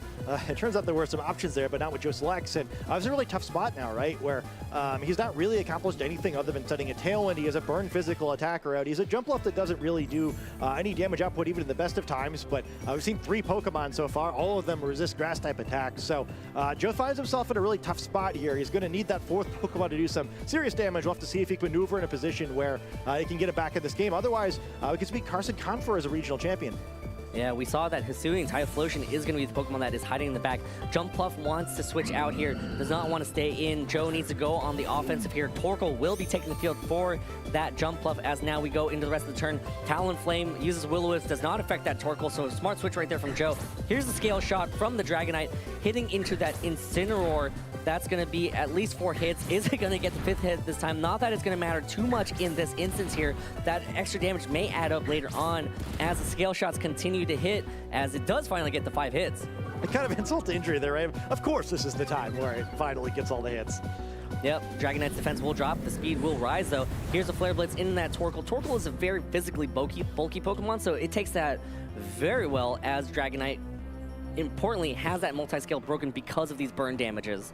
Yeah, pretty nice switch there, and you're actually kind of threatening a potential knockout. The Incineroar may not go for it, but a Helping Hand Scale Shot would have a real chance of picking that one up. So at least Joe back in the position where he's threatening kind of getting some trades.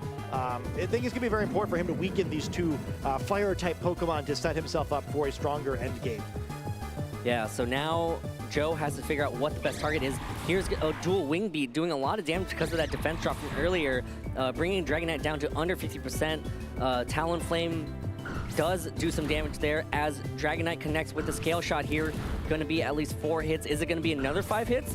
Again, the 5 hits won't be that crucial here, but may matter later on. And that is going to be enough to get Talonflame under 50% with those 5 hits. Another defense drop could possibly lead to the Dragonite getting knocked out here because of a knockoff from this Incineroar, and from that range for sure gets the KO.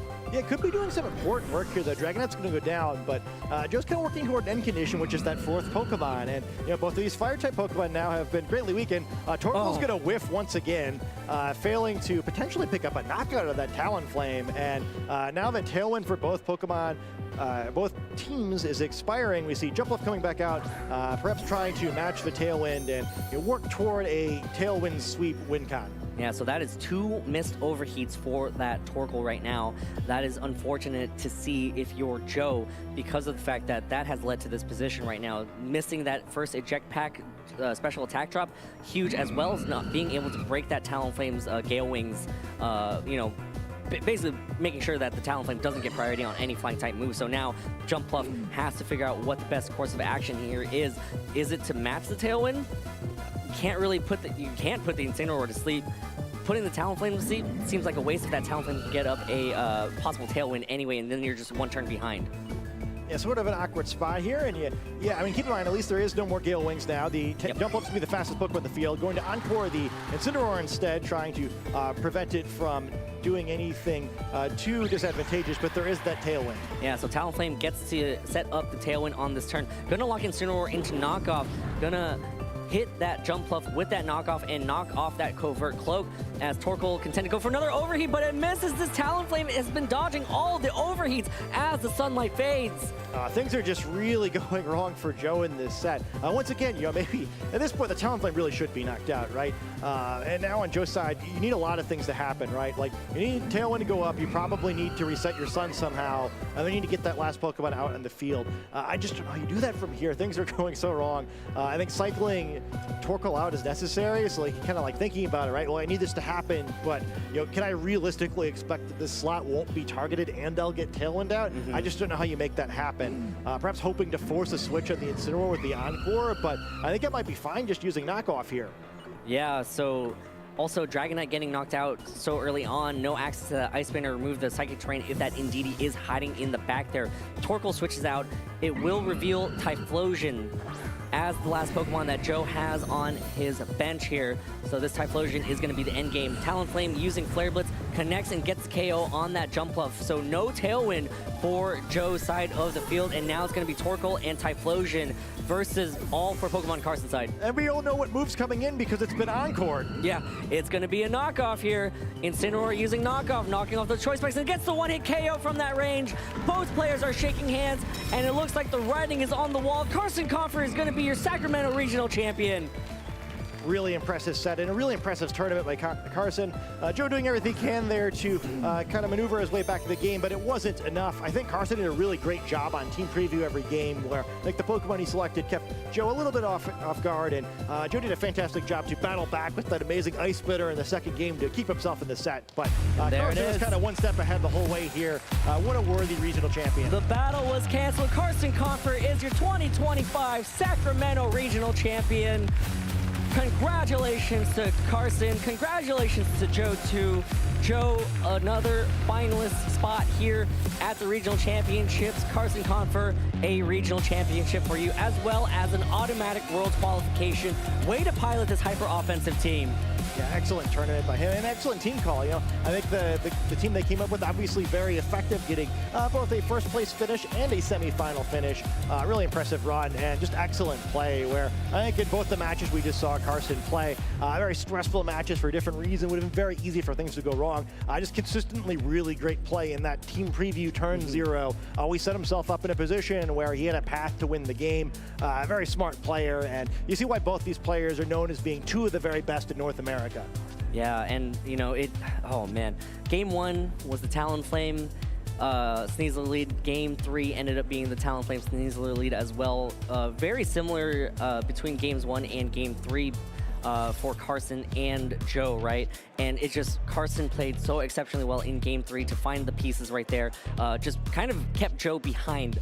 Joe was always one step behind. Carson was always one step ahead. That's 2 steps total, right? Yeah, and like again, I think there's a lot of paths where Carson could have won that second game too. I think the overheat misses are very unfortunate, but I think it was really that first one that mattered. Yeah. I don't know, after that, it would have been so hard for Joe really to get back, where Carson did a fantastic job of exploiting that first overheat miss, where forcing the switch, causing the burn, and at that point, I think Carson just kind of had everything in a line, right? Where no matter what happened there, where even if Talonflame had gone down, you had the Tailwind advantage. We never saw the final Pokemon. Almost certainly would have been an Indeedee that could have sped up that Sneasler, and yeah, without the Ice Spinner available, I feel like that was a pretty clean end game.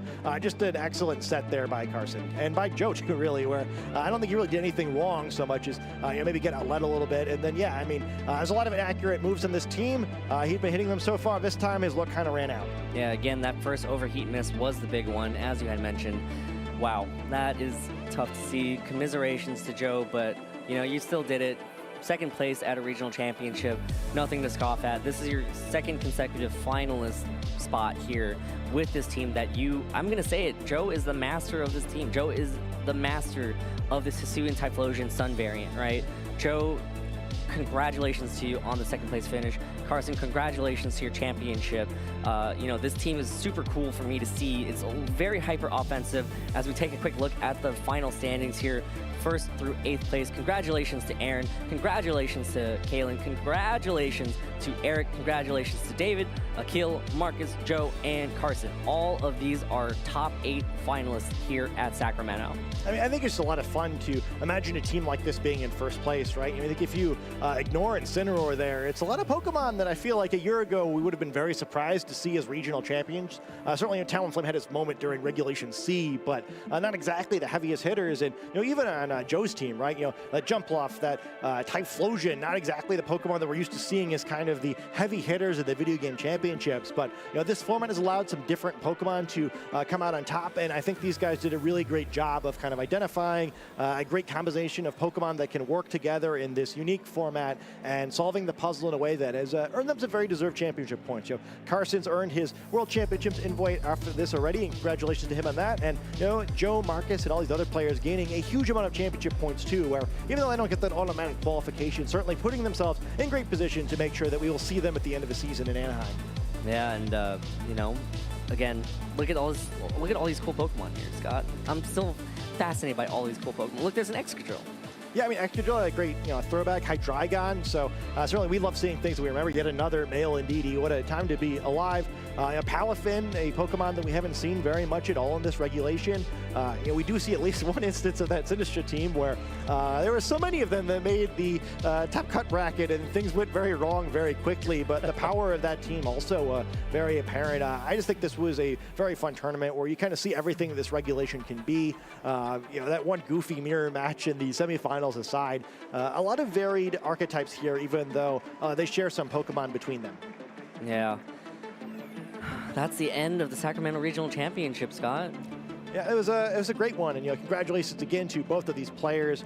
Just some excellently played matches, and I was really impressed both of the matches we just saw, and I think both semifinals too. There were times where the player that was losing looked pretty out in the way that they were able to battle back and not give up in these sets and find some really interesting paths back into the game was impressive. The mental fortitude these players showed, I thought, was very noteworthy. This was like their 15th or 16th round of battle too. I mean, that's a long weekend of battles, and it's not just having the team, but also having the mental fortitude to be able to go through the ringer of all the battles that you have to go, and just take it one match at a time, right? And that's what both of these players did.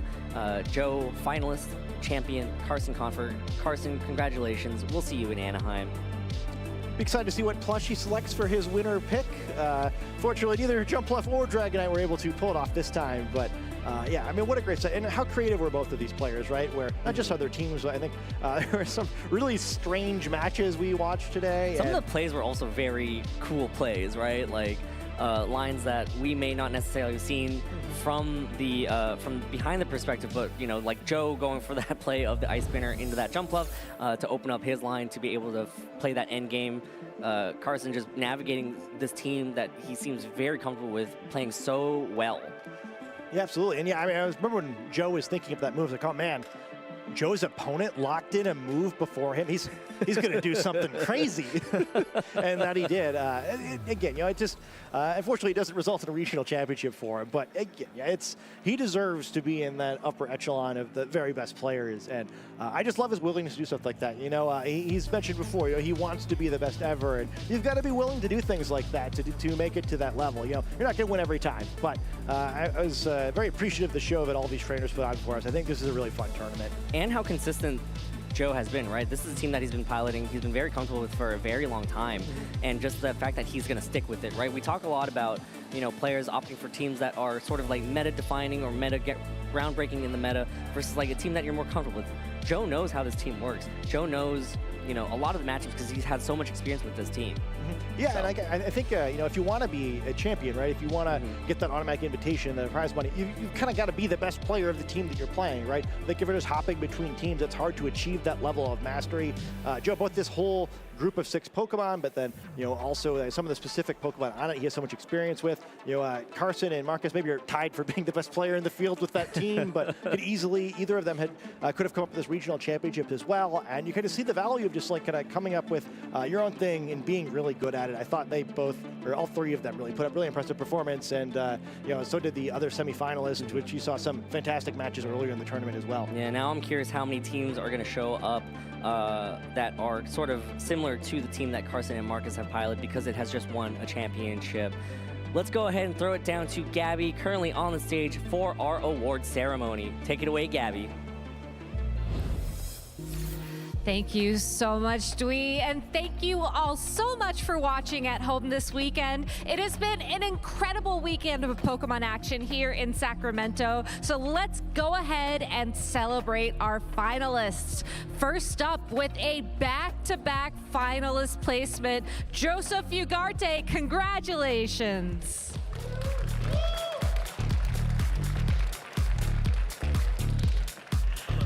Hello. How do you do it? I mean, this is the kind of consistency that players dream of having in the Pokemon Championship Series. I think my Jumpluff really likes me. Torkoal maybe not so much. But no, in all seriousness, right? Obviously the team, it can be inconsistent in some cases, right? In a lot of cases, actually. But I think the main thing, honestly, that for me, like, really matters, I think, is feeling like you leave every set and you played your best, right? Obviously, there are going to be some factors out of your control, whether you connect Sleep Powder, whether you connect Leaf Storm, whether you connect Overheat. That's fine, right? Like, that doesn't bother me at all. As long as I can leave feeling like I played the best I possibly could, I know it's only a matter of time, right? All right, for sure. So do you have anybody at home you want to say hello to now that you've been crowned our finalist? Yeah, you know, I want to give a big thank you to Mom, Dad, my cousins, Sierra. You guys were all watching and supporting me, and to all my friends, Momo. I appreciate y'all a ton. I've said it, I mean, at this point, like 20 times, but I appreciate all of y'all. And I don't know, it's weird because I think back when I got finalists back-to-back in 2023, I felt like a lot more unhappy than I think I feel now, and I think it's because my goal has kind of shifted a little bit. Like, I've already won a regional. Would I love to, don't get me wrong, I would love to win another, but I think for me, my goal going forward is like to have that consistency, feeling like I left every set playing my best. If the luck goes in my favor, great. If not, that's also fine too. Awesome. Well, Joe, congratulations once again. Thank you so much for being here this weekend. All right, now that we have crowned our finalists, let's go ahead and crown our champion, Carson Kahn, for your 2025 Sacramento Regional Champion. Congratulations, Carson. I know that this is your first regional win in the Masters division. How does it feel?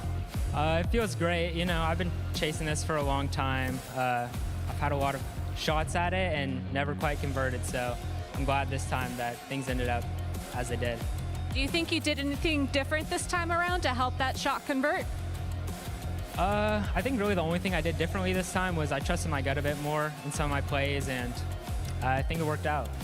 How does it feel to win this championship title alongside of your friend Marcus Dion, who also got top 4? I was really happy that we were able to do this together. I mean, we had a lot of long nights this week. We made this team on like Wednesday, just preparing and supporting each other, and I'm really glad that we were both able to have such a great tournament. Yeah, congratulations again to Marcus. And to you, do you have any shout outs you want to give to anybody at home? Yeah, first and foremost, I want to shout out my fiance, Sydney, and my parents and my siblings watching at home. And then shout out to Marcus, of course, for helping me build the team and helping me prep all our matchups this weekend. And then thanks to my friends in the Gambito and Tub building groups for always letting me bounce my crazy ideas off them. All right, well, let's hear it one more time in the hall for your 2025 Sacramento Regional Champion, Carson Kahn. Congratulations. Casters in the lounge, I think it's time we wrap things up.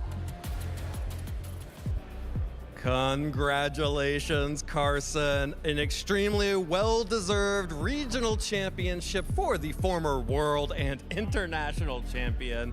Wow, what a weekend. We saw some incredible matches this entire weekend from some known players and some new players that we haven't had a chance to see on stream. Aaron, Dwee, let's close it out. What was your favorite moment from the event this weekend? Go ahead, Aaron. You just came out the finals, Dwee. I mean, No, you go ahead. You go ahead. I insist. Let Dwee have a break. Yeah. Okay. Well, I thought the top 4 set between Akil and Joe was phenomenal. Yeah. Super, super close, and it was so down to the wire.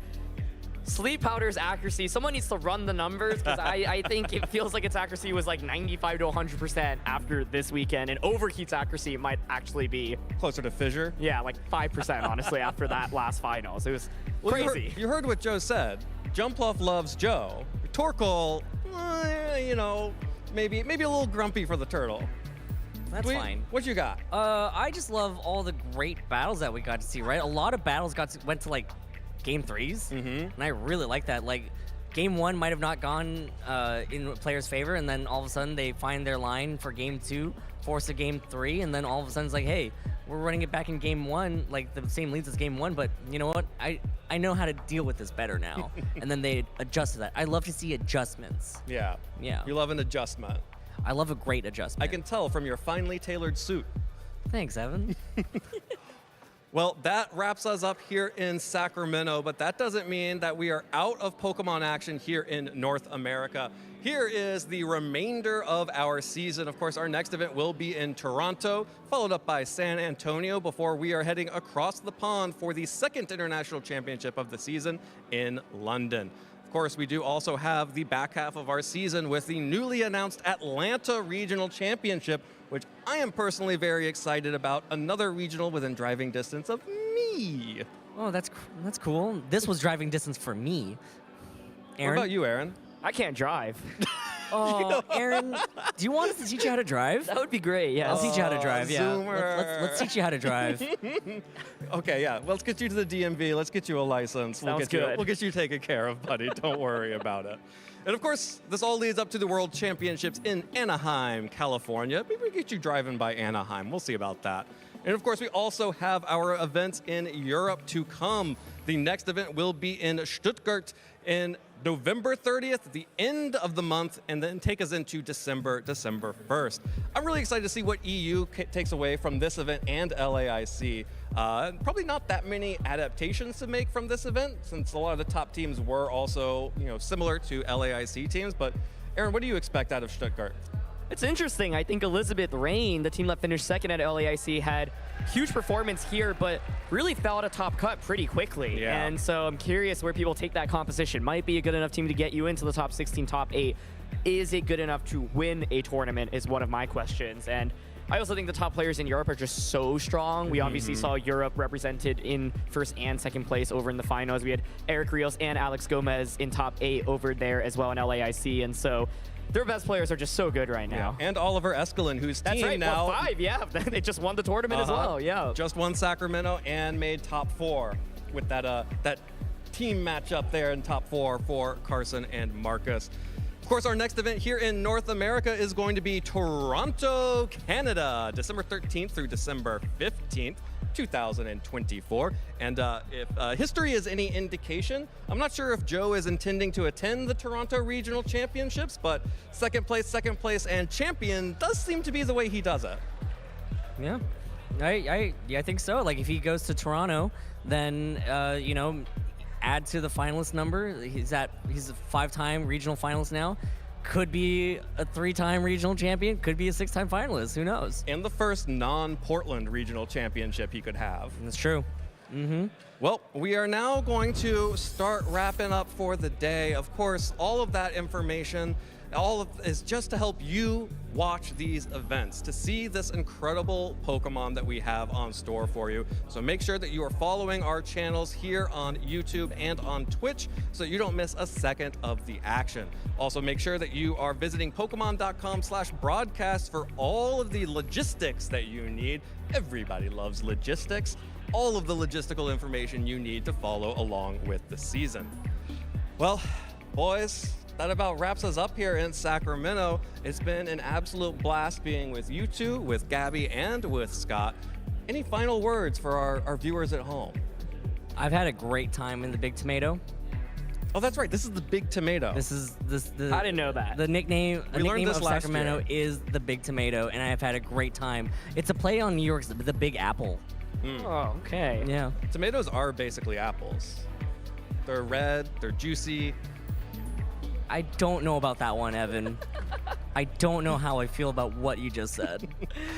I would like to just say thank you, of course, to all the staff, all the production that make this tournament happen. Thank you to all the players for delivering. Thank you to everyone watching from home. To all those that are supporting our players, the fans, the family members, the friends. We heard a lot of great shout outs this weekend, especially as we come to a time to be thankful for. And shout outs to Nugget Bridge. Yeah, thank you so much to everybody out there viewing at home. There's so much to be thankful for. And I hope you have a great holiday season, and we'll see you next time.